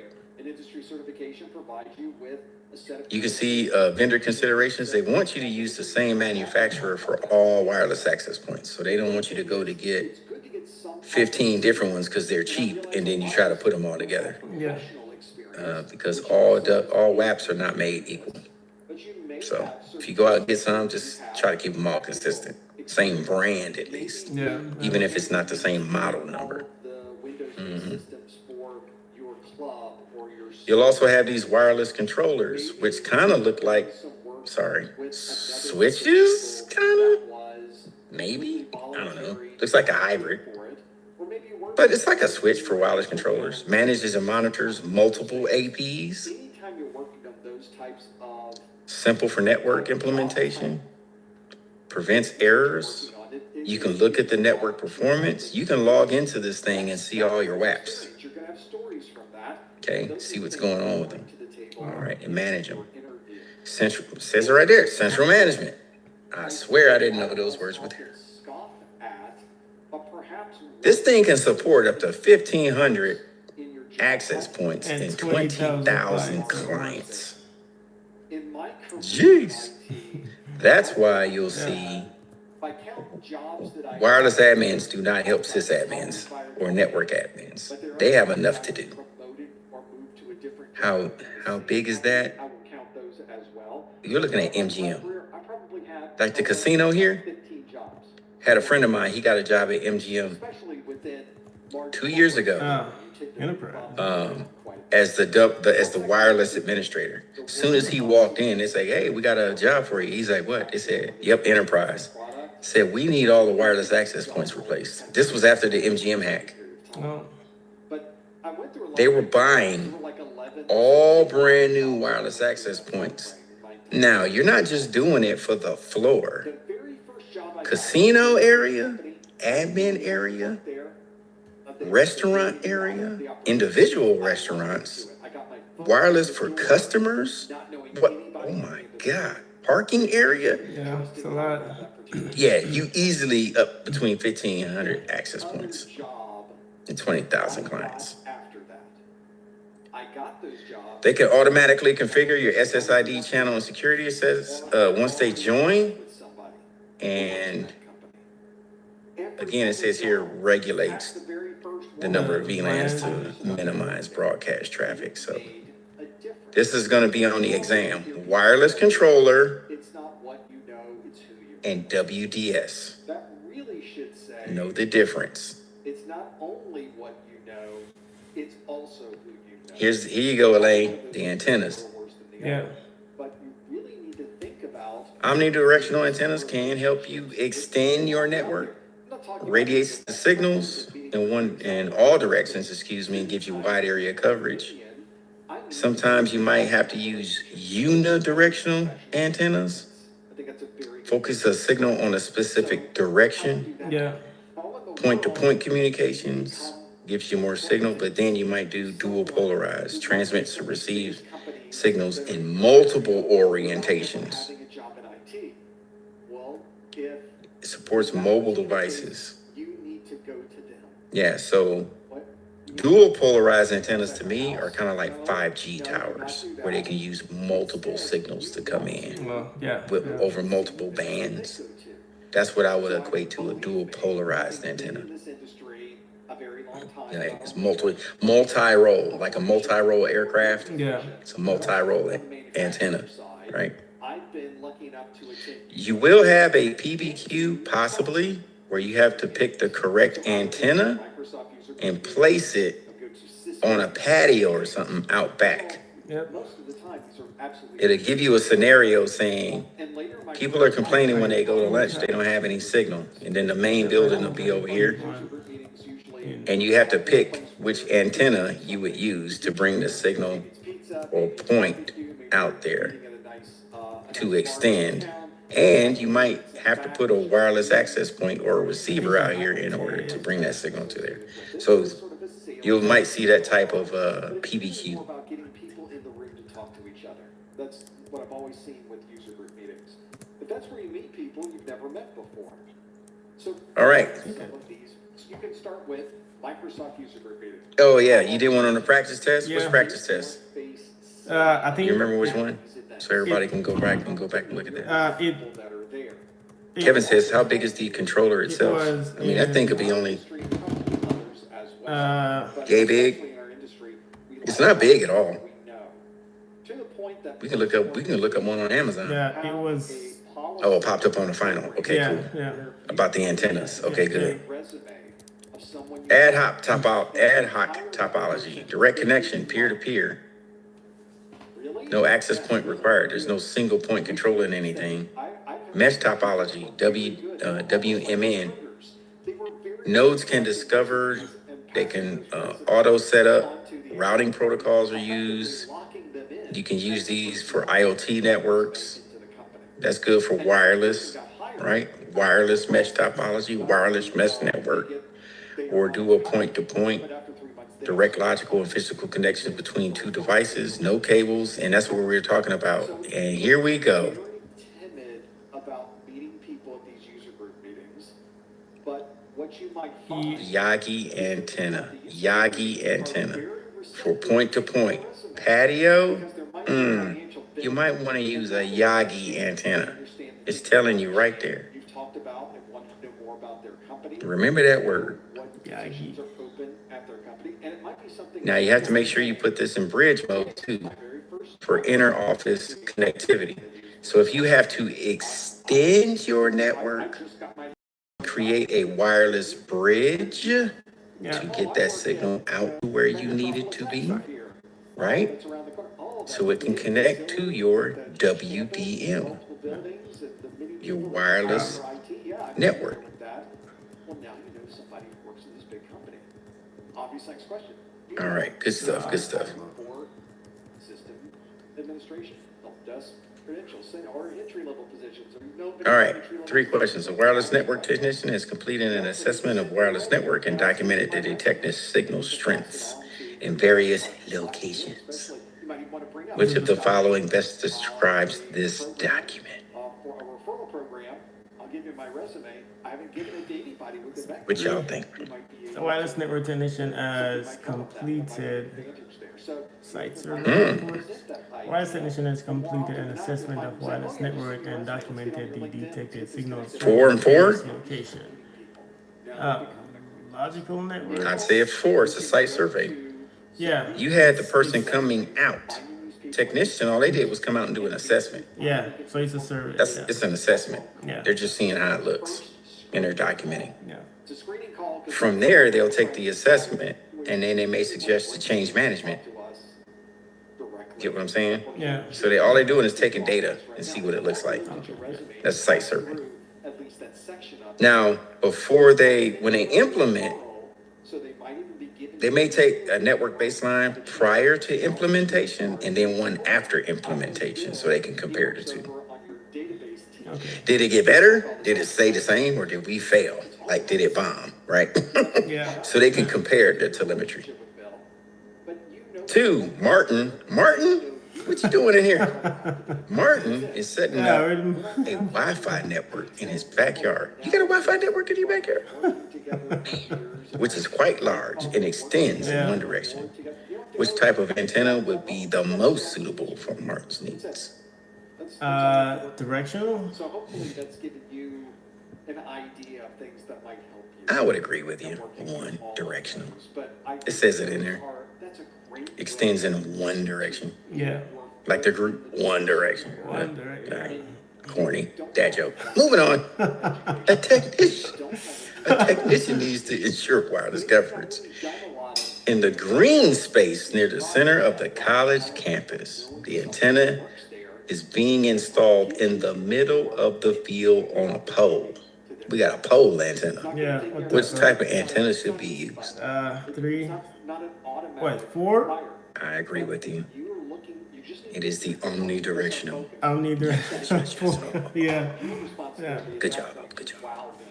You show them things that you are doing. And in that All right. video, I do talk about how are you going to wow them. And we talk about doing some labs at home and what those labs might look like. Creating reports and information from the labs. All right. That is the end of the lesson so far. We got one part we could do, but what I need you to do is this. Peruse over the last 6 slides. Okay? And we'll circle back to them either later today or first thing in the morning. But just breeze through them real quick, okay? Yeah.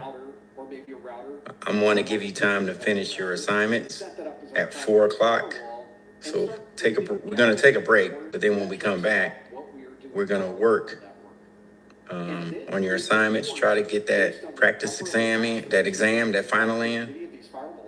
And then at 4, me and Aaliyah will open up 2 rooms, one for 1201, 1202, another for Net Plus at 4 o'clock when we come back from that break. And for 45 minutes, we'll go at it if people want to bounce in and ask questions or whatnot. Yeah. Is that cool? So that's the plan for this afternoon. All right, so I'll see you when you get back from break.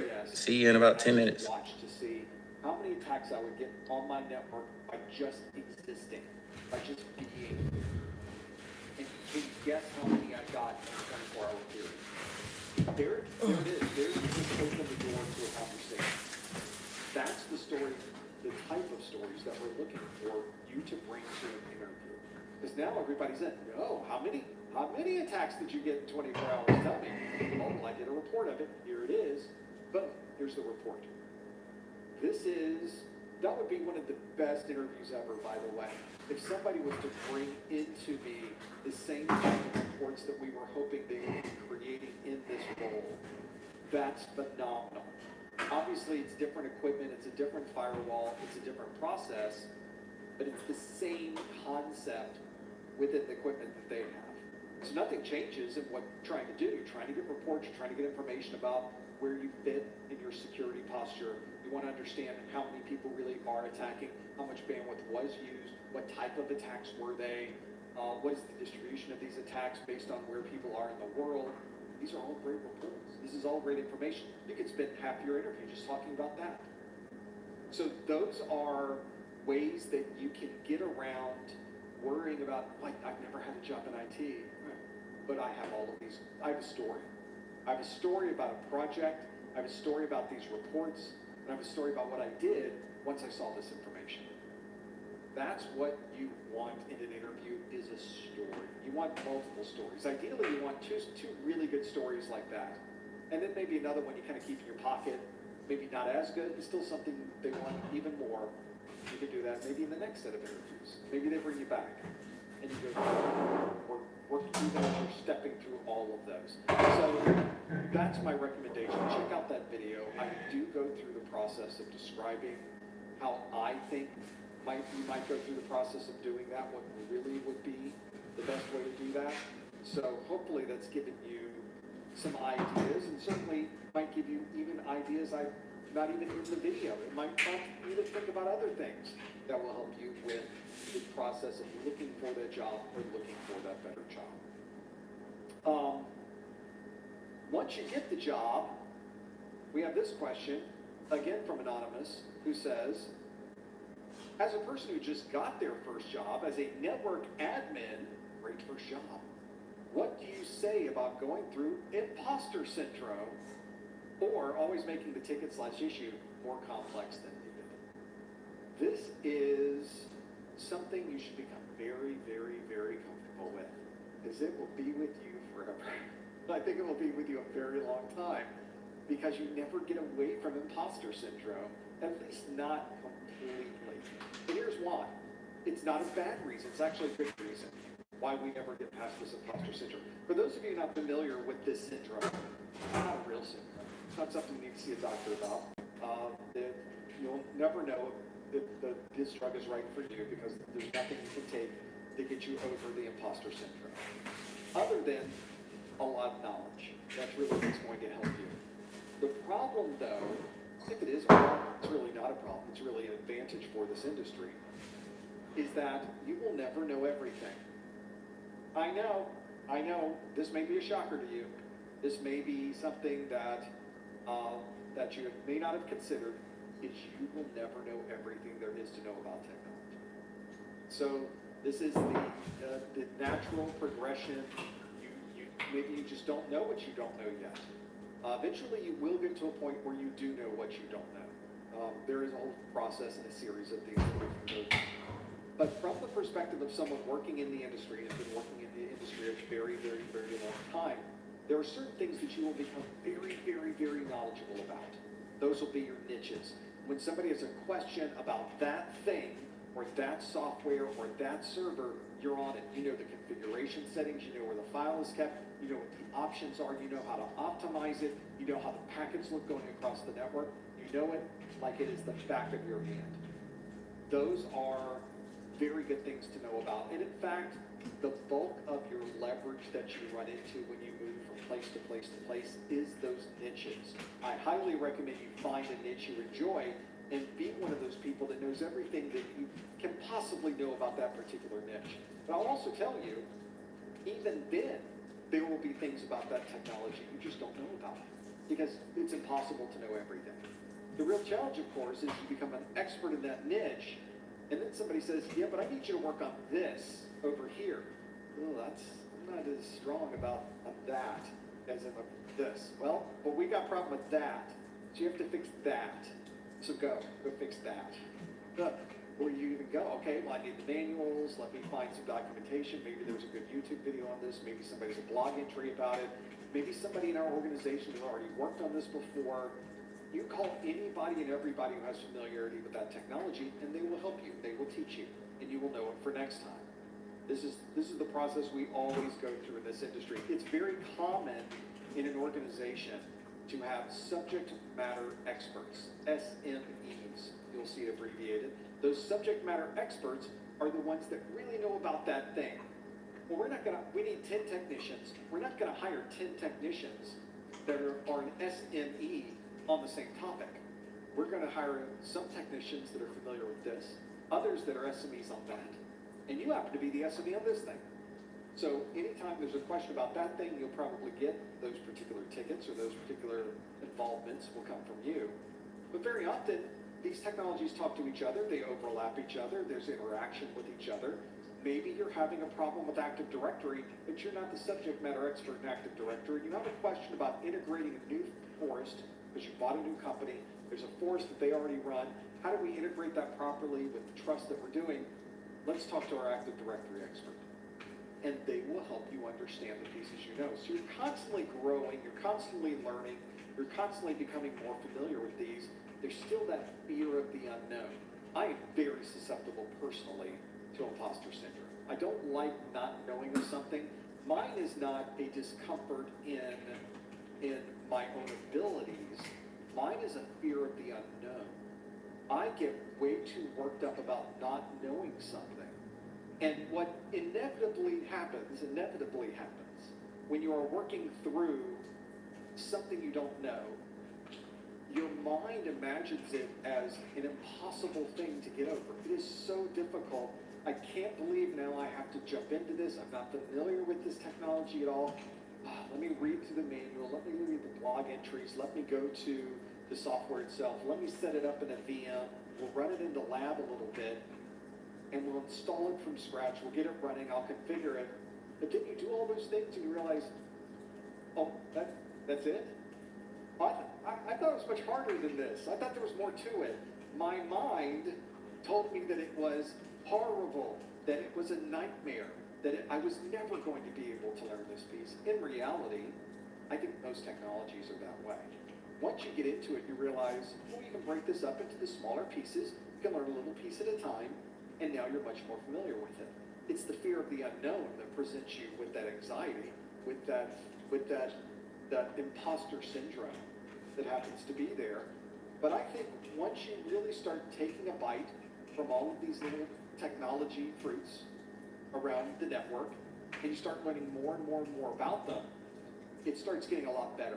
And once you start going through that process multiple times, the first time you do it, it's very, very difficult to handle. There's a lot of anxiety there. But then the second time you do it, like, well, let's try this again. We'll go through it again with this new topic. But then you get to a point, once you go through it over and over and over again, you're like, okay, let's do another one. What's new today? Oh, we're doing AI? All right, let's do AI. And we'll learn the new topics, and we'll learn the new technologies. And 5 years from now, there'll be another set of new technologies. And 5 years from now, there'll be another new set of technologies. The process never ends. So if you ever find yourself being very comfortable in your IT job, you know every answer that's presented to you, You understand all of the technologies that you're running inside of your organization. You can configure it with a blindfold on. You're there, you're so familiar. You have become the person to ask about all of the things that you're doing at that place. If you find yourself in that position, you should quit. You should. You should not be doing that anymore. Because you've now reached a point where you're not learning about the new things. You're not pushing yourself to get into that world of the unknown.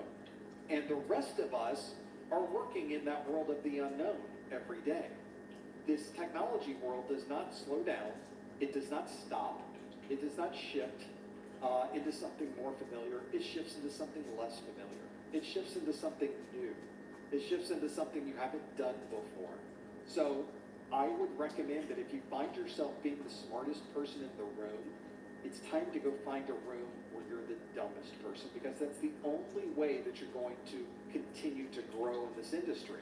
The more things you know about and the more comfortable you get with all of these other technologies, the more marketable you will be, the more money you will make in this industry, the more flexibility you will have in your job, in its role, and in the benefits you get. Those are all pretty important things. So it is a balancing act, of course, but I would really recommend that if you find yourself being very comfortable in a technology role, you're probably not in the right role. There's more for you. You're going to make more money by stepping out of that role. You're going to be more knowledgeable. You will be more marketable. You will have more benefits, availability, things you can do. You just need to put yourself out there and be able to make that happen. Don't worry about so much of the imposter syndrome. Don't worry so much of not knowing something, because the secret is we're all in that position. Everybody you work with in IT, everyone you've ever talked to in IT, people who are super knowledgeable in things relating to IT. There are topics I know so well that I have worked my entire career knowing how that technology works. I'm very good at the packet level, for example, because I spent years doing nothing but packet level analysis. So that's a good niche for me. It's one of the niches that I'm pretty good at. But you're going to find yourself, after a while, needing to know more. There's only so far I can go with that knowledge. I need to add other parts to it to level up in this industry. And you have to always keep thinking about leveling up and making that happen. So make sure you consider that process, and don't worry that you don't know. If you don't know, it's an opportunity. It's always fun to learn something new. That's why we're in this. And one of the things I think a lot of people do is, especially in IT, is they're interested and curious about these technologies, and they're fun to work with. That certainly describes me pretty well.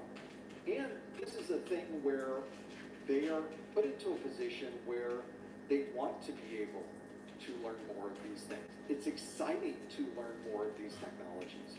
Once you get past the fear, it really is exciting to learn how these things work. So I would recommend doing that, and I think that will take you very far.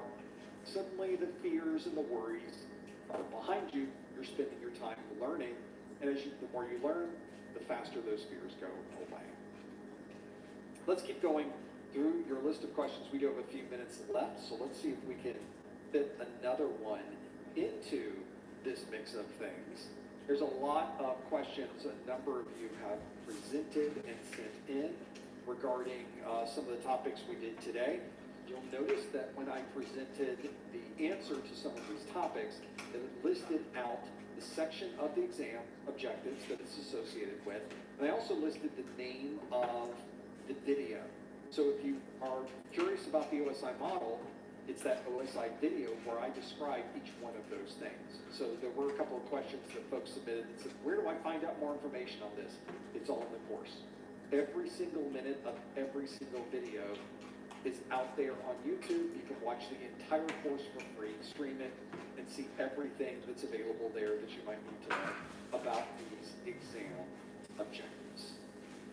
Let's keep going through your list. This is a good question. This is a very common question, and I think it's a good one to talk about. Abdel says, I'm currently planning to get into cybersecurity, which is a a very broad term that doesn't actually mean anything, but we will try to define it as part of this question. About computers. I was told that I need to know basic network. My question is, do I have to take the exam, or is watching my videos more than enough? This is the thing about IT security, and let's describe IT security for folks. So the world of IT, information technology, has many different areas to work in. I've worked in many of them. That's one of the benefits of IT, is there's a lot of different silos and a lot of different technologies that you can get involved with. You might be involved with workstation management and keeping all the local operating systems updated, patched, and installed. You might be working on networks. You might be a network administrator or a network designer or a network planner, where you're designing and configuring switches, routers, you're connecting them all together, you're making the network redundant, you're configuring redundancy protocols and protocols like spanning tree, where you can protect your network and maintain it and keep it up and running. You might be working in the world of security, IT security. In the world of IT security, which I would argue is a subset of this term cybersecurity, because the term cybersecurity doesn't really refer to anything specific, I'm going to define that as IT security, which is the IT, information technology, that is responsible for protecting the data, people, the information that people are putting on the network, the communication across the network, and people accessing the network. It's protecting the data. There is no more important asset in any organization, every organization. The most important asset is the data. I know they tell you differently, but it's really the data. So your job in IT security is to protect and make that data available to everybody on the network. So how do you get to that level? Because to be able to protect the data that is being moved across the network, that is being stored on these servers, that is being transmitted across the internet, that is being communicated over a VPN, I have to know networks. I have to know the way these applications work. I have to know the way the firewall is configured, and I have to know how the VPN works. There's a lot that's there. So I would argue that the folks that said that you need to know basic networking to get into IT security, they might have been couching that one a little bit soft. But in reality, if you want to get into the world of IT security, ideally, you would have a strong foundation in operating systems.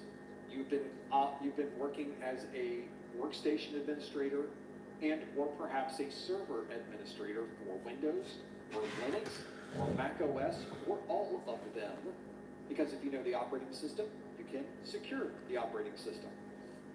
You should also be an expert in networking, at least close to an expert.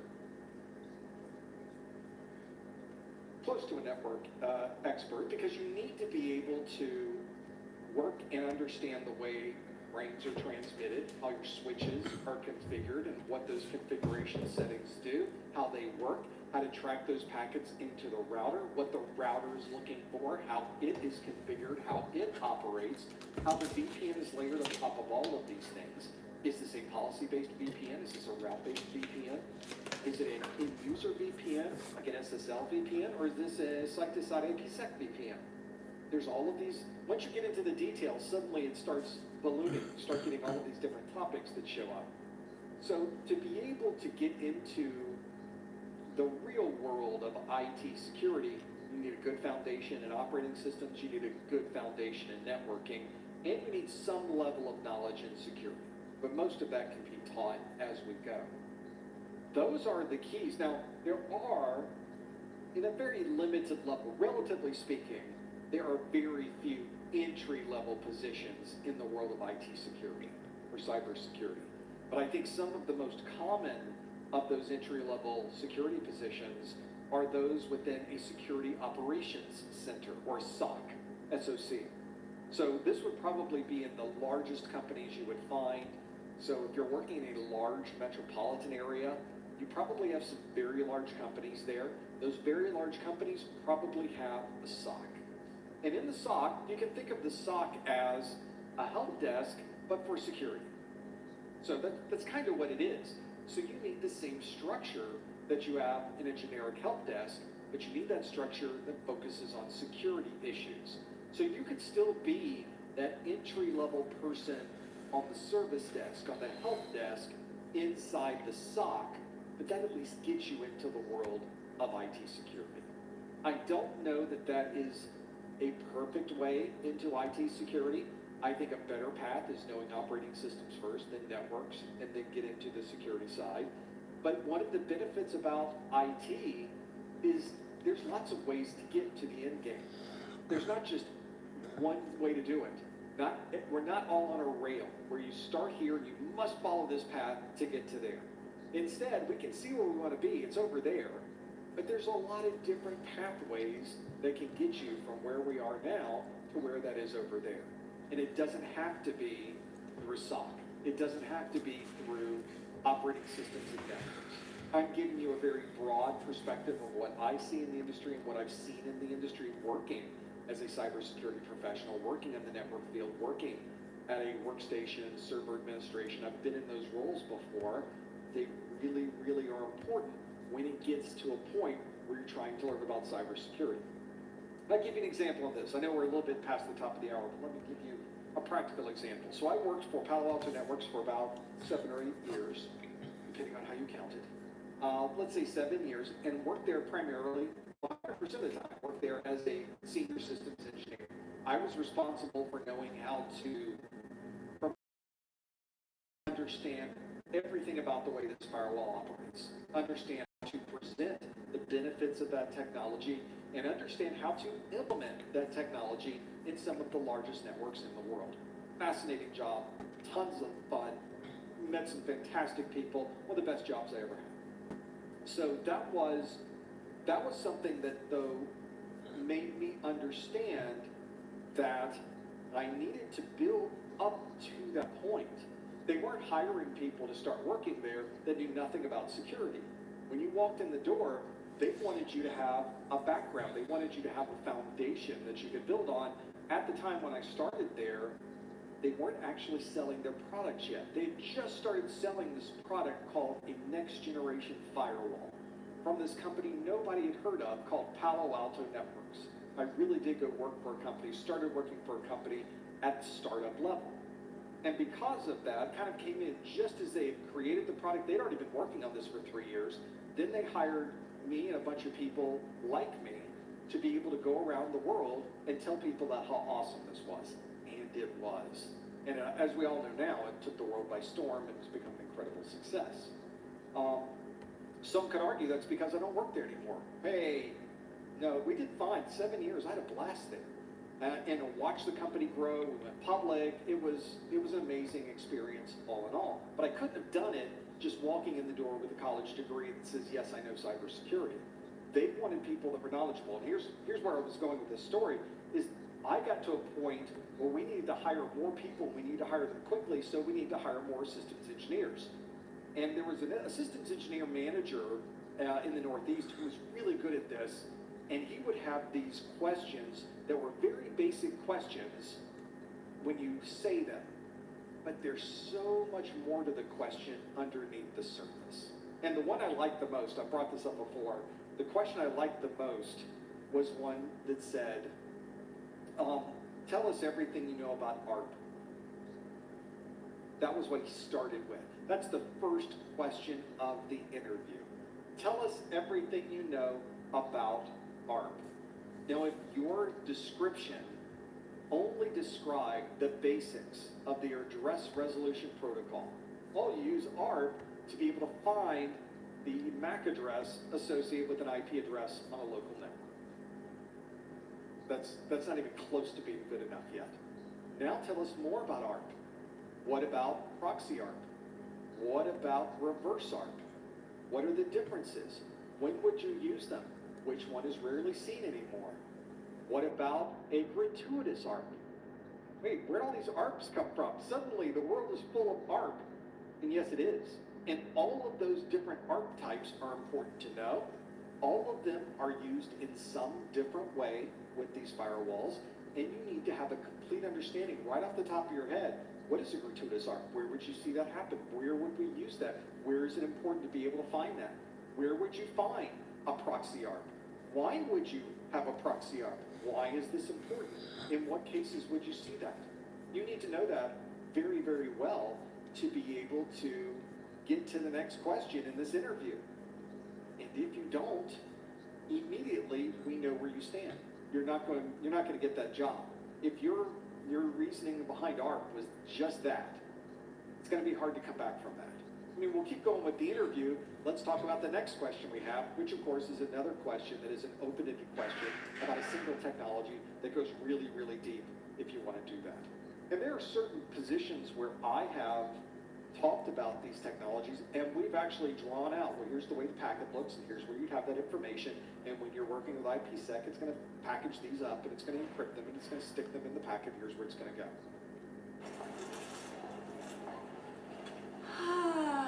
At Sprouts, our wide open layout invites you in. I know that. With healthy around every corner and tasty on every shelf. This is that Sprouts feeling.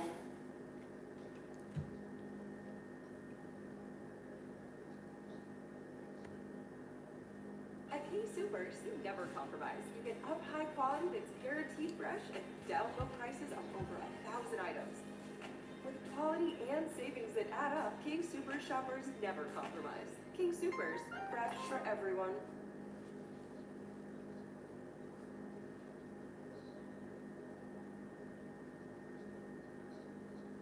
And then how would you troubleshoot that?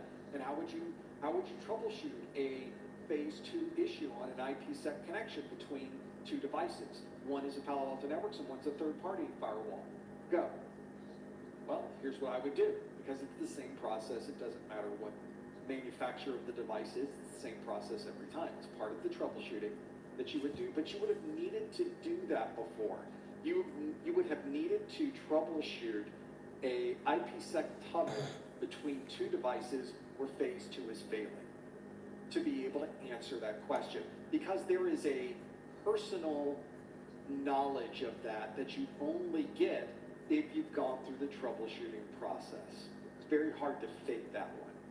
So that's why I tell people all the time, I would love it if you could get a high-end, 6-figure cybersecurity role right out of school. That would be fantastic. Problem is that there are not many of those out there. And of the ones that are out there, you're not really making 6 figures yet, because you just don't have the experience yet. You don't have the foundation yet. The more foundation you create, the higher you're asking, effectively. That's the way this works. So work on building the foundation. The stronger the foundation, the higher the foundation, the more information in that foundation, the more flexibility and the more control you have of what you do in this career, instead of relying on the jobs that you happen to be choosing from that are available out there. Just another thing that might help you as you go through the process of understanding, where do I go in this industry? What do I do? Where do I start? It's almost as important to pick a good landing spot, to pick the right place to go, as it is to study and get these certifications and the other information you need to know.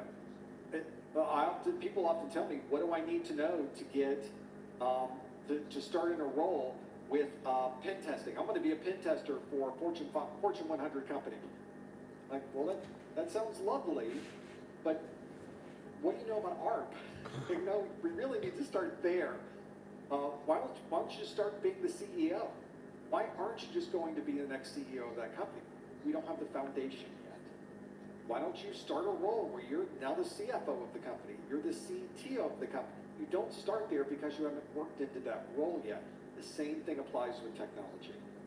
Go into the roles that you are good at, the ones that you have planned for, the ones that you are knowledgeable with. Get your foot in the door. And I know we're way past top of the hour, but let me kind of leave you on this point, because this happened recently, where somebody went through the process of putting their resume out there for an open position. They went through the interview process for doing that. Hey, Jesus, not to interrupt you, but he is in the loop, and he said, okay, so. Thank you, sir. Mm-hmm. And they decided not to take it because it really wasn't exactly what they wanted to do. And I said, you call them back up right now and you tell them you're going to take this job. Do not tell me you turned down this job, this entry-level position in IT, of which you have none, and you didn't put your foot in that door. Go back and put your foot in the door, because it doesn't matter what this job is now. In IT, you're going to be in a job somewhere 1 to 3 years. After that 1 to 3 years, either the job that you're in is going to change a bit, change your focus, or you're going to move to a new position. Go back and get that job, get your foot in the door. Maybe it's something that you're not in love with for the next 9 months, the next year. Doesn't matter. You're going to learn an amazing amount of information. You're going to build that foundation, and you're going to position yourself to go to the next job that you are going to love. So there you go. That's my approach to this. There's more than one way to go about doing this. And I think if you're someone who is working on getting the foot in the door, don't miss your opportunities, and certainly don't turn those opportunities away. There's lots of room to grow in this industry. I have not found the ceiling yet. It's got to be there somewhere, maybe not. There's so many things you can do in this industry, so many places to go, so many ways to grow, and so many ways to support yourself and your family. Otherwise, I wouldn't be doing this. Well, with that, I think we've come to the end of another hour. Thank you so much for your time in the first part of the study group. And also thank you for your questions in the after show. They're always pretty interesting and different concepts and different ideas that you're presenting. I'd love to hear about them. It's something that I think other people gain use of as well. Thank you for submitting those questions. We do one of these study groups every month. Plus, we have a Security Plus study group planned for next week. Come back next Wednesday, same time, same place. I'll be doing the same information, but with all new questions for Security Plus. And then, as I've already mentioned, you can always go to our calendar, professormaster.com/calendar. Although I have said our August dates will be changing just a little bit, so keep your eye on that calendar to know when our next Network Plus study group is going to be. Thank you so much for joining us. We will see you next time on our Network Plus study group. Thanks, everybody.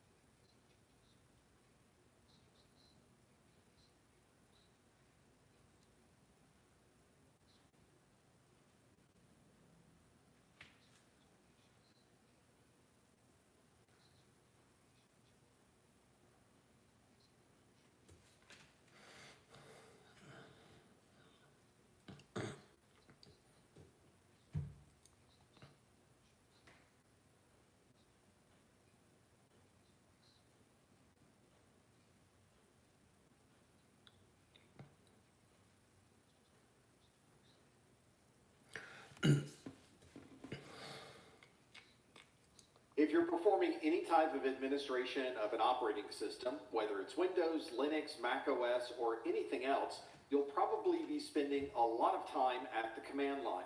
In this video, we'll focus on the Windows command line, and you'll probably find some utilities that might make your troubleshooting process that much faster. Although there is a single command line inside of Windows, you can find that command prompt by going to the search and typing in CMD. You'll see all the options for the Windows command prompt. One of the things you'll notice in this list is you can simply open the command prompt, but you can also run this prompt as an administrator. That's because there are some utilities that will not run if you have normal rights on the system. You will only be able to run these utilities if you are an administrator on that system. These standard privileges will work for almost all utilities that you'll use. But if you're going to be making changes to the configuration of the operating system or modifying the way an application is working, then you'll probably need to run as administrator or with elevated privileges. This gives you the additional permissions that allow you to make some of these critical system changes. To be able to run in an elevated prompt, you'll need to be a member of the administrators group. To be able to start this, you can simply type in CMD and choose the option to run as administrator. You can also right mouse click on the command prompt and choose Run as Administrator, or you can use the shortcut Control-Shift-Enter and it will start the command prompt in this elevated mode. Let's try this on my Windows 11 system. We'll go down to the search menu, we'll type in CMD, and you can see that the command prompt was the best match that Windows found. For this command prompt, we can open it, run as administrator, open a file location, pin it to our start menu, or pin it to the taskbar. In this example, we'll choose Open to run it with normal rights and permissions, and the window pops open that shows our command prompt. Since I'm logged in as Professor, it shows us at the menu C:\users\professor. When you first start the command prompt, it's simply an empty window. It's waiting for you to put in the commands that you'll need to perform the functions on that operating system. But there are some prompts you can use to determine what options might be available to you.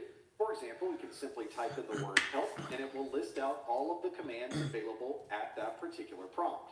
If you're looking for help with a specific utility, you can put that utility name in the help prompt. So you can type in help dir or help check disk, and you'll get a set of information that is specific to that utility. Another shortcut is to type in the name of the command that you'd like help with, and then use a / and a question mark that will also present the same help information. Let's try the help option with our command prompt. We'll just type in help and hit enter, and you can see a lot of information scrolls down the screen. We'll move back up, and you can see all of these individual utilities that you could run at the command prompt. Let's try a help that might have something to do with looking at a directory of files. So we'll type in I have a trick for y'all. dir and hit enter, and now we get the help. If you want to do, ChatGPT can give you a practice test, but if you have Gemini, the AI app on your phone, you could put it in listening mode, real-time conversation, and you can say, produce a practice exam for N10009 CompTIA. Yeah. And they're like, okay. And you can say, I want 50 questions. It will talk to you the question and ask you your response. So verbally, you tell them the response. Yeah. And they'll say yes or no, or they will give you clues to get the right answer. Yeah. So it's an interactive exam. You can talk to Chat. You can talk to Gemini. And yes, I've done it. Yeah, me too. It's amazing. So you don't have to use ChatGPT. Change the directory that you're in. Yep, like a tutor. It tutors you. Let me see if I can do it real life if y'all can hear me. Hold on. I'm just going to do it. Let me pause this. Because I'm setting it too. Hold on. I use Gemini. And there may be times where we need to simply move back one direction. I'm going to try to put it to my mic so maybe y'all can hear it. Hold on. Yeah. But you have to put it in like active mode. Like live. I don't know if y'all can see this. Yeah. There's a button at the bottom left, right, and you have to, it looks like a hamburger, and you put it in live. Yeah. Hello, Gemini. Type in is a CD ... I'm not seeing a button for lives in the bottom right corner. Could you describe what the icon looks like or what the button says? Stop, Gemini. Gemini, I got a question for you. No problem. I'm here if you need me. I have a question for you. Sure, go ahead and ask your question. I'll do my best to answer it. Can you produce a verbal exam so I can practice my N10009 CompTIA exam for Net Plus, please? All right, let's get you ready for that Network Plus exam. What study methods do you prefer? Flashcards, practice tests, or something else? Verbal questions. Got it. Let's start with your first question. What is the OSI model and what are its 7 layers? OSI model is the Open System Interconnected model, and they have 7 layers. Yes, that's right. The OSI model does have 7. Can you name them? Physical layer, data link layer, network layer. Transport application. Great job. You named the first 3 layers correctly. Can you name the remaining 4 layers? Transport layer. Yeah. Yep, transport layer is right. The next one is session layer. The one after that is presentation layer.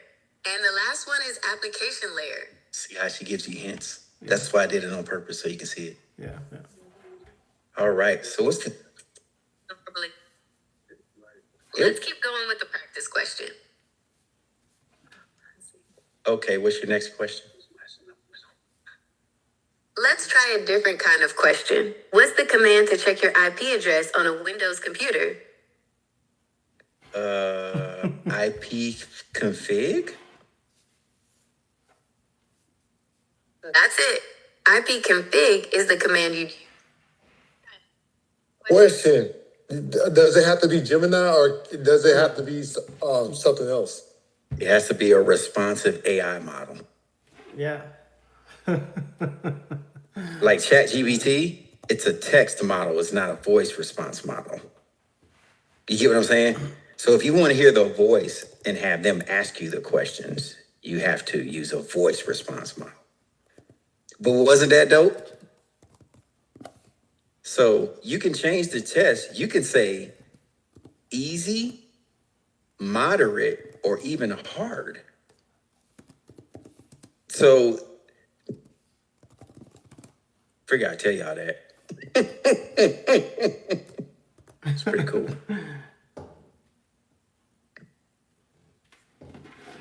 I think you can download Gemini through the Play Store. Yeah. I don't know about Apple. Is it in Apple too? Gemini? Gemini? Yeah. Okay. Yeah, it's in Apple So you Store. download it. You have to put it in live mode. It's right over here. When you bring it up, it's just lit right down here. So it can hear you all the time. It'll stay on. Yep. And then you just start talking to it. Yeah, I think I'll download it right now. Doesn't save your chats. It only saves for the session. As soon as you close the session, the memory dumps. So it doesn't go anywhere. It's local to your phone.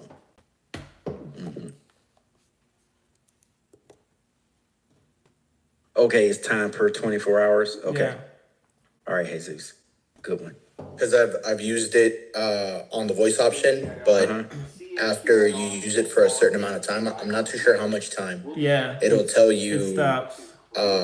that you can upgrade off of ChatGPT Plus, and I think after that it's like an insane amount. It's like it goes from like $10 or $20 a month to like $100 or something. Yeah, like No, just do Gemini. It's free. Gemini is free. Okay, I'll download it right now. Yeah. Yeah. ChatGPT is getting kind of outrageous. There are a number of directories. These are all listed on the right side. Yep. So yeah, use that. Use that. Use that Gemini. Downloads and others. You can see they are marked as directories. They have the DIR next to them. And there's a single file that's in this. Man, we all about. Okay, wait a minute. Michael's doing it. Does it say Gemini? It's got like the little colored like star or whatever. Yep, that's what it is. Yep. It's like purplish and blue. Yeah. Yeah. And since this directory is one ahead of where I am right now, which is under the C:\user. Okay, Kevin says okay, you got it? Kevin says, does Siri do it? I don't know.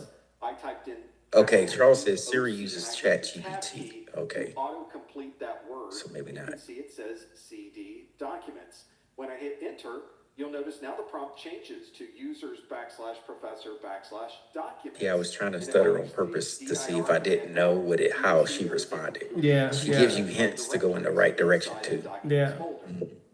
Let's say you're starting a brand new project associated with computer security, and you would like to store all of the files associated with that project into its own folder. To be able to do that, we need to make that folder for the security project. So inside of my documents folder, I'm going to use the md command to make a directory, and we're going to call that directory security. Notice I don't get any response back when I hit enter. It simply puts me at another prompt. If I type dir again and look at the directories, you can see that I have a new directory called security.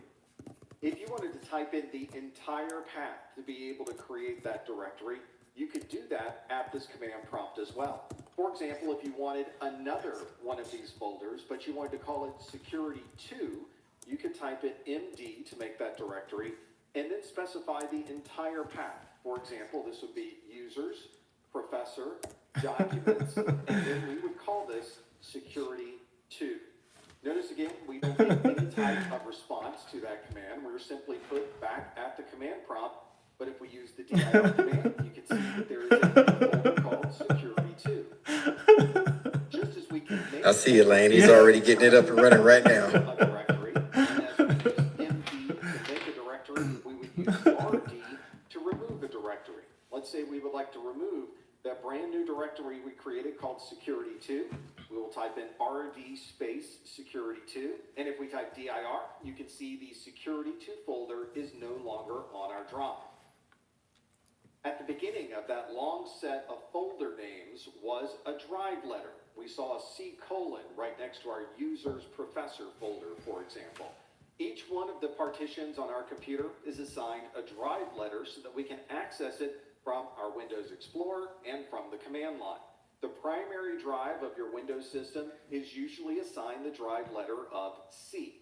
If you look at your Windows Explorer or you look at the command line, you'll see that we put that with the C reference and then the colon to specify that we are referring to the name of a drive.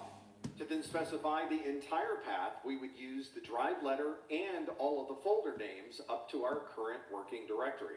For example, we would use C colon / users / professor to specify that is the C colon drive. We are working in the users folder, and inside of the users folder is the professor folder. You can see this visually if you look at the File Explorer inside of Windows. It's this folder that we have right down at the bottom.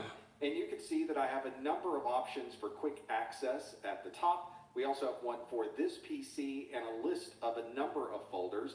And right in the middle is a folder called Local Disk. And if I highlight that and expand it, you can see all of the different folders that are contained on my C colon drive. And you'll notice there is a users folder on that drive. If I expand that folder, you'll see there is professors and public inside of that folder. If I expand the professors folder, then you will see that there are a number of files, including my documents folder, my downloads folder, and others.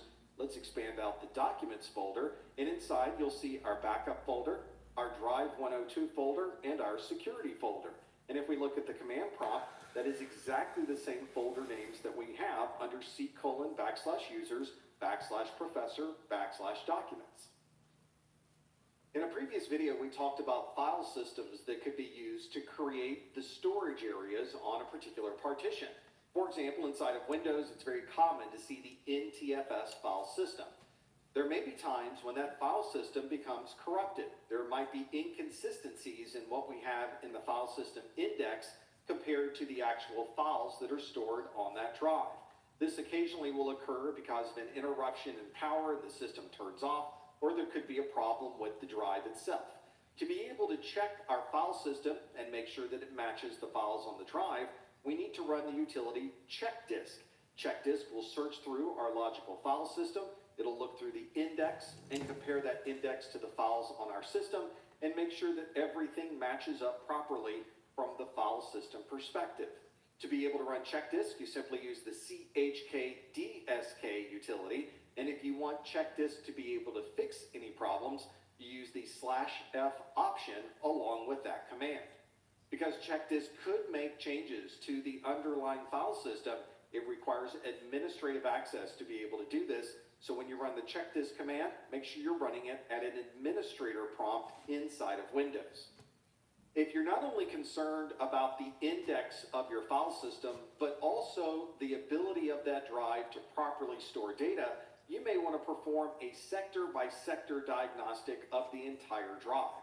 One way to do that in checkdisk is to use the chkdsk command again, but instead of the /f, we're going to use /r.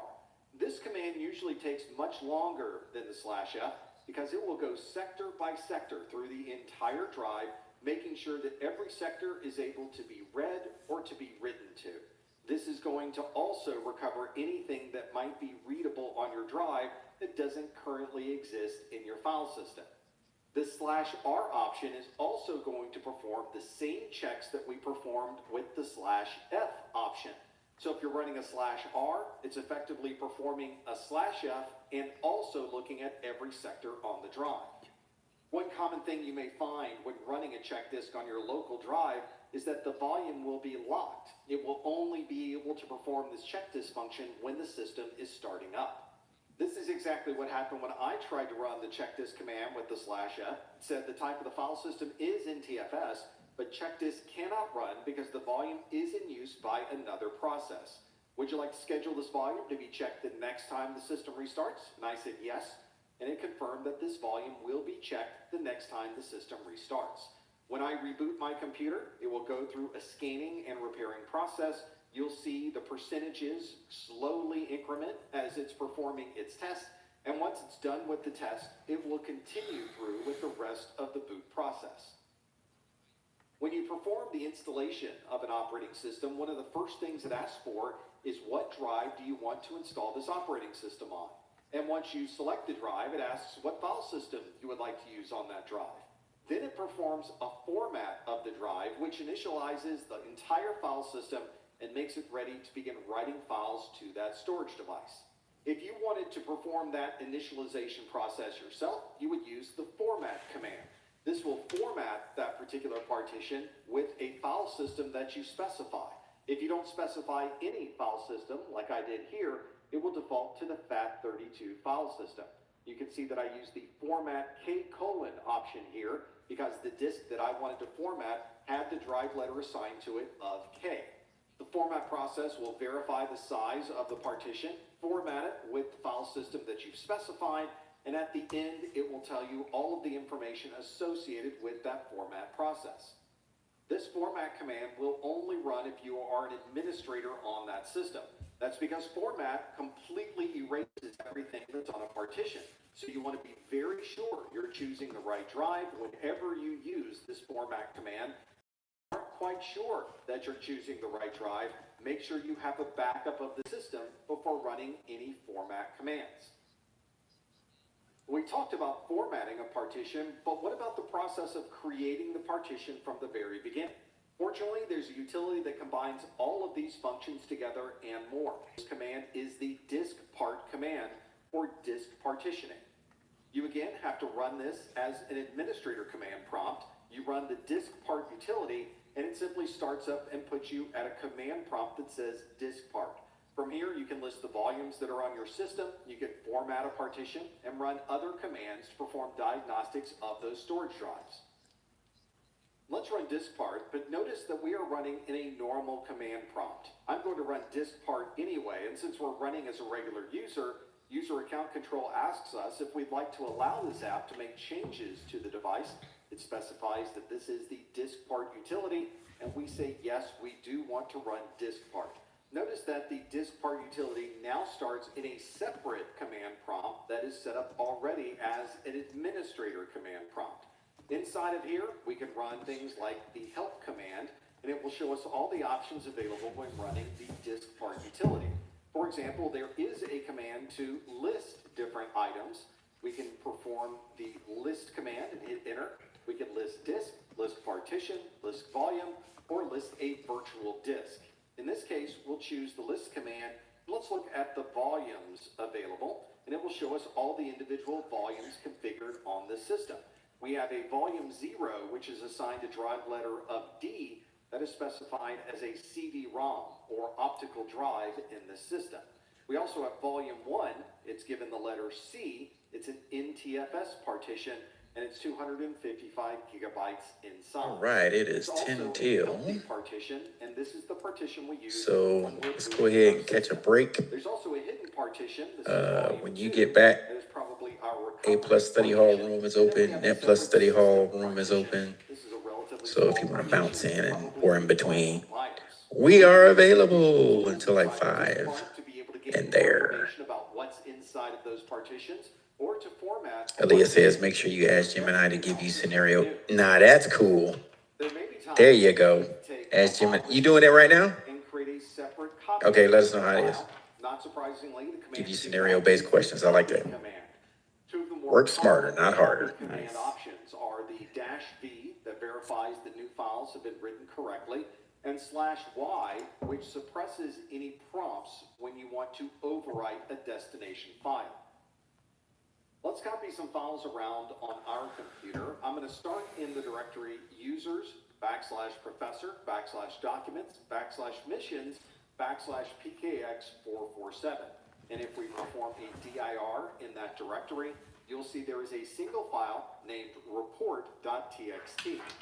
I have a number of other drives on my system, and I'd like to copy this report to one of those drives. We will use the copy command, And in this case, we're just simply going to use copy without any extra options. We will choose the report.text command because I need to specify the source of what I'm copying. Now I need to specify the destination of where this file may be going. In this case, I'm sending it to a drive X. So I will specify X:. And when I hit enter, it says that one file has been copied. Now I'd like to perform the same copy command, but I would like to verify the contents of that file after I copy it. Normally this would not be done unless we're copying across a wide area network or to a location where we're not quite sure that the file is going to get there in one piece. This confirms that we were able to not only copy the file, that everything in the file was able to be copied exactly as the original. To do this, we'll use the copy command. I will use the /v option in this case. And again, we'll choose the report.txt as our source and the X:. as our destination. Now, since we've already copied this file to that X drive, it's going to give us a prompt when we hit enter that says, this report.txt file already exists. Do you want to overwrite this file?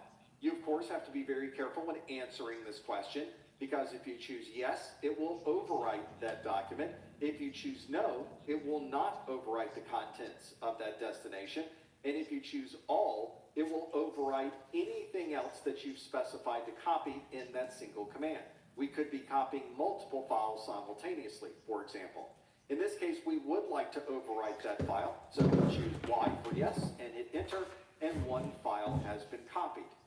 But what if we were running this copy command as part of an automated batch file that runs at 3 in the morning?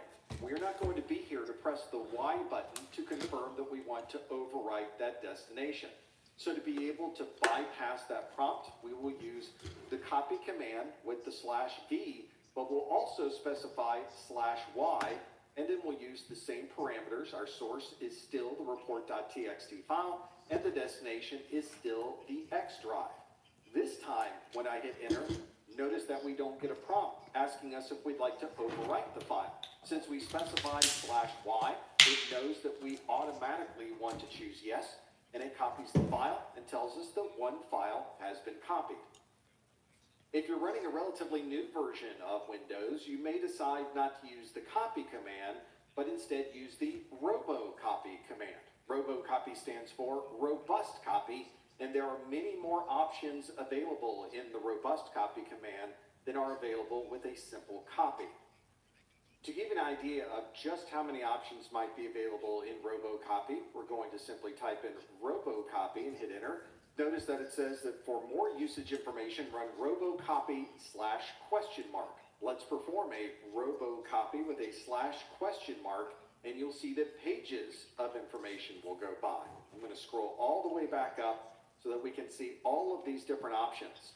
Most of this is what we would expect. We are copying from a source to a destination and specifying a particular file. And we can copy subdirectories or not copy subdirectories, but if you scroll down a bit, you'll see some very interesting options. For example, you can throttle the information as it's being sent so that you're only using a portion of the bandwidth.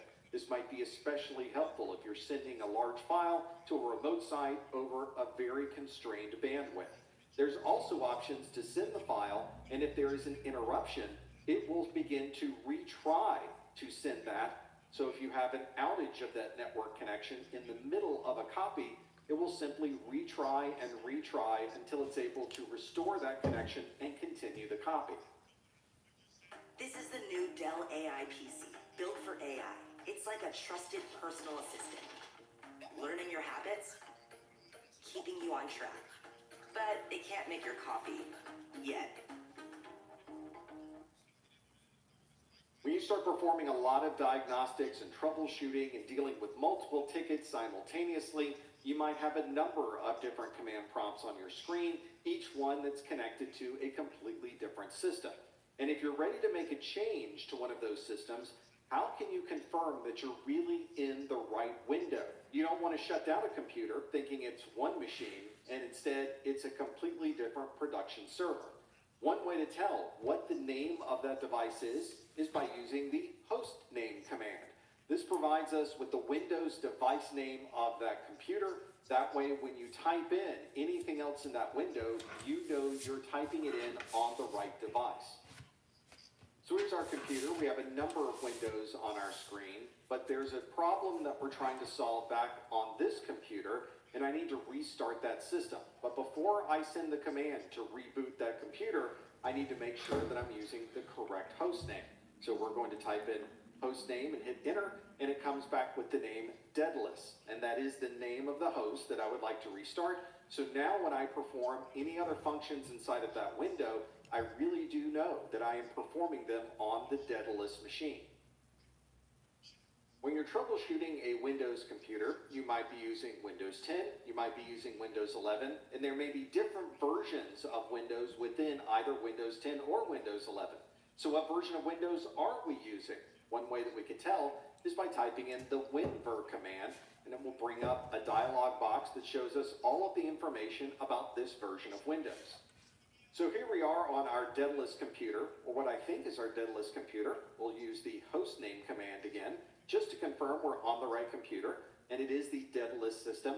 Now let's determine what version of Windows is running on Daedalus by typing in the WinVer command, and it brings up a box that tells us this is Windows 11, gives us information about the version number, and any other details that we need regarding the licensing of this version of Windows. Now we know we're installing a new application, and that application is expecting a certain version of Windows. Confirm that before we even begin the process. We know the name of the device that we're using, and we know what version of Windows is associated with that device. It might be useful to also know who we're logged in as on that computer.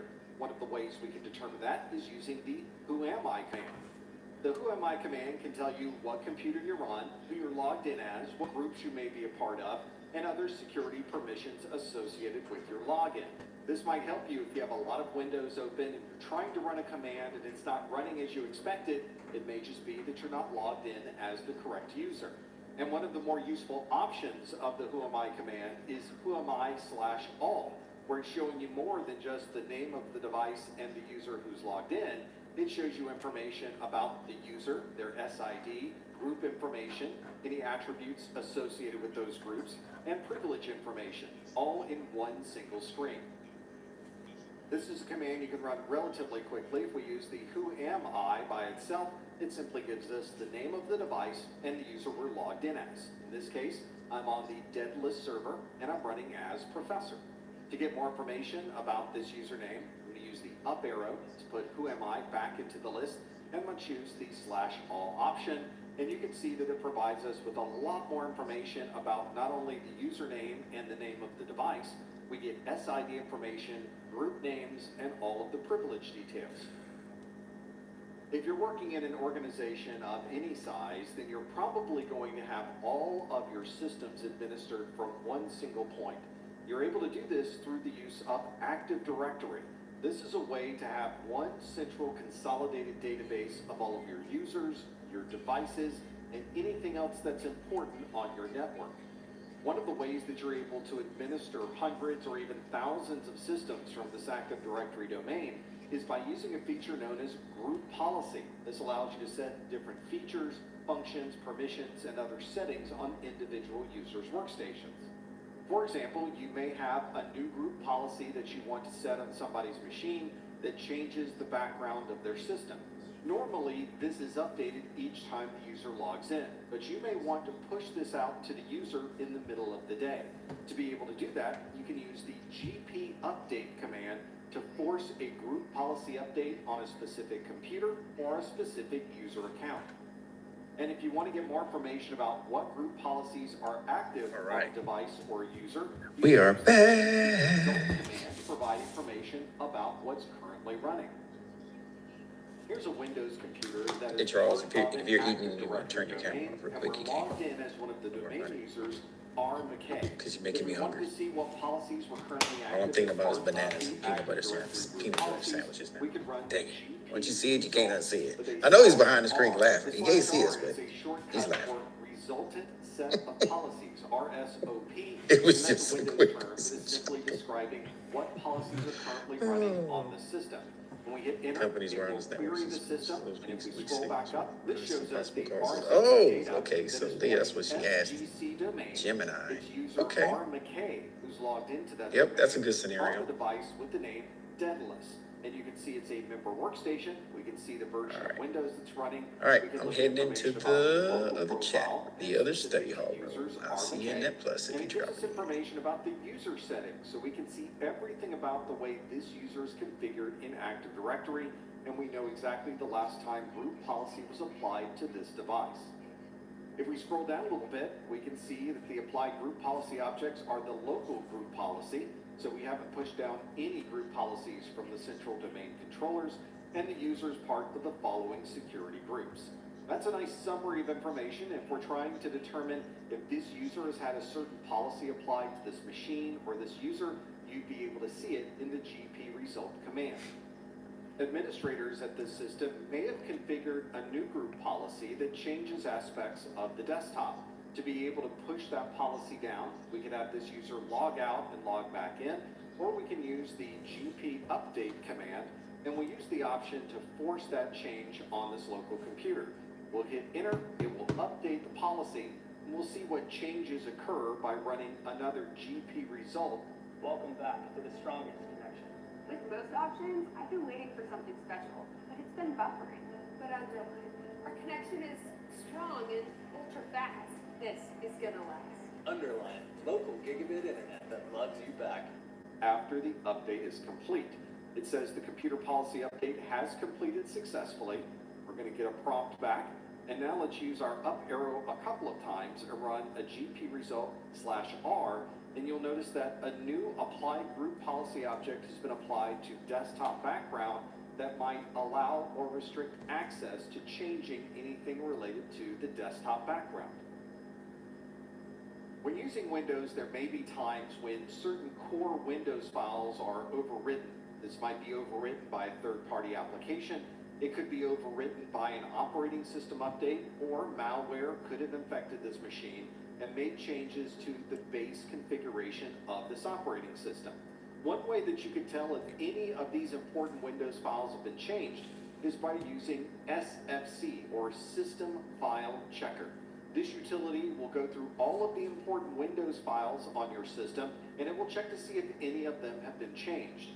If there are modifications to the core operating system files, SFC will inform you that change has occurred, and you have the option to tell SFC to correct those files to remove any of those changes or corruptions that might have occurred. This can take a bit of time to run, but if you run SFC/scan now, it will begin a system scan, look through all of those important Windows files. When it's done, it will give you an update on what might have changed. And in this case, it says that Windows Resource Protection found corrupt files and successfully repaired them. Details are included in the cbs.log file, and it gives you the location on where you can find the log file to give you the details on what may have been updated or changed in your Windows operating system.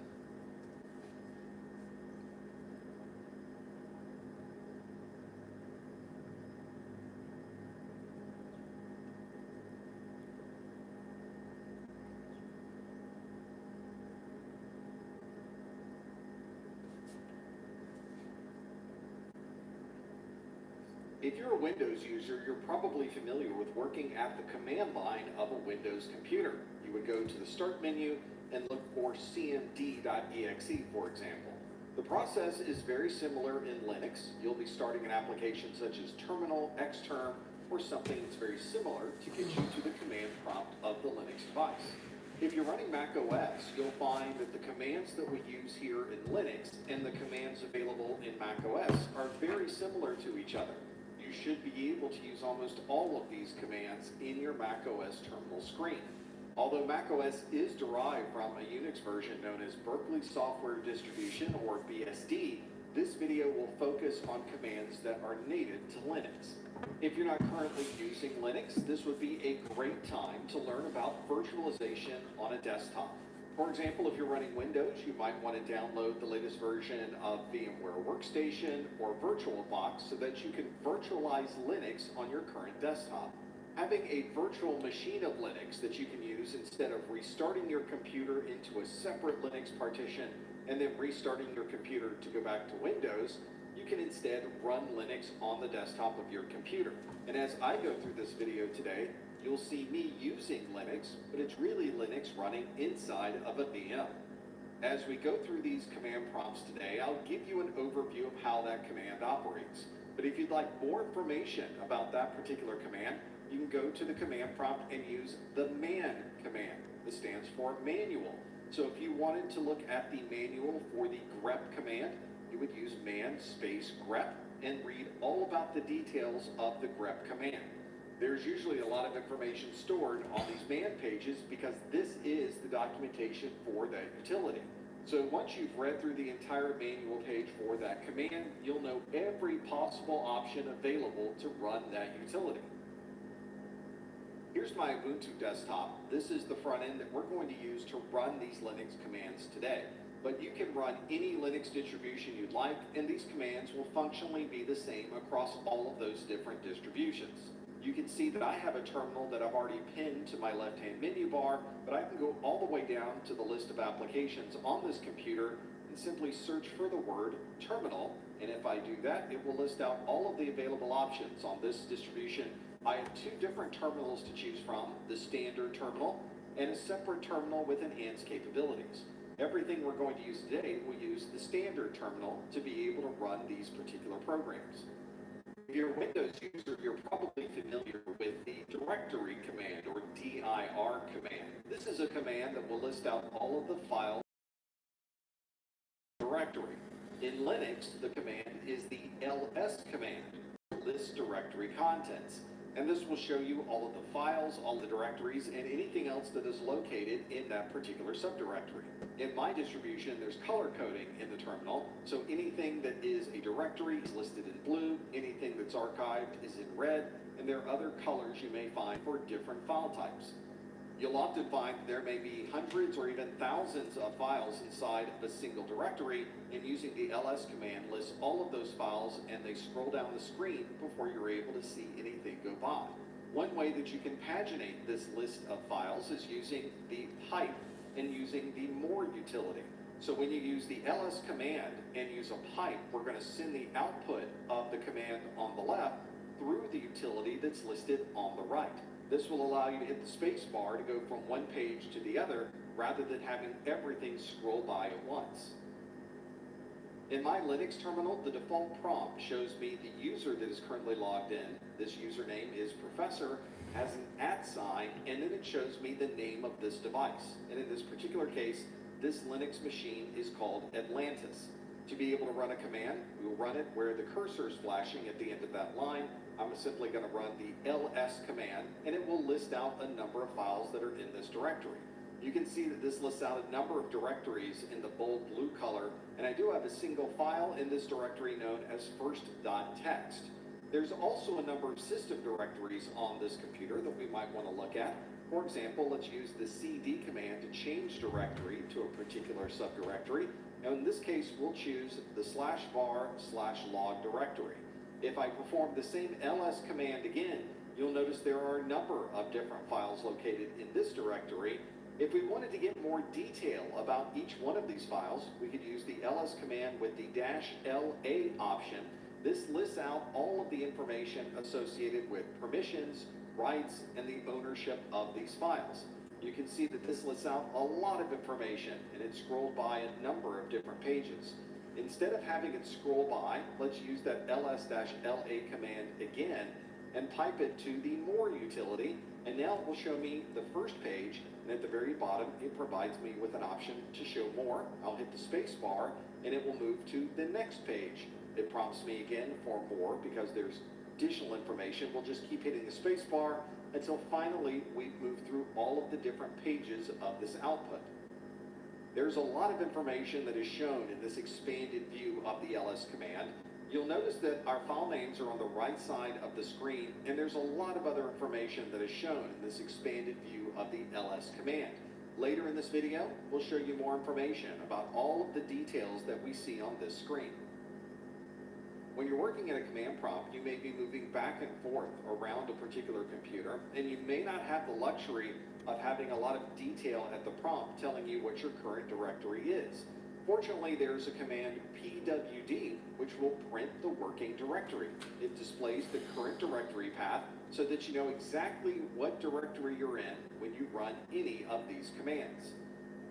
In this Linux distribution, it adds the current working directory onto the prompt on the terminal. This means that we don't necessarily need to use the pwd command, but if you'd like to confirm that the information that's being shown on your terminal really is accurate, we can use pwd and hit enter, and you can see that we are indeed in the /var/log directory. In the Linux operating system, you don't directly rename a file, you instead move a file from one name to another. To be able to do this, we use the mv command to move that file. The syntax for this command is to use the mv command. The first parameter is the source of what you're starting with, and the second parameter is the destination of what you would like to rename this file or rename this directory to. So for example, if you wanted to rename the file first.txt and rename it to second.txt, you simply use those with the mv command. At our command prompt, I'm going to go back to my home directory by simply typing in cd and hitting enter. You could also type in cd and use the tilde to specify that you'd like to go back to your home directory. If we do a pwd, you can see that we are indeed in /home/professor. And let's look again at the files that we have in that directory. We have a lot of different directories inside of this folder, but we also have a single file called first.txt. Let's now rename that file by using the mv command. We will specify the source, in this case that is first.txt, and we would like to change the name of this to be second.txt, and we'll hit enter. Notice that we don't get any type of response at the prompt. It simply puts us back where we were. If we use the ls command again, notice that first.txt is no longer listed in the files in this directory, but we do have a second.txt, which we've renamed from our original first.txt file. Sometimes you don't want to change the name of a single file. You'd like to create a duplicate of that file. On a Windows computer, we would use the copy command. In Linux, it's very similar. We would use the cp command to copy a file. And the syntax for cp is very similar to the one we just used for the move command, where it is cp, the source file name, and the destination file name. So if you wanted to make another copy of the second.txt file, you would use cp, second.txt, and then use the file name you would also like to have. In this case, we'll call it third.txt. Back at our Linux command prompt, let's perform an ls, and we can see there is a second.txt file that is in this directory. If I perform an ls-la, you can see the second.txt file is here, and the file size for this text file is 9,358 bytes. This will be important when we look at the duplicate of this file, and we will duplicate it with the cp command. Our first file that we will use will be second.txt. I'm going to type in sec and hit the tab key. That tab completion, very similar to the tab completion you have in Windows. It finds whatever matches in this current directory and simply completes what we were typing. In this case, I would like to copy the second.txt file to a file named third.txt, and we'll hit enter. Notice again, we don't get any prompts back. It simply puts us back at the command line, and we'll type again ls-la. Notice now that we still have that second.txt file that's 9,358 bytes, but now we have another file in this directory known as third.txt, and it is also 9,358 bytes, which makes sense since it is a duplicate of second.txt. Just as we can copy a file to create a new document, we can also remove files with the rm command. This will delete the files from the file system. If you want to delete an entire directory, you'll need to make sure the directory is empty. We can override that empty directory requirement by using the rm command with the -r option, and it will delete a directory even if files still exist in that directory. Now that we've copied second.txt to third.txt, let's now remove the original file name. We will use the rm command, and we'll specify second.txt and hit enter. Although second.txt was there previously, if we perform perform that same ls, you'll see now second.txt is not in this folder, but of course we still have its copy that we named third.txt. As you've probably seen in other operating systems, there are ways to specify the rights and permissions associated with a single file. In Windows, you do this from the file properties. In the Linux command line, we do this using the chmod command, which means we are going to change the mode of a file system object. This means that we can choose a file or directory in our system and decide who's able to read that file, write to the file, or execute the file. Sometimes you'll hear this referred to as octal notation, and we will look at details of that notation in just a moment. For each of the objects in the file system, we can set different rights and permissions if you are the file owner or user of the file. You can set different file permissions if you're part of the group that is associated with that file, and then you can set permissions for everyone else. This would be others or all in the Linux operating system. This list of modes or permissions associated with each of these objects is what's listed in the very first column when we perform an ls-l. You can see that it has a number of different columns. There are different letters and dashes. And what we want to do is break down all of those different letters and sections to see exactly what those refer to. Let's look at one line of the ls output to see more details about this chmod command. In this case, we're listing out a number of permissions associated with a file name called script.sh. And you can see there are a number of different letters associated with those rights and permissions. We were able to get those letters added by running a chmod command with 744, a file name known as script.sh. And this is the result of running that chmod command. Let's now break down all of these different columns and letters to determine what this really means. Notice that there are 10 different characters that are included in that set of rights and permissions. The first column we'll look at in a moment, but generally this is one that will have a dash if this is a file, and it will have a D if it's a directory. There are also other letters you might see in that very first column, depending on the type of file object it happens to be. For the purposes of the chmod command, we're really most interested with these next three groups. And you can see that each of these remaining characters is separated. 3 of those are for the user, 3 are associated with the group ownership, and 3 of these would be for everyone else on the system. You'll also notice that the owner of the file and the group associated with the file are listed in the output of the ls command. Those are the 2 names that we can see in the middle of this line. The first one is the name of the user. In this case, the username is Professor. And the second word that's next to it is the name of the group that has been assigned to this file. In this case, this file is part of group staff.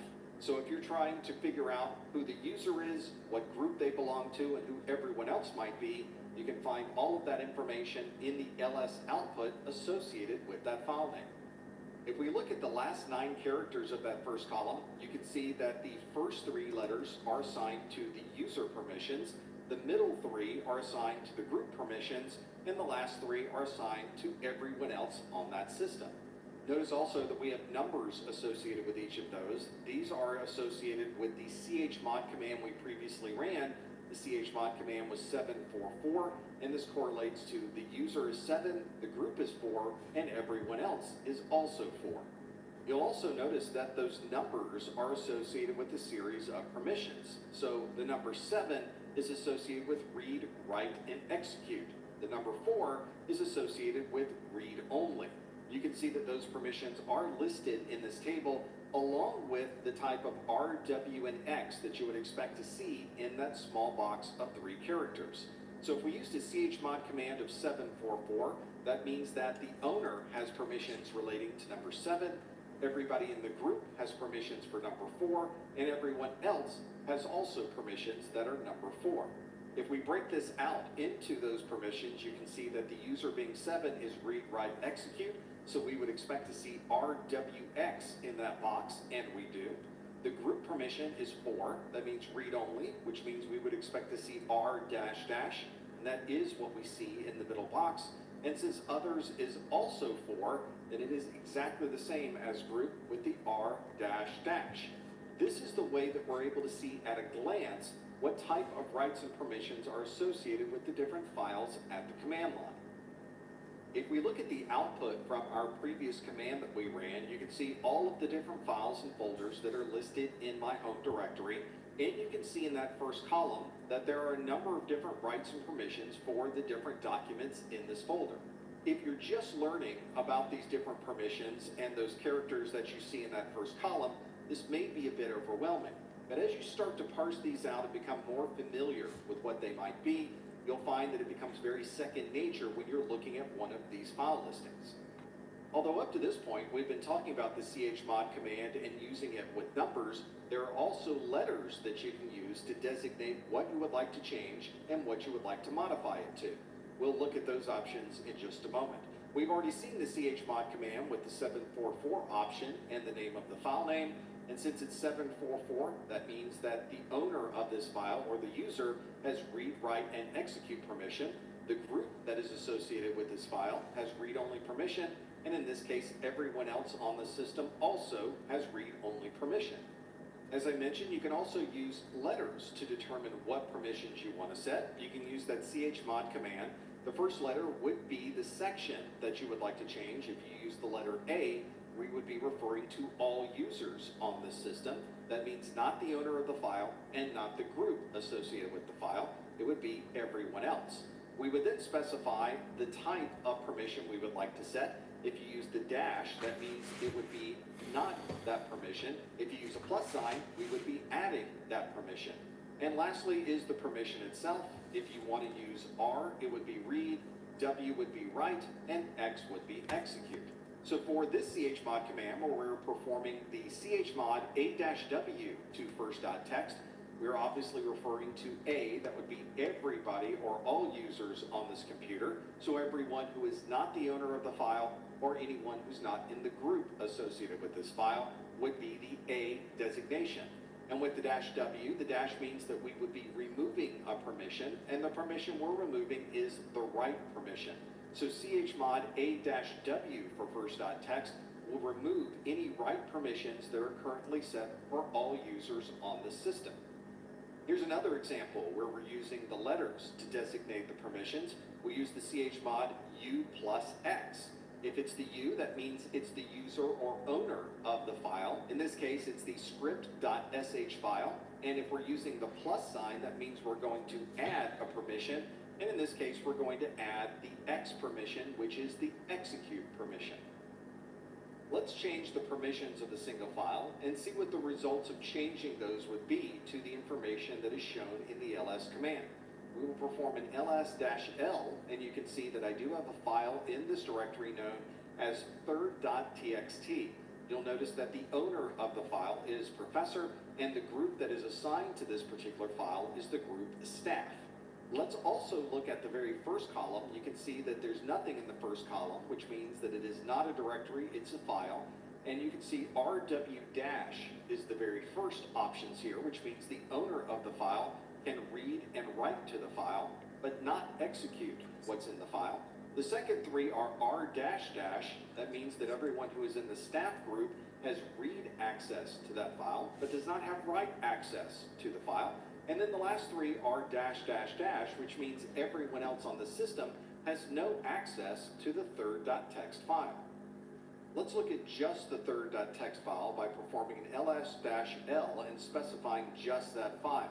Now let's make a change to that single set of permissions. And let's say that we would like to chmod this file, and we would like to use 764 as the permissions associated with this file. And then we need to specify the file name, which is third.txt. If I hit my up arrow twice, it will cycle through the different commands that I previously run. We're going to run the ls-l third.txt command again, and you can see the changes were made to the permissions as compared to the ones that we previously had for this file. If we look at these, we can see that the first three characters are RWX. That specifies that the owner of the file can read, write, and execute this file. We also have the next three of RW dash. That means that anyone who is in the staff group can read or write to this file. And then the last three are R dash dash, which means everyone else on this computer and simply read what is inside of the third.txt file. When you start working with files, directories, and applications on a Linux device, you will certainly run into a situation where you will need to modify the permissions of a single file, and using the chmod command gives you complete control over that process. In our discussion about the chmod command, we talked a lot about who the owner of the file was and what group was associated with the file. Obviously, we can make changes to those as well. We can change who the owner of the file might be associated with, and we can change what group is associated with a file or directory.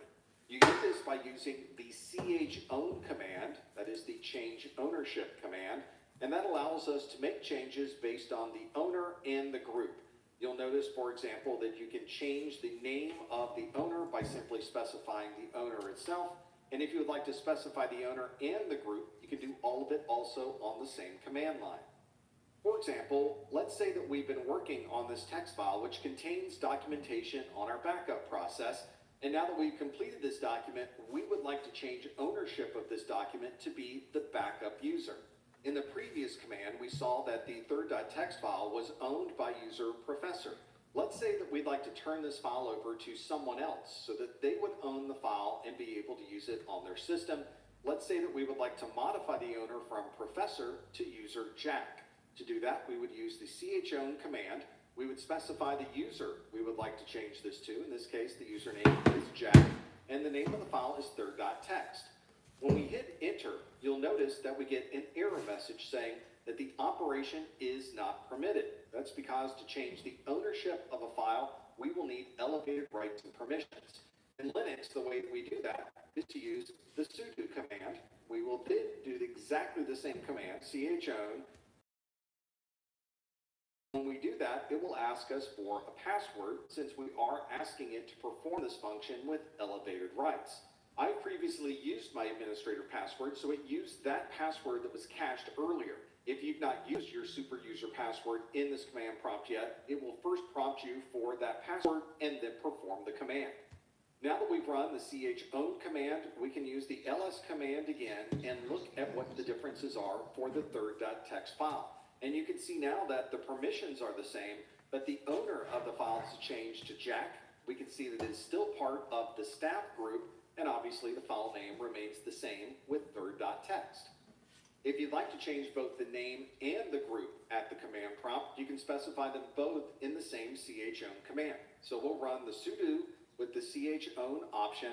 In this case, I'm going to change the name back to Professor, and then we're going to put a colon and specify the name of the group. Let's say in this case that we would like to move this file to be part of the backup group. And then we'll specify third.txt and hit enter. Now if we perform that same ls command, you'll notice that we're back to Professor as owning the file, but you can see that the group name is changed to the backup group for the file third.txt. Whenever we're troubleshooting a system or simply working on a document, we may want to look inside of the files on the system to see if we can locate a specific type of text. The command in Linux that allows us to do that is the grep command. This will search through one or multiple files or folders to be able to find specific text that may be located in those documents. To use grep, we obviously use the grep option at the command line. We specify what text we would like to find in these files, and then you would specify one or more file names directly afterwards. So if you wanted to search for a particular file, we would use the grep command. We would specify the text we were looking for. In this case, the text is the word failed, and the name of the file we would like to hunt through is auth.log. This could be a very large document, but you'll find that the grep command works very quickly to find this information. So if we use that at the command line, it will list out every line inside of that auth.log file that contains the word failed. Let's use the grep command for the third.txt file. You can see that there are 9,358 bytes inside of this file. So instead of listing through every single line that happens to be in the file and try to look for the text we want, we can simply use the grep command. In this case, I'm going to look for the word launch, and the name of the file name is third.txt. And you can see that there are 3 separate lines inside of this very big file that contains the words launch. In this case, it is a gdm-launch-environment that is listed. but since we did specify the word launch, it finds it wherever it happens to be inside of that document. The Linux file system contains thousands and thousands of files, and if you're looking inside of a user's directory, you may have no idea where a particular file may be located. Fortunately, the Linux operating system includes a utility that helps you find a file, and you can find it listing the name or the extension. This find command has a number of different options. You can use simply find by itself if you're in a current directory and looking for a specific file type, or you can specify what directory you would like to use along with a number of other different search parameters. In our home directory, we know on this system there happens to be a file named third.txt.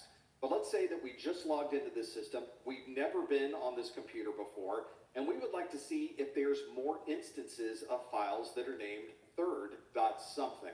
So we're going to use the find command. I'm going to use this with the parameter third, and since I would like to find the word third and any extension associated with that, I'm going to use a dot and an asterisk to specify a wildcard. When we hit enter, it will search through this directory and all directories underneath to find all of the matching files, and in this case, there's only one third.txt. Let's make this a little bit broader in our search so that we can really see the power of the find command. In this case, I'm going to use the find command and search for any file that may be in my current directory or directories underneath that has a capital letter D and then anything else afterwards. And if we hit enter, you can see that any file or folder that has the first letter as a capital D is now listed inside of my local user directory. If you've ever started Windows after something like a power outage or an inadvertent power down, then you notice that it goes through a process of checking the logical file system before it starts the OS. You can also perform a similar function in Linux using the File System Check utility, or FSCK.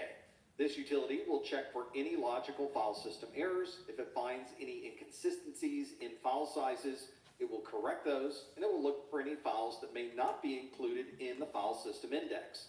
This check commonly runs during the startup process because it needs to check the file system before it is mounted as part of the OS.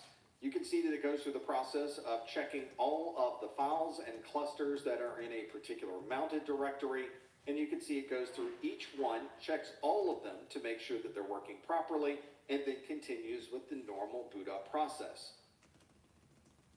When your Linux system starts up, it begins adding different folders into the file system using the mount utility. You can also run this utility yourself at the command line to view what folders may already be mounted, and if you would like to manually mount or unmount a folder, you can also use the mount command for that. This is very similar in functionality to the Windows net use command, although the mount functionality is more integrated into the Linux OS.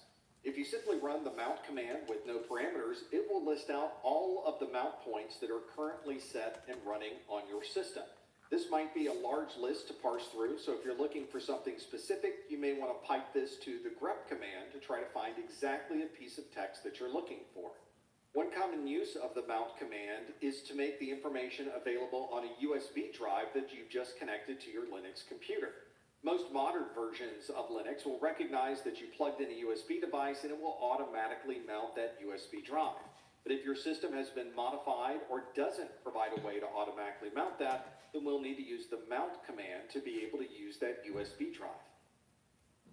Let's look at all of the different mount points that are currently on my Linux system. There are quite a few here, so I'm going to scroll back up. We can see that when I started the mount command, it showed us that the sysfs has been mounted to /sys in our file system. Proc is mounted to the /proc mount point. udev is mounted to /dev. Dev PTS is mounted to /dev/PTS. Tempfs is mounted to /run, and so on. You can see there's quite a number of mount points, and on your Linux distribution, you'll probably have a large number of mount points as well. Earlier in this video, we ran the chown command to be able to change the ownership or group of a particular file object. To be able to run that command, however, we needed elevated access, and you notice that we ran the sudo command to execute that command as the super user. There are also options in the sudo command to run that command as a different user ID who's on that system as well. Sudo allows us to run a single command with that elevated access, but you might want to run all commands with that elevated access. To be able to become super user at your command prompt, you use the su command. By using just su, you're changing the entire terminal session to one that is a super user session. Any commands that you type in this super user terminal session will run with elevated rights and permissions. When you're finished running as the super user, you can use the exit command, and that will put you back into the normal prompt for that terminal screen. From a best practices perspective, we would much rather run sudo to be able to run these commands rather than starting a single terminal screen that has complete access to the system. Here's another example of someone running a command with elevated rights and permissions. They're using the sudo option and running the shutdown command to be able to shut down this particular computer. Shutdown is one of those commands that is not available to users that are on the system. You need to be the super user to be able to run that shutdown prompt. There are a number of different ways to install and update applications on your Linux device. Many distributions use the apt command to do this. This is the advanced packaging tool, and from there you can install, remove, or update any of the packages or applications that you've installed on your system. For example, if you wanted to install a copy of the Wireshark protocol analyzer, you would use the sudo with apt, use the install option, and specify Wireshark. Let's install Wireshark on my Linux distribution. We use the sudo command with apt. We're going to install Wireshark. And we'll enter. Because I am running the sudo option, it asked me for my password. Hopefully I got that right. I did, because now it begins the process of to install along with Wireshark to be able to get this working. It says that it needs to get 70.1 megabytes of archives, and after the operation, we'll be using 282 megabytes of additional disk space. Do I want to continue? Yes, I do. I'll hit enter, and it's going to go through the process of downloading all of the documents that it needs, installing the application, and then putting me back at the command prompt. With most applications, it runs through that at the command line, and it's done. In the case of Wireshark, there are additional options that I need to choose. It tells me that I need to configure some options within Wireshark. Should non-supervisors be able to capture packets? In this particular case, since this is my computer, I'm going to say yes, and then it continues with the installation process. This usually only takes a few minutes for most applications. It goes through and updates the applications running on your system, and then it tells you that everything is up to date, no services need to be restarted, no containers need to be restarted, no user sessions are running outdated binaries, and no VM guests are running outdated hypervisor binaries on this host. And now if we go to the main menu of my Linux distribution, we can type in Wireshark, and it finds Wireshark as an option that we can run on our desktop now that we've installed it with the apt option. In Linux, there are many different ways to perform similar functions, and some of those will differ between different distributions. For example, your distribution may not have the apt utility. Instead, it may be using a similar utility known as DNF. That is an abbreviation for Dandified Yum. This is an upgrade to the Yum package manager for Linux, and this is another utility that allows us to install, update, or remove packages from our computer. If you've been using previous Linux distributions and you're already familiar with Yum, Yum stands for the Yellow Dog Updater Modified, then you're going to be very familiar with the syntax for DNF. You will usually find DNF used on systems that use the Red Hat Package Manager, or RPM, to install applications. So if you're trying to install an application and you find that the apt command is not available, then you're probably using a Linux distribution that uses DNF.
If you're a Windows user,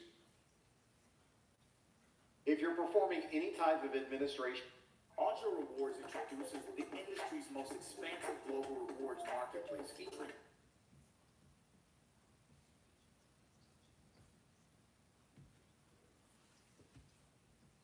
Hello everyone, welcome to Professor Messer's CompTIA 8 Plus 220-1201 and 220-1202 training course.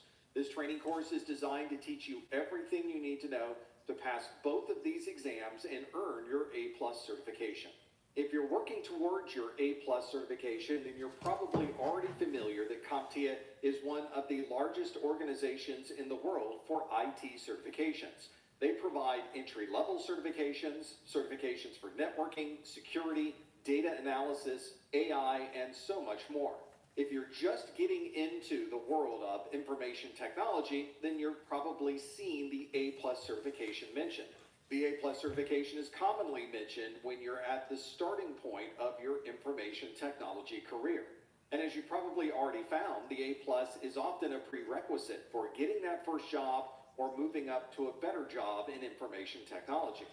And even if you're not working on earning your certification, you can use this A Plus course to teach you about hardware, networking, security, and operating systems. It's a great way to extend your knowledge in technology and learn a lot more about what's happening under the hood of our computers. CompTIA is the Computing Technology Industry Association, and it is one of the largest providers of IT-related certifications. CompTIA members include resellers of IT equipment, distributors, manufacturers, and training centers.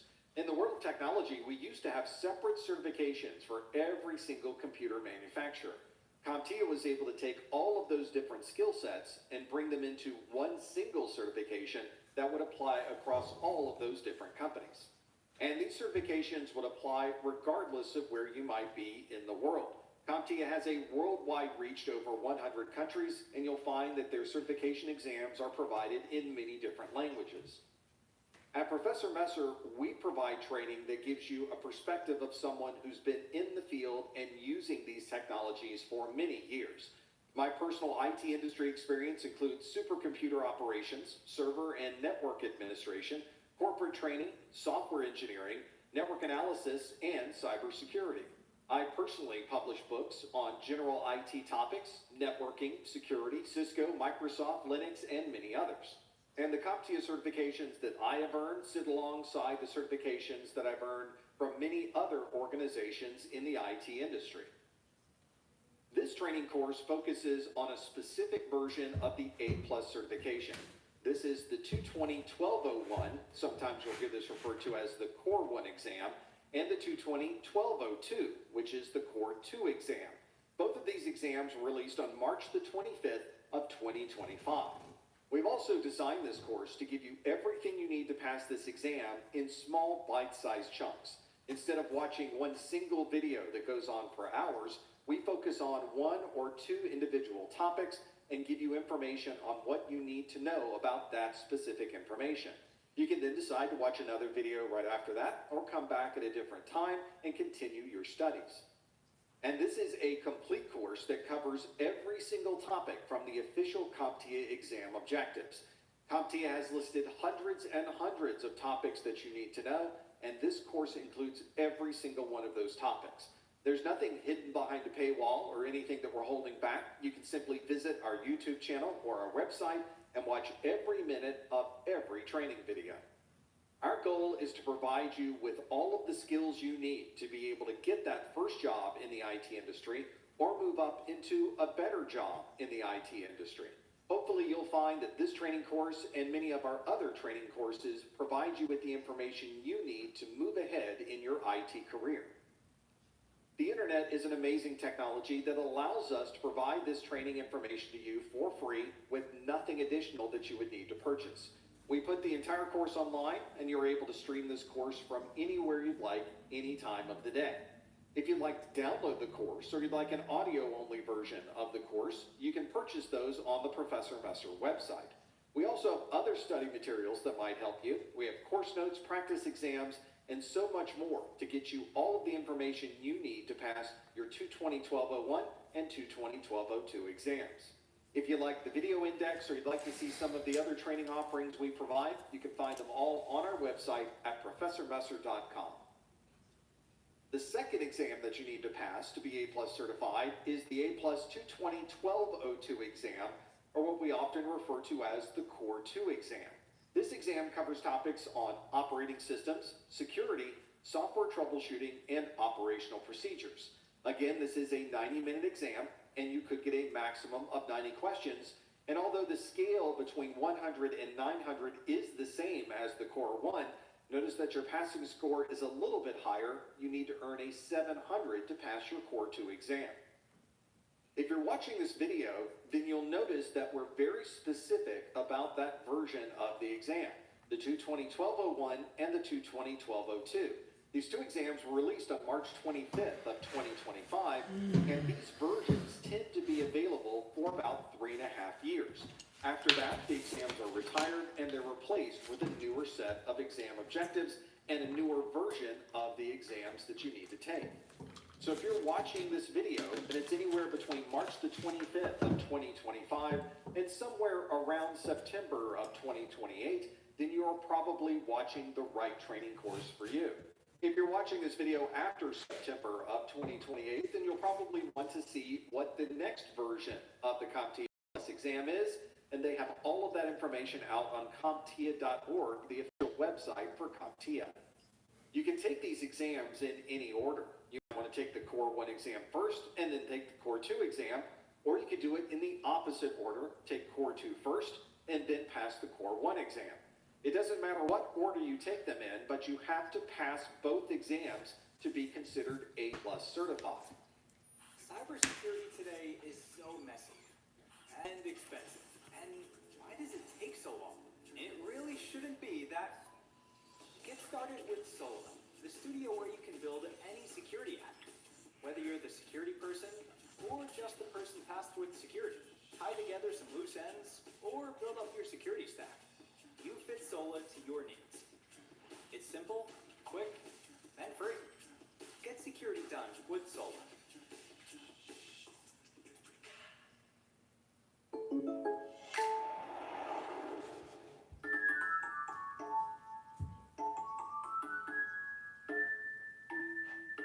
Contact local agent Tom Calvin for an auto quote today. There's also no particular time restriction for passing both of these exams. You just need to make sure both of these exams are passed before the retirement somewhere around the September of 2028 timeframe. The A+ exams are primarily multiple choice exams. Most of the questions that you will get on your exam will have a question and multiple answers to choose from. You simply select the answer that you feel is correct, and then you go to the next question. Those types of questions tend to be single or multiple answers, and the exam tends to tell you how many answers you need to select for any particular question. But this is not the only kind of question you might find on the exam. There are also performance-based questions. These are effectively any other type of question you might run into. They could be a fill in the blank. They could put you in a command prompt and ask you to perform a function. They might be a drag and drop question. You might have to put things in a particular order, or it might be a matching question. Anything that is not multiple choice can automatically be categorized as a performance-based question. This means that CompTIA may ask you about anything that's on the official exam objectives, and they might ask you in any format that they'd like. You'll commonly see a handful of performance-based questions at the very beginning of your exam, and then the rest of the exam tends to be multiple choice questions. Fortunately, both the multiple choice questions and the performance-based questions are both based on the topics that are contained within the official A+ exam objectives. If you have those exam objectives and you know every one of the bullets that's listed in that very comprehensive document, then it really doesn't matter how they ask the question. You will absolutely know the answer, and you'll be able to get through either the multiple choice questions or the performance-based questions without any problems. If you're starting your studies, one of your first stops should be to get the official CompTIA exam objectives. You can find these on the CompTIA website at CompTIA.org, or you can use the link on our website, which is professormesser.com/objectives. We think that your best strategy for learning all of these topics is to get as many different kinds of training materials as possible. This WRAP strategy gives you a set of guidelines that you can use to optimize your training process. Let's start with the W in WRAP, and that stands for watching this video course. This video course is designed to cover every single topic, and you can follow along and watch as we demonstrate many of the skills that you'll need to know to pass this exam. The R stands for reading a good book. We think our training course is a great way to learn, but you can also get a lot more detail from something that might be written down. So having a good book to go along with your video course is a fantastic combination, and we would recommend looking at our list of curated books that's on our website, or to find a good book that you would like to use for your A+ studies. Once you go through a video course and you've read some of the information in your book, you might want to apply this information with some labs. You might want to follow along with us as we're demonstrating things in our videos, or you might want to use a set of curated labs that we have on the Professor Messer website. And finally, the P is to practice all of this information that you've learned. Before you register for your exam, it might be good to know if you've really retained all of this information that you've gathered by watching the videos, reading a good book, and applying what you've learned. We provide a set of practice exams that have been specifically written with the same style and the same tone as the CompTIA exams. You can find these practice exams on the Professor Messer website. If you look at our index of videos for our training course, you'll notice that they are numbered. The numbers that we've attached to each of our training videos match the objective numbers that are listed in the official CompTIA exam objectives. That way you're able to look at the objectives and immediately find the video associated with those topics. Another advantage of this is that many third-party books will also cross-reference those same objective numbers. So if you're reading a book that refers back to the official objectives in section 3.4, then you can also go to our videos in section 3.4 and find exactly the same topics. Some people start at the very beginning of our course in section 1.1, and they will go one video at a time in that order until they hit the end. Some people will refer to their book and then find that information in the appropriate videos, and some people will move from video to video based on the topic that they're currently working on. One of the most popular questions I often get is, when do I know if I'm ready to take the exam? One of the best things that you could do is to check yourself with that official set of exam objectives. It makes a great checklist to use before you book that exam date. If you're planning to go to a third-party testing location, then I also recommend that you become familiar with those locations in your area. Not all testing centers are the same. They're certainly located in different places. Some might have different resources available, so you need to find the testing center that works best for you. You might also decide to not take the test in a testing center, but instead take the test at home. There are some very specific requirements that you must follow to be able to take the exam at home, but if you have to travel a very long way to a testing center, or all of the testing centers in your area are full and it's difficult to get an appointment, you might want to consider taking this exam in your own house. One good rule of thumb is to arrive early at the testing center. They may be able to take you in early, or you may be able to study a little bit more while waiting in the lobby, or you may want to set up all of your testing environment at home and make sure that everything is ready to go well before your test time arrives. If you are in a testing center and you feel that the temperature isn't right, or there's noises that are distracting from you taking the exam, make the testing center aware of this problem during the exam. Instead of waiting to the end of the exam, it's useful to have them address the problem while you're in the middle of taking your test. When you're taking your exam, you have 90 minutes, and there is a clock at the top of the screen that is counting down and telling you exactly how much time you have left. Each question also includes the ability to mark that question with a box that's at the top of the screen. This means once you've gone through all of the questions, you can see how many of those questions you've marked, and you can jump right back to the question immediately. Once you've gone through all of the questions and you're ready to submit your exam, be sure to check through every single question one last time to make sure it's the answer that you chose, and make sure that you didn't leave any of those questions blank.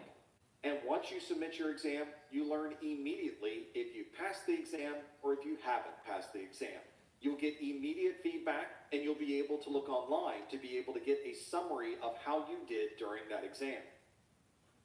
So now it's time to get A+ certified. You can watch our entire course on our website at ProfessorMesser.com.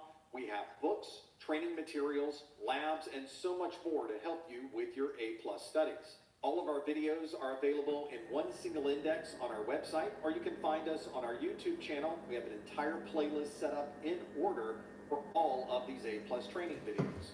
Don't forget about the official objectives. You can find a link over to the CompTIA website, ProfessorMesser.com/objectives.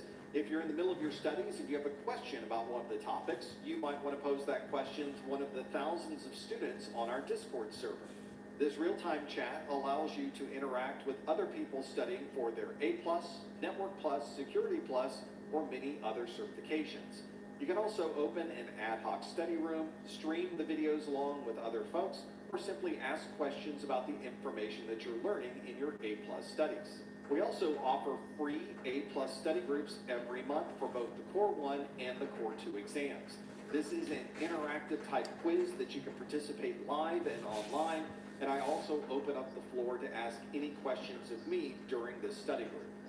And now it's time to get A+ certified. Thanks for including us on your certification journey. We will see you in the next video.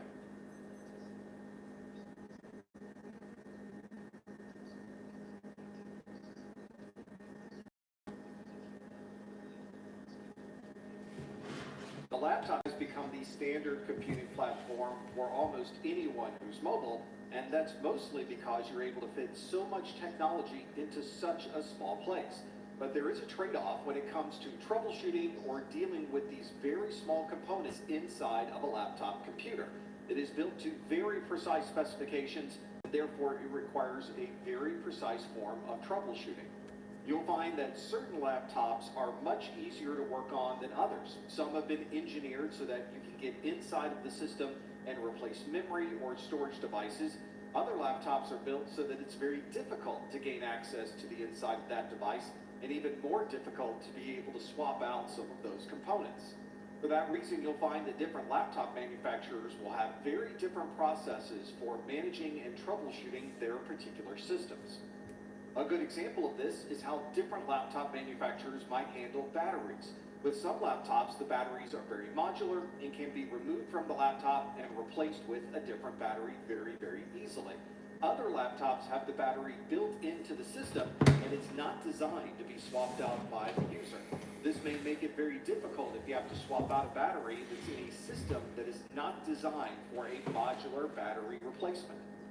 You'll generally find two different types of batteries being used in our laptops. One is a lithium-ion, and the other is a lithium-ion polymer. Both of these are designed so that they don't have the traditional memory effect that we had with older battery technologies. This means you can recharge the battery at any time and not worry that you're affecting the overall capacity of that particular battery. You'll also find that different manufacturers use different types of battery form factors. This means that if you need a battery for your laptop, you need to make sure that you're getting exactly the right battery for that specific laptop model. You'll find that if you grab a laptop battery from a different make and model, that it's not going to fit into the battery slot of your laptop.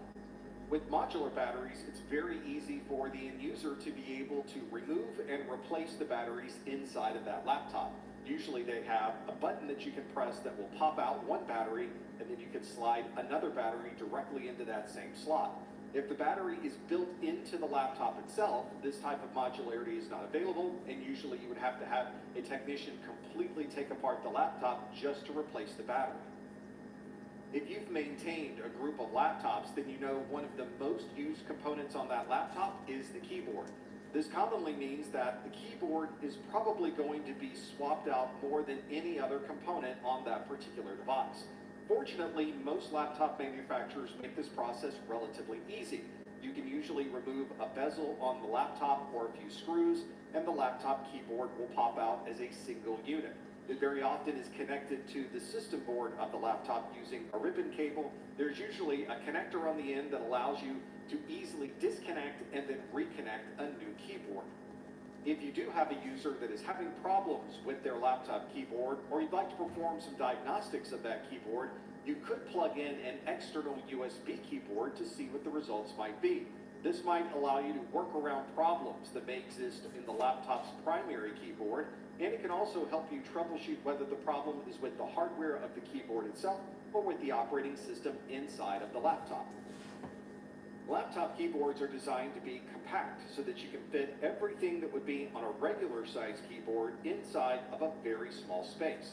Often there will be special keys available, such as a Windows keys or a function key that can be used simultaneously with other keys on the laptop to perform secondary functions. And if the laptop is wide enough, you may find there's enough room to have a numeric keypad built into the laptop itself, extending the functionality of this portable platform. You may find that the problem you're having is not with the entire keyboard, but only with one key or key count on the keyboard. This means that you may need to replace a single key on that keyboard. On desktop systems, these keys are relatively robust. You can work with them to remove a keycap and replace the keycap relatively easily. But on a laptop, these keys are often very fragile, and you have to take special care to make sure that you don't damage the keys as you are replacing them. Make sure you follow the instructions from the manufacturer so that you don't damage anything that may be underneath that keycap. There are different components that are used across different laptop keyboards, and as you can see, it's a very delicate device that can be very easily damaged. So make sure you follow those instructions. You'll have no problem replacing that keyboard component. Because laptops obviously have a relatively smaller form factor than something we would use on a desktop, that means that we also have the internal components with a smaller form factor. An example of this would be the memory that we use inside of our laptop, which is a smaller form factor than what you would find on a traditional desktop motherboard. We refer to this dual inline memory module in a laptop as a small outline dual inline memory module, or SODIMM. On laptops that use these SODIMM modules, it's very easy to remove the module and replace it with a new one. But not all laptops provide this level of modularity. You may find that the memory in your laptop is soldered to the motherboard and is not in this modular form. That means that you would have to replace the entire system board if you need to upgrade the memory of that system. To add or replace memory inside of one of these systems, there's usually a place where you can open up a window into the back of the laptop, remove any memory that might be there, or add additional memory into the slots that are available. Once you push down on that particular module, it locks in place with clips that are on the motherboard, and that memory is now upgraded inside of that laptop. Just as our desktop computers have a place where we can store operating system files and user documents, we have the same requirement for our laptop computers. Many of our older laptops will use a traditional hard drive or spinning drive that has platters to be able to store that information. On desktop computers, you may have seen 3.5-inch drives being used for storage. And on laptops, because they are a smaller form factor, you'll find a smaller storage device, and that is a 2.5-inch hard drive. But these days, we have rapidly moved away from a spinning drive inside of a laptop computer to a much faster and much more reliable SSD, or solid-state drive. A solid-state drive is simply memory, and it has no moving parts at all. This allows us to have very fast access to this memory and also provides additional reliability because we don't have to worry about that spinning drive failing on a laptop device. On older laptops, you may see the SSD in that same 2.5-inch form factor, but newer laptops tend to have an M.2 interface, which provides a much smaller form factor on the system board. This also makes it a much easier installation because we simply need to plug in that M.2 interface to be able to have access to the data and to power up the drive itself. With the older 2.5-inch form factor, there were two separate connections, one for data and one for power. Here's a good example of both of these storage drive types. The 2.5-inch form factor is on the left and the M.2 interface is on the right. You can see that you have a much smaller form factor for the M.2 over the 2.5-inch, which makes it very attractive for laptops and other mobile devices. On some laptops, replacing the 2.5-inch storage drive or an M.2 drive can be relatively easy. There may be a cover on the back of the laptop that you can remove. You take out a couple of screws on the drive, and you're able to remove that drive very easily. Installing an M.2 drive is often easier because there is a single screw where you can install and fasten down that particular M.2 drive. Here's how easy it is to install an M.2 interface. You simply slide in the M.2 interface card. It goes into a specific slot that is on the M.2 interface itself. You push it in so that it's able to get a good connection with none of this copper showing once you have it connected, and then you can push it down and screw it into the system board so that it will stay in place. Installing or replacing a 2.5-inch form factor drive is relatively easy. There are usually a couple of screws that you can remove. This technician is using a special pad that allows them to save those very tiny screws into this little area. And then once they have that, they can simply pull it out of the interface, and now your drive is free. To add another drive back, you simply reverse the process. And once you're done installing either the 2.5-inch drive or the M.2 drive, you can replace the cover on the top and your installation is done. Many users with older laptops may want to replace the spinning hard drive that's inside of that laptop with a solid-state drive. Not only is this a more reliable form of storage, it also is a much faster form of storage. It's almost like upgrading and getting a brand new laptop just by replacing a single component. You can certainly install a brand new operating system on the SSD and then manually transfer all of the user's documents from one device to the other and then install any of the applications that they need to use. This is obviously much more time consuming than backing up everything that's on the original drive and copying it over to the new SSD. To be able to do that easily, we may want to use specialized software. This is usually referred to as software because we are creating an exact duplicate of the data from one storage drive to the new one. Many SSD manufacturers recognize this is a very common task, and they will include imaging software with the SSD itself. You can also use third-party software, like the one you see here, to be able to copy everything from one drive or one partition into a new drive or a new partition. Sometimes this requires you to create an entire image of the system, and you store that image on a separate storage device. Then you would install your new drive and then copy everything from that image back to the new drive. To do this even faster, you may be able to install both the old drive and the new drive at the same time and use that same imaging software to simply image from one device to the other in real time. Many laptops today don't even have a separate wired network connection on the laptop itself. To be able to have any connectivity to the rest of the world, that laptop uses some type of wireless connection, such as 802.11 or Bluetooth. The wireless components that provide you with this connectivity are usually on the motherboard itself, but older laptops may have separate interface cards that provide this wireless connectivity. For example, you may be using 802.11 for your local area network wireless connections inside of a building, and there may be a mini PCI or a mini PCI Express card that provides that 802.11 functionality. You can see that these cards are designed to be modular, so you can install and uninstall them from the laptop system board. These cards often have small connectors on them that you plug in the wireless antennas that are already built into your laptop. Bluetooth is often used as a short-range network communication. You often see it referred to as a PAN, or a personal area network. Bluetooth allows you to connect an external mouse, an external keyboard, or any other type of peripheral. Often they are provided with separate interface cards, but most newer laptops also have this Bluetooth functionality built into the laptop system board itself.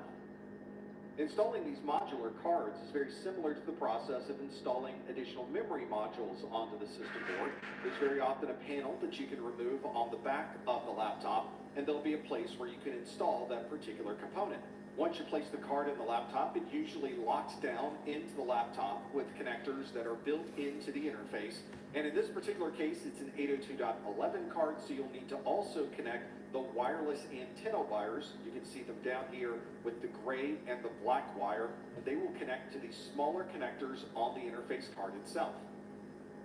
Many of these 802.11 interfaces, whether they are on the system board itself or an external card, will usually have two separate connectors. One of them is a main connector and the other is an auxiliary connector. You might also find a third antenna being used for all of your Bluetooth connections. These antenna wires commonly wrap around the outside of the display itself. This allows you to get those antenna wires as high as possible when you open up the screen of your laptop. And if you've ever replaced a laptop screen, you'll notice that the antenna wires are coming right out of the bottom of that screen so that you can then connect them to the existing antenna connectors on your system board. If you were to follow those wires, you'd see that they would probably go behind your keyboard to the system board itself, where they are connecting to the 802.11 and the Bluetooth antenna connectors. Many of our modern operating systems support authentication to our laptop using methods other than password. For example, you may have the option to use biometrics to be able to unlock or gain access to your laptop computer. These biometrics allow you to use a fingerprint or face recognition, which means that this laptop will only be available if you've configured your face or your fingerprint for that laptop operating system. This means that you'll need an operating system that is able to use these biometric features, and you'll need the biometric hardware to be able to take advantage of that function. This means that you may need a fingerprint reader on the laptop itself, or you may need a webcam or camera built into the laptop that's able to do face recognition. This type of biometric authentication has become relatively secure in recent years, and you'll often find that using a Face ID or some other type of fingerprint reader is a very secure way to lock down your laptop computer. For example, if you're running the Windows operating system, there are two biometric functions available for authentication. There's Windows Hello Face, which is face recognition, and Windows Hello Fingerprint, which allows you to use a fingerprint reader. You may want to look at your laptop and see if you have one of those fingerprint readers built into the hardware itself so that you can use that as additional authentication into your laptop computer. If you've ever paid for something at a point of sale terminal using your phone or your smartwatch, then you were using a network type known as NFC, or Near Field Communication. NFC is a very short-range networking function, so usually you have to be relatively close, often 4 centimeters or less, just to be able to use that function. And of course, we can use NFC for more than just purchases at a point-of-sale terminal. We can use this on a hospital workstation so that any nurse that walks up to the workstation is able to authenticate using their access card or their NFC device. This is also used for warehouses, manufacturing, shipping and receiving, and anywhere that you may need to easily authenticate wirelessly. If you have a laptop and you've used it to be in a meeting, then you've probably taken advantage of the camera that is often built into the laptop itself. It's usually right in the center at the very top of the screen. This not only allows you to capture video to a file, but you can also use it for real-time video on things like a video conference call. On most laptops, not only will you have the camera right in the middle, but often there is a microphone to the left and right so that you're able to not only show the video, but people are able to hear exactly what you're saying. These built-in cameras are certainly convenient and allow you to use this functionality without carrying around any other equipment. But if you find you need additional functionality or a higher definition camera, you may want to use an external camera and attach it to the top of your laptop display.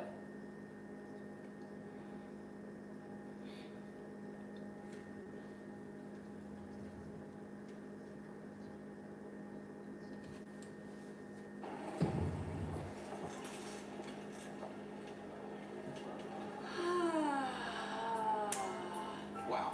Every time. Yeah, every time.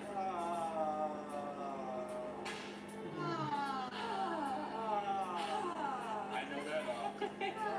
At Sprouts, our wide open layout invites you in, with healthy around every corner and tasty on every shelf.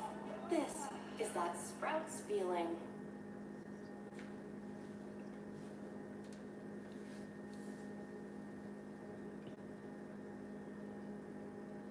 With every person you know and everyone in your organization walking around with a phone, a tablet, or even both of those, we need to have different ways to be able to connect these devices back to the computers and networks that we normally use. And of course, it seems that each device has a different way of connecting and communicating back to your computer. In this video, we'll look at wired connectivity, wireless connectivity, and all of the different standards and options that you might have available on today's mobile devices. You'll find that these connections that we use for these mobile devices are used for more than simply charging the battery. We often might use them for connectivity and synchronization of the data on these devices. You might want to back up what's on that device or use it as a way to identify that the device is really yours.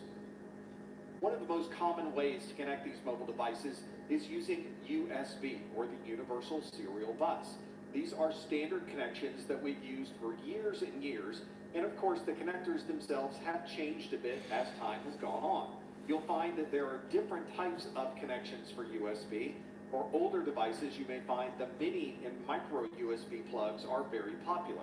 These were certainly used on older mobile devices, but you may find even devices in use today are still using these very specific USB types.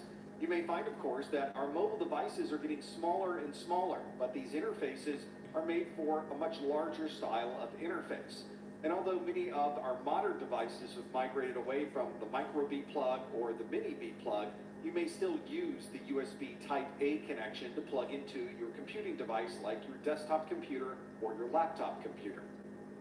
More modern devices are still using the Universal Serial Bus, but they're using a newer version referred to as USB-C. This describes this physical connection of a USB-C plug. Inside of this connection are 24 pins, and they have the same style of connection regardless of how you might plug it in. This can easily replace the older USB 2.0 connection all the way up to the latest standard of USB. And we can even put different types of signals on this wire, even though they are all using the same type of connector as its physical interface. For example, you might find that this USB connection is used for more than just serial connectivity. You can see DisplayPort, HDMI, and Thunderbolt all can use that single connector to be able to transmit video, data, and other information. USB is designed to be a connector that's easy to use because you can plug it in any orientation, and it also supports a higher speed than the older USB style connectors that we used to use. If you're using an older mobile device used by Apple, you may not be using a USB connection. You may instead be using a proprietary connection from Apple known as a Lightning connector.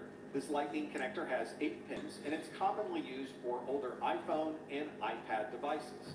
Lightning was introduced to resolve a number of problems with the older USB connection standard. For example, it supported a higher power output, so it could charge your phones and your tablets a little bit faster. It can be inserted either way, so you don't have to keep moving the connector back and forth and up and down to try to find the right connection.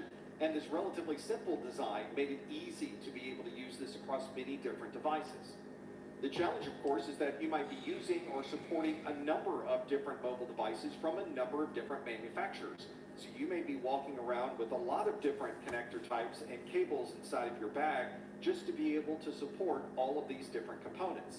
This might change going forward as we move towards a single USB-C connector type instead of using these many and very different connections. If you want to communicate wirelessly, there are also a number of options available on your mobile device. One of those options is NFC, or Near Field Communication. NFC is commonly used to transmit a little bit of data over a very short connection. NFC is often built into your phone, your tablet, and your smartwatch. It's often used as payment systems for paying something at a point-of-sale terminal, or you might use it as identification to be able to gain access through a particular door, or to be able to transfer information from one phone to another. Some organizations might have a sensor on the wall, and they use NFC in a watch or phone to be able to act as an access control. So instead of walking around with an ID card or a separate access card, you can simply use the phone that you're carrying anyway. If you're using wireless headsets or wireless keyboards and mice, then you're probably using Bluetooth. Bluetooth allows us to connect devices over a high-speed network at relatively short distances. Often we refer to this as a personal area network, or a PAN. This is commonly used for devices that we would personally use on that mobile device. Things like tethering your smartphone to be able to connect wirelessly, or using it to connect wireless headphones or headsets. All of these types of Bluetooth communications are designed for the individual, although it is possible to connect multiple phones and devices together using this Bluetooth networking technology. Another useful mobile connection type is to use your mobile phone as an internet router. If we have many people connecting to our mobile phone for internet access, we refer to that as a hotspot. If we simply have one device that is connecting to this mobile phone, and that is the only device that's able to use that phone, we often refer to that as tethering. This is functionality that's commonly associated with the software in your phone and the capabilities from your phone provider. So you may want to contact your mobile provider for your telephone and find out if a hotspot functionality is something that you can use on your mobile device.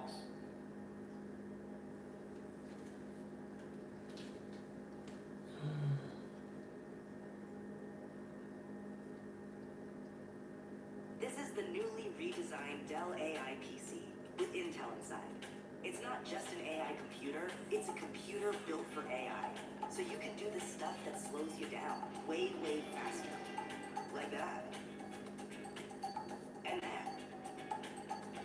And yeah, that too. It's a U multiplier. So you can get more done quicker, which means you get to be done sooner.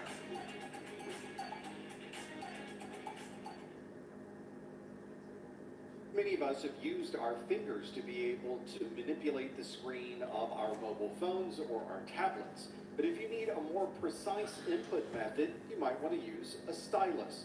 This digital stylus is like using a pencil or a pen, and you're able to get very granular and fine control of that information on the screen.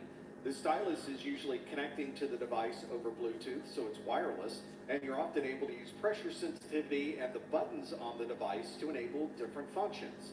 You do have to make sure that the stylus you're using is compatible with the device you're connecting to.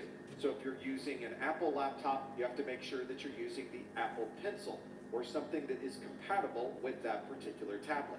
This pairing usually creates in the best possible connection and enables the most number of features for the person using that tablet. Instead of holding your mobile phone to your ear to be able to communicate, many people prefer to use a hands-free headset. This headset allows you to hear and to talk into a microphone, so it makes it very easy to have these phone conversations. You might use a wired headset. Many devices use USB as a common headset type, or you may use the older analog connection over a TRRS connector. This is a tip ring sleeve connector. It's commonly a 3.5mm style connector. You might also hear this referred to as an analog audio jack. If you're using an older model of an Apple iPhone, instead of using USB, you may need to use Lightning, and there are wired headsets available that have Lightning connectors at the end. And of course, there are many options for wireless headsets, and most of those headsets connect to your mobile device using Bluetooth. Here's a close-up of that analog audio jack, or TRRS. The TRRS stands for tip ring sleeve, where the tip is the connection that's on the tip of that connector, and the sleeve is the connector closest to the back sleeve of the connector. And with the TRRS, there are two connectors in the middle, and these are both the ring connectors. Wireless headsets, of course, do not need any type of wires, so you might have something very simple that is battery powered and connected to your mobile device over Bluetooth. If you use that wireless headset all day, you may find that you run out of battery, and you might have to shift over to the wired version of that headset. If you like to listen to music on your mobile phone, you may find that the speakers on the phone don't provide much fidelity. If that's the case for you, you might want to use wireless speakers, which provide a better sound over this battery-powered and portable speaker system. These are usually connected to your mobile device wirelessly using Bluetooth, which allows you to take this sound and move it anywhere you would like within the range of that mobile phone. Many of our phones and tablets already include a camera or webcam built into the device itself, and many of our laptops also provide that functionality. If you have a desktop or a laptop that does not have a camera or a webcam, there are options to include external third-party cameras into that device. Those will often connect to those devices over a USB connection. Once you connect the camera or enable it on your mobile device, you're now able to use it in the applications. So this might be for simply capturing audio and video, or you might use it with an application to provide video and audio conferencing. If you work in an office and you like to take your laptop home at night, you may find yourself unplugging all of the wires every day to be able to take the laptop home, and then when you come back to the office, you have to plug all of those wires back in again. These would be wires for your video connection, your mouse, your keyboard, perhaps your network link, and anything else that needs to be physically connected. There are easier ways to perform that function using a docking station. Docking stations are a quick way to connect and disconnect the laptop without having to touch any of the cables that might be on that desk. They also often provide additional interface options, and you might even be able to plug in full-size interface cards into the docking station. Here's a docking station that's in our office. You can see that we have a monitor and a keyboard and a mouse, probably have a network connection on the back of this docking station, and we can simply bring our laptop in, place it on top of the docking station, and immediately start working. At the end of the day, when we're ready to leave, we simply disconnect it from the docking station and leave all of the wires in place. If you don't need support for additional adapter cards and you want something that's a bit more portable, you might want to use a port replicator. These are very similar to a docking station, but instead of getting a very specific docking station for a specific laptop, these port replicators are commonly connecting over a USB connection, making it something that you can use on almost any laptop or desktop computer. These are also relatively portable because you don't have to worry about them being very large and supporting those adapter cards. This port replicator includes a lot of different connectors, including USB connections and audio. This one also supports micro SD and SD card reader built into the port replicator itself. And on the other side, we have additional USB and video output options as well. If you're using a laptop in a confined space, you may find it difficult to use an external mouse. For that reason, many mouse functions are built into today's laptops using a trackpad. The trackpad is usually a large area on the laptop that allows you to use your fingers to be able to move the mouse around without having an external mouse that takes up even more room. If you like using the trackpad on your laptop, you can also use a trackpad on your desktop with an external trackpad. These are usually battery powered and they connect to your computer over a Bluetooth connection. Unlike a traditional mouse, a trackpad can provide you with other features that perhaps a mouse might not be able to do very easily. For example, you can use different finger options on the trackpad to expand the screen, which would be relatively difficult to do using a traditional mouse. Many laptops will allow you to disable that trackpad using a function key. On this laptop, you can use a function F10, which you can see here with the blue icon, and that will enable or disable the use of that trackpad. That way you can continue to use the keyboard and know that you're not accidentally going to click anything on the screen from the trackpad. If you like using a stylus on your tablet, then you might want to use that same technology on your laptop or desktop computer. And you can do that by using a drawing pad. This is an external digitizer that has its own stylus to give you the same precise input on a desktop or laptop computer that you might have on that tablet device. This is usually a third-party device that connects to your computer over Bluetooth or USB connection and allows for very precise input. So if you're someone who enjoys using a stylus or you need it to provide some type of artistic input, this might be a good solution for your laptop or your desktop computer.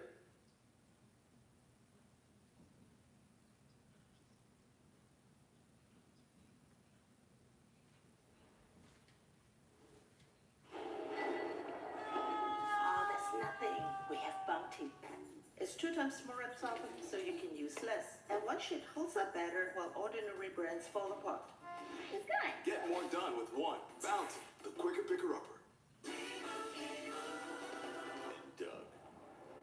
Are you here for Tracy? We're here for everyone.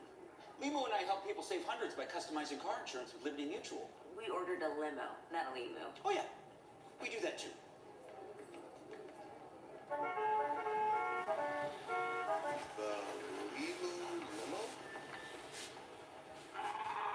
At your service. Only pay for what you need. Liberty, liberty, liberty, liberty. You have a mobile phone, you probably also refer to it as your cell phone. That term cell comes from the cellular networks that we use to be able to communicate using these phones. These operate by having antennas that separate areas of the land into what we're calling cells. They're antennas that allow us coverage inside of those cells using a number of different frequencies, and all of that together makes up our cellular networks. These cellular networks provide both voice and data communication, and you get to decide how that information is used by your mobile device. For example, you can turn on and off the cellular data functionality and perhaps only use this as voice communication. Or you may be familiar with airplane mode that disables all of the communication on this device, and then you can pick and choose which ones you'd like to turn on. Cellular technology really started taking off with 3G technology in 1998. 3G allowed us to send and receive larger amounts of data over these networks, which means that we were able to increase the capabilities of our mobile devices. This allowed us to have GPS functionality, which we'll talk more about in a moment. We have mobile television, video on demand, video conferencing, and other data-related services, all enabled thanks to 3G. We then upgraded from 3G into the 4G technologies. Sometimes we refer to these as long-term evolution, or LTE. 4G is based on a technology called GSM, which is the Global System for Mobile Communications. Sometimes you may hear this referred to as EDGE, or the Enhanced Data Rates for GSM Evolution. This allowed us to have bandwidths up to 150 megabits per second, so we were able to take those data capabilities in 3G and expand on them with 4G. We were then able to upgrade LTE to LTE Advanced, or LTE-A. That standard allowed throughputs of up to 300 megabits per second, greatly increasing the amount of data we could send over these networks. And our modern mobile networks use our 5th generation of networking, or 5G. 5G was introduced in 2020, and it greatly improved the bandwidth that we were able to push over these networks. This 5G technology over higher frequencies is designed to support up to 10 gigabits per second. And if you're running over other frequencies with 5G, you can have 100 to 900 megabits per second of total throughput. Having that much bandwidth available for a single device changes how we're able to use these devices. For example, Internet of Things, or IoT, now allows much more functionality because we're not constrained by the amount of bandwidth that we could send. So we're able to take these Internet of Things devices over these 5G networks and instantly send large amounts of data over these wireless networks. This allows us to get notifications faster. We can transmit and receive much more data, which allows us to send a lot more into the cloud for processing. Just as our cellular technologies have increased in speed and function, we have also had similar increases with 802.11 wireless. These are high-speed 802.11 networks that we commonly use at home and in our offices. This allows us to have very high-speed throughput without any type of wired connection. These do have a limited range, however, and we have a local access point that everyone connects to be able to gain access to the 802.11 network. This Wi-Fi functionality enables voice, video, data, and almost any other type of data transfer. This 802.11 network provides functionality for many different types of applications, and many mobile phones allow you to communicate voice communication over the 802.11 network. So if you're in an area where your 4G or 5G network doesn't have very good signal, you could use that phone over your Wi-Fi network. This allows you to receive and send calls just as if you were connected to a 4G or 5G network. We can also turn our mobile phones into an internet router and have multiple devices use our phone for internet access. We refer to this as hotspot functionality. Our phone is connecting to the cellular network using 5G, and then other devices are connecting to our phone over 802.11. This means that you can take your phone anywhere and have everyone use your phone for internet access. This is something that is commonly built into the operating systems and functionality of our existing mobile phones, but it does require that your carrier enable or allow that functionality. Not all carriers do, and sometimes there's an extra charge, so make sure you check with your mobile carrier to see what options might be available for you. One way that your mobile carrier is able to recognize your mobile device is through the use of a subscriber identity module, or a SIM. This is sometimes a physical card that's inside of your mobile phone, and it contains all of the information that identifies what your phone is on that mobile network. This means that you could potentially take that SIM out of your phone, put it in a different phone, and now you've moved your number to a different physical device. That SIM contains information about the carrier that you're using and the subscriber, which is you, the user of the phone. It has a SIM ID and a phone number associated with it. It contains the information about that cellular network that you're connected to, and there's storage space on the SIM itself that allows you to store contacts and messages on the SIM. So when you move the SIM from one phone to another, you can also move those contacts and messages. Newer phones no longer use a physical SIM card, but instead use an electronic version or embedded SIM. Sometimes you'll see this as an eSIM. That eSIM is a physical part of that phone and can't be physically unplugged and plugged into a new phone. But you can move that SIM inside of that device using the software on the phone. So if you'd like to add or move an eSIM into the phone that you're using, you can choose the option to add an eSIM, and it gives you then options on how you might want to transfer that from an existing phone or to use a QR code for the transfer. Having that eSIM makes it so much easier to manage that transfer between devices. If you've ever dealt with a SIM, which is the physical card, you can see that they're very small. You often need a special tool to be able to unplug or disconnect those. And you can see that this phone supports multiple SIMs simultaneously so that you could have multiple phone numbers or profiles on the same mobile phone device. If you've ever had to connect a Bluetooth device, such as a headset or an external speaker, then you know there's a process you have to go through to make sure that those two devices are paired successfully. This is not only a process that ensures security, but it also makes sure that you're able to connect to that device automatically later on. This process commonly uses a personal identification number or a PIN to verify the connectivity when you set it up initially. Unfortunately, you only have to go through this pairing process one time for a piece of hardware. Once it's paired, you can connect and disconnect from that Bluetooth device. You don't have to go through this pairing process every single time. Although the Bluetooth pairing process is very similar between devices, there may be nuances or differences depending on the device you're connecting to. So check your documentation. Make sure you know the appropriate personal identification number or where you would find that information on your Bluetooth device. You would start the pairing process by enabling Bluetooth on both of the devices that will connect to each other.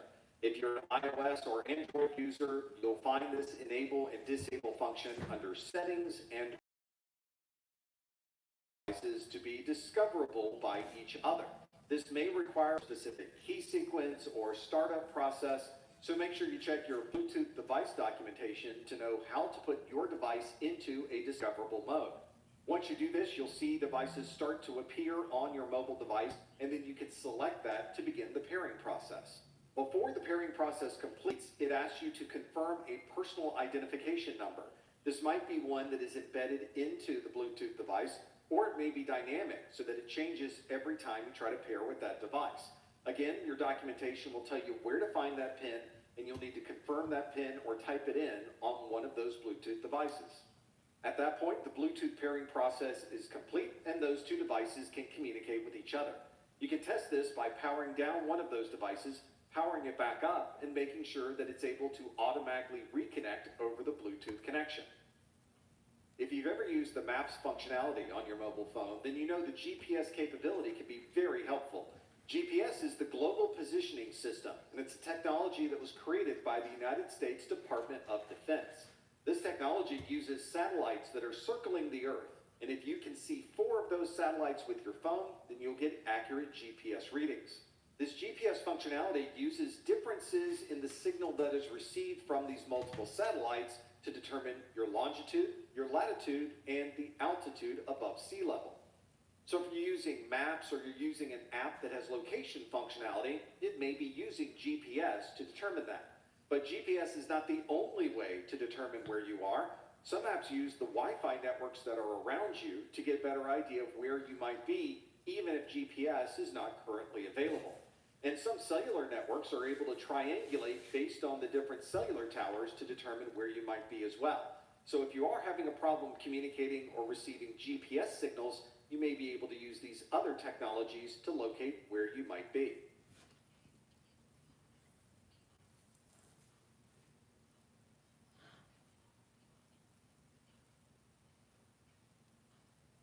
Tackling your security concerns starts with a prompt. With Sola AI, you get answers to the security questions you really care about instantly. Get started with Sola, the AI you need to get security done.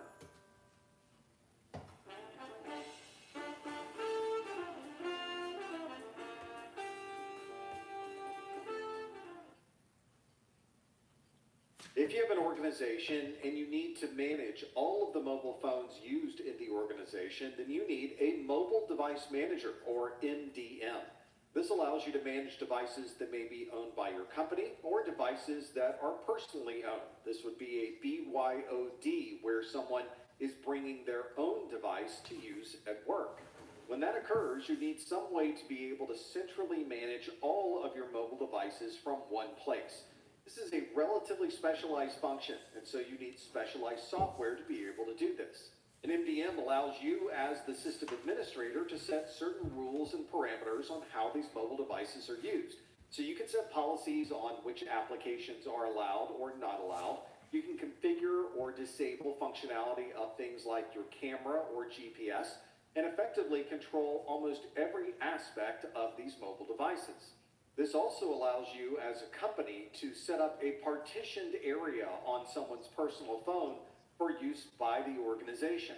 This allows your users to have their own private data that is protected and private to them, and have a different part of the phone that is partitioned off just for corporate data. And from a security perspective, you can require the use of certain security policies. For example, you may require everyone in your organization to use screen locks, and those screen locks need to have a personal identification number or other type of access in order to unlock that phone. BYOD is an interesting challenge for organizations. This, of course, stands for Bring Your Own Device. You may see this also referred to as Bring Your Own Technology. The employee owns the phone, and since they already have a phone, this simplifies things for the employee so that they don't have to carry around two different mobile devices. But we need to have some way to protect the company data that is stored in that phone, and to make sure that all the user's personal information remains personal and private. This allows you to configure from the mobile device manager what part of that device is home or private, and what part of that device is used for work purposes. You can also set different parameters for how the data is protected on that device, and you also need to set policies on what happens to the data on that device if the phone is upgraded, traded in, or if the phone is lost. Some organizations don't allow user phones to be used inside of the company.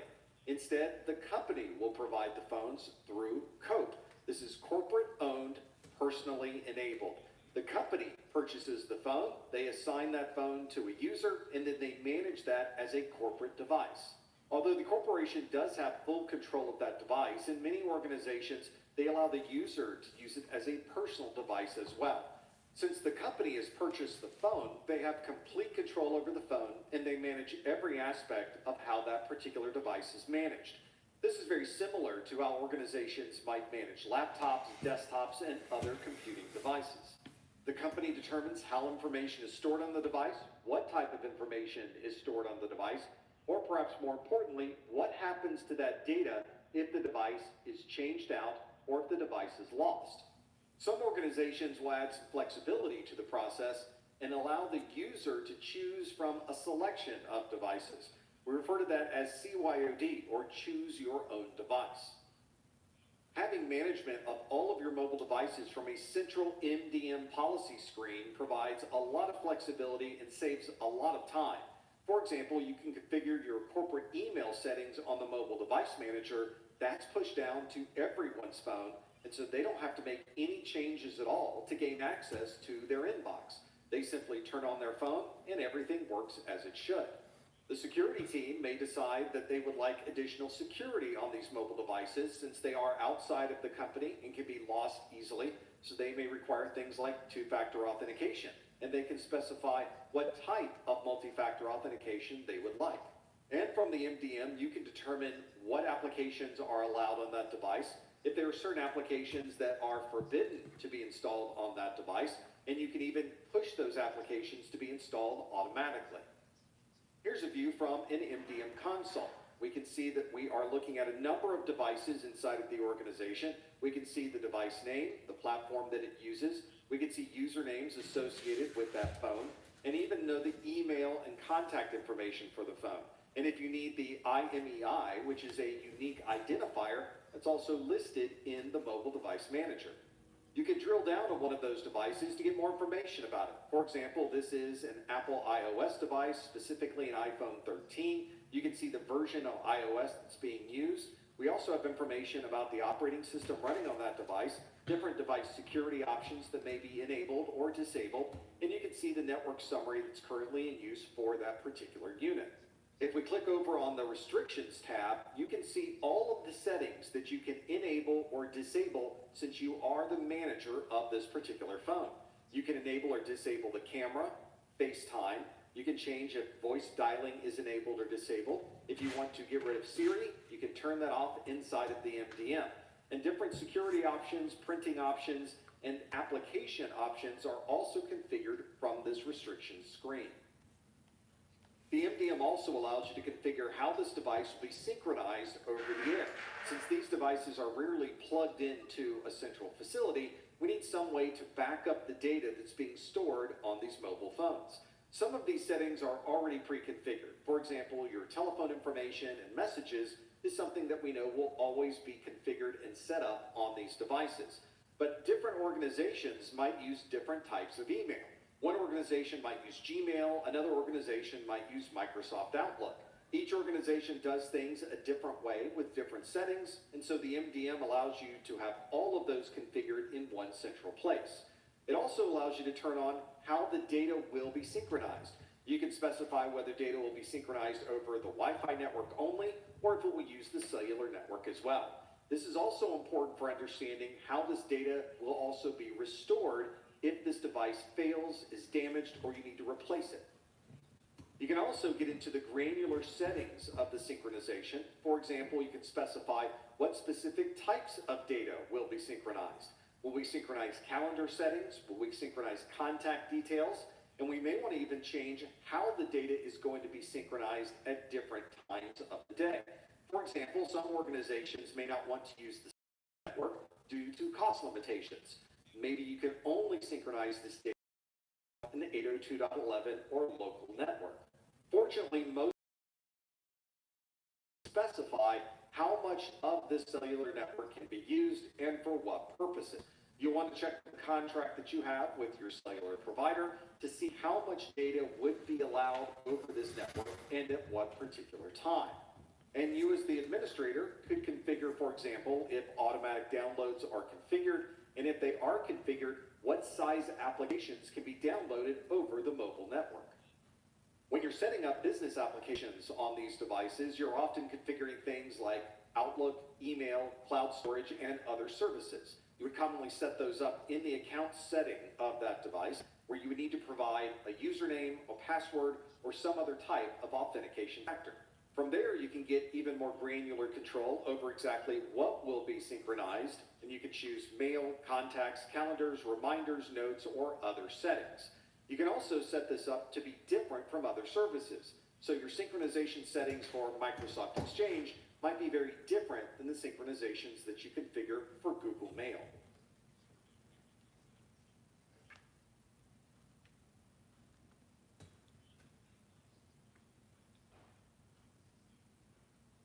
L pads are gentle and powerful. L period care. Okay.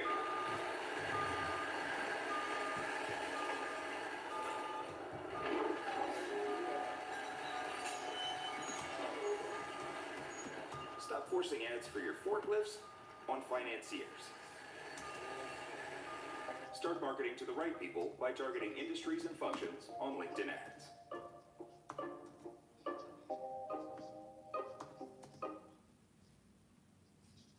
This video is Introduction to IP, and although it does not have a direct correlation back to the exam objectives, everything that's in Domain 2, or the networking domain, tends to build on the information that we provide in this video. If you're unfamiliar with some of the details of networking, and especially of IP, I highly recommend you watch this video as a primer for the videos that are to follow. Our networks are designed to move information from one device to another device, and there is a lot of information that goes across our modern networks. We usually refer to these networks as Ethernet networks, wireless networks, DSL networks, and other types. And from IP's perspective, it really doesn't matter what method you're using for the transportation. The important part is what's inside of those packets that we are sending across the network. In this video, we'll talk about the network as a series of highways or roads, which means that IP, or the Internet Protocol, is going to be the truck that is driving across that road. We're going to put information into that truck, send that IP truck across the network, and we're going to unpack that truck on the other side. If we were to look inside the truck, we would see a lot of information. There is a box inside of the truck, and we refer to that box as holding TCP or UDP information. We'll learn more about TCP and UDP later on in this video. And of course, just like boxes that you might use to move, inside of these TCP or UDP boxes is information that is important for us to get from one place to another. You can see that we start to nest information within another. In the world of networking, we refer to this as encapsulation and decapsulation.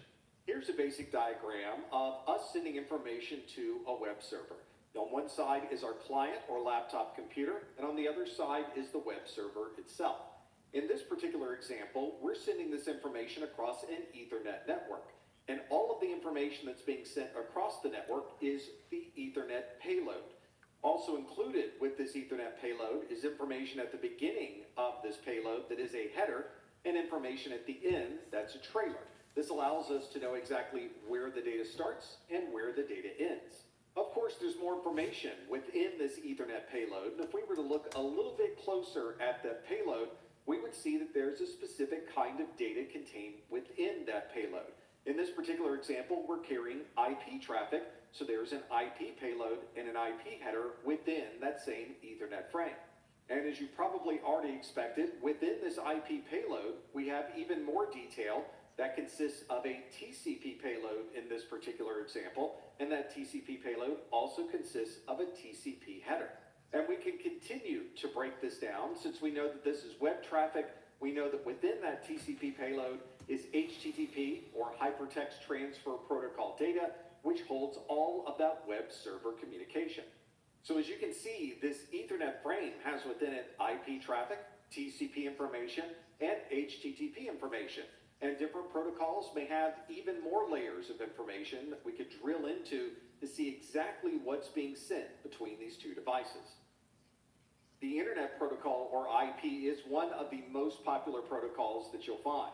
But you'll also notice that within that IP, we commonly find TCP and UDP. TCP and UDP are very similar protocols that are used to transport information. But there are some interesting characteristics that are unique to each, and in this video, we'll look at what some of those unique characteristics might be. If you're talking to a network professional or someone taking their Network Plus certification, they'll often refer to TCP or UDP as an OSI Layer 4 protocol. For the purposes of the A+, the OSI model is not important for us to know, but you will see that particular term show up when you're reading through different books or referencing different materials. From the purposes of a networking perspective, it's important to know that TCP and UDP allow us to communicate across multiple devices all simultaneously and send information that might be very different than each other. We refer to this as multiplexing. This allows us to send different types of traffic across the network simultaneously and have all of that information properly received on the other side. Let's look with a little more detail into TCP, or the Transmission Control Protocol. This is a protocol that we refer to as connection-oriented. That means there is a formal process to set up a conversation with the device and a formal process to end that conversation. You can think of this as making a phone call. You would put in a phone number, you would hear the phone ring on the other side. On the other side, the person might say hello, and you would say hello back to them, and then you can proceed with your conversation. At the end of that call, you would say, "It was good talking to you, goodbye." The other person would say goodbye, and you hang up. This is very similar to the process with TCP, where there is a formal connection setup and a formal connection teardown. You'll sometimes see TCP referred to as reliable delivery. That means that we are able to know that the information that we've sent to another device really has been received.